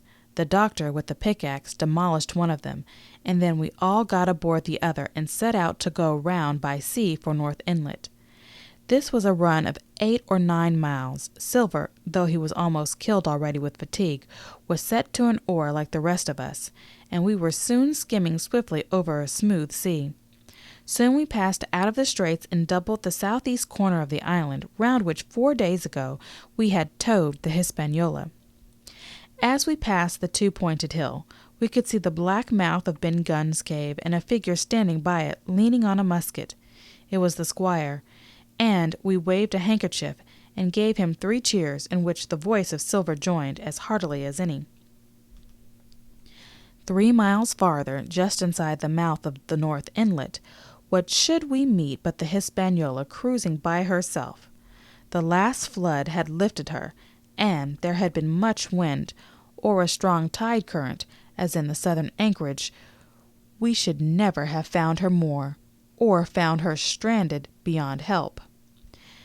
As it was, there was little amiss beyond the wreck of the mainsail. Another anchor was got ready, and dropped in a fathom and a half of water. We all pulled round again to Rum Cove, the nearest point for Ben Gunn's treasure house. And then Gray returned with the gig to the Hispaniola, where he was to pass the night on guard. A gentle slope ran up from beach to the entrance of the cave. At the top the Squire met us. To me he was cordial and kind, saying nothing of my escapade, either in the way of blame or praise. At Silver's polite salute he somewhat flushed. "John Silver," he said, "you're a prodigious villain and impostor. A monstrous impostor, sir. I am told I am not to prosecute you. Well, then, I will not. But the dead men, sir, hang about your neck like millstones." "Thank you kindly, sir," replied Long John, again saluting. "I dare you to thank me," cried the Squire. "It is a gross dereliction of my duty. Stand back." And thereupon we all entered the cave.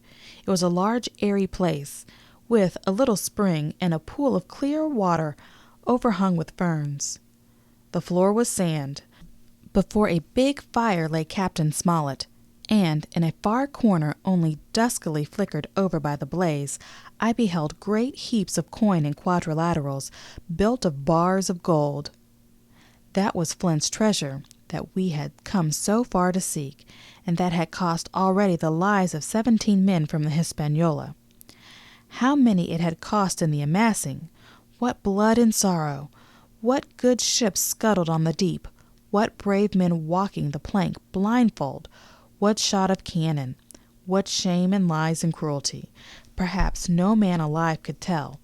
Yet there were still 3 upon that island, Silver and old Morgan and Ben Gunn, who had each taken his share in these crimes, as each had hoped in vain to share in the reward.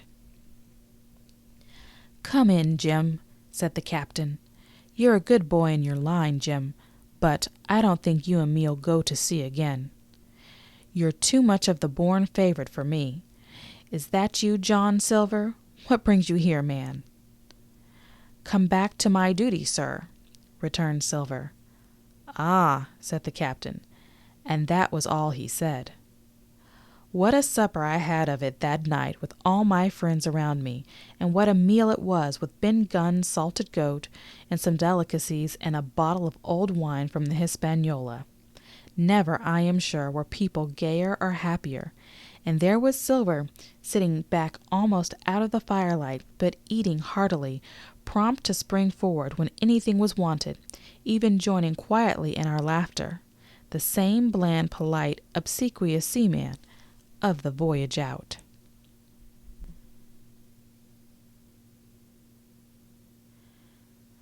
Chapter 34. And Last. The next morning we fell early to work, for the transportation of this great mass of gold near a mile by land to the beach, and thence 3 miles by boat to the Hispaniola, was a considerable task for so small a number of workmen. The 3 fellows still aboard upon the island did not greatly trouble us. A single sentry on the shoulder of the hill was sufficient to ensure us against any sudden onslaught, and we thought, besides, they had more than enough of fighting. Therefore the work was pushed on briskly. Gray and Ben Gunn came and went with the boat, while the rest, during their absences, piled treasure on the beach. 2 of the bars slung in a rope's end made a good load for a grown man, one that he was glad to walk slowly with. For my part, as I was not much use at carrying, I was kept busy all day in the cave, packing the minted money into bread bags. It was a strange collection, like Billy Bones' hoard, for the diversity of coinage, but so much larger and so much more varied that I think I never had more pleasure than in sorting them. English, French, Spanish, Portuguese, Georges and Louis, doubloons and double guineas, and moidores d'ors, and sequins, the picture of all the kings of Europe for the last 100 years, strange oriental pieces stamped with what looked like wisps of string or bits of spider web, round pieces and square pieces, and pieces bored through the middle as if to wear them around your neck. Nearly every variety of money in the world must, I think, have found a place in that collection, and for a number I am sure they were like autumn leaves, so that my back ached with stooping and my fingers with sorting them out. Day after day this work went on. By every evening a fortune had been stowed aboard, but there was another fortune waiting for the morrow, and all this time we heard nothing of the 3 surviving mutineers. At last, I think it was on the 3rd night, the doctor and I were strolling on the shoulder of the hill, where it overlooks the lowlands of the island, when from out of the thick darkness below the wind brought us a noise between shrieking and singing. It was only a snatch that reached our ears, followed by the former silence. "Heaven forgive them," said the doctor. "'Tis the mutineers." "All drunk, sir," struck in the voice of Silver from behind. Silver, I should say, was allowed his entire liberty, and in spite of daily rebuffs, seemed to regard himself once more as quite a privileged and friendly dependent. Indeed, it was remarkable how well he bore these slights, and with what unwearying politeness he kept on trying to ingratiate himself with all. Yet I think none treated him better than a dog, unless it was Ben Gunn, who was still terribly afraid of his old quartermaster, or myself, who had really something to thank him for, although, for that matter, I suppose I had reason to think even worse of him than anybody else, for I had seen him meditating a fresh treachery upon the plateau. Accordingly, it was pretty gruffy that the doctor answered him. "Drunk or raving?" said he. "Right you were, sir," replied Silver, "and precious little odds which to you and me." "I suppose you would hardly ask me to call you a human man," returned the doctor with a sneer, "and so my feelings may surprise you, Master Silver. But if I were sure they were raving, I am morally certain one, at least, of them is down with fever. I should leave this camp, and at whatever risk to my own carcass, take them the assistance of my skill. Ask your pardon, sir. You will be very wrong, quoth Silver. You would lose your precious life, and you may lay to that. I'm on your side now, hand in glove, and I shouldn't wish for to see the party weakened, let alone yourself, seeing, as I know what I owes you. But these men down there, they couldn't keep their word. No, not supposing they wished to, and what's more, they couldn't believe as you could. No, said the doctor, you're the man to keep your word, we know that. Well, that was about the last news we had of the 3 pirates. Only once we heard a gunshot a great way off and supposed them to be hunting. A council was held, and it was decided that we must desert them on the island, to the huge glee, I must say, of Ben Gunn, and with the strong approval of Gray.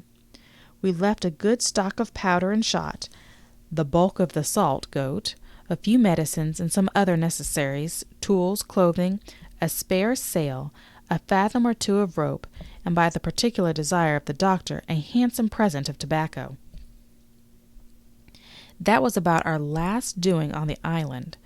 Before that, we had got the treasure stowed and shipped enough water and the remainder of the goat meat in case of any distress, and at last one fine morning we weighed anchor, which was about all that we could manage, and stood out of North Inlet, the same colors flying that the captain had flown and fought under at the palisade.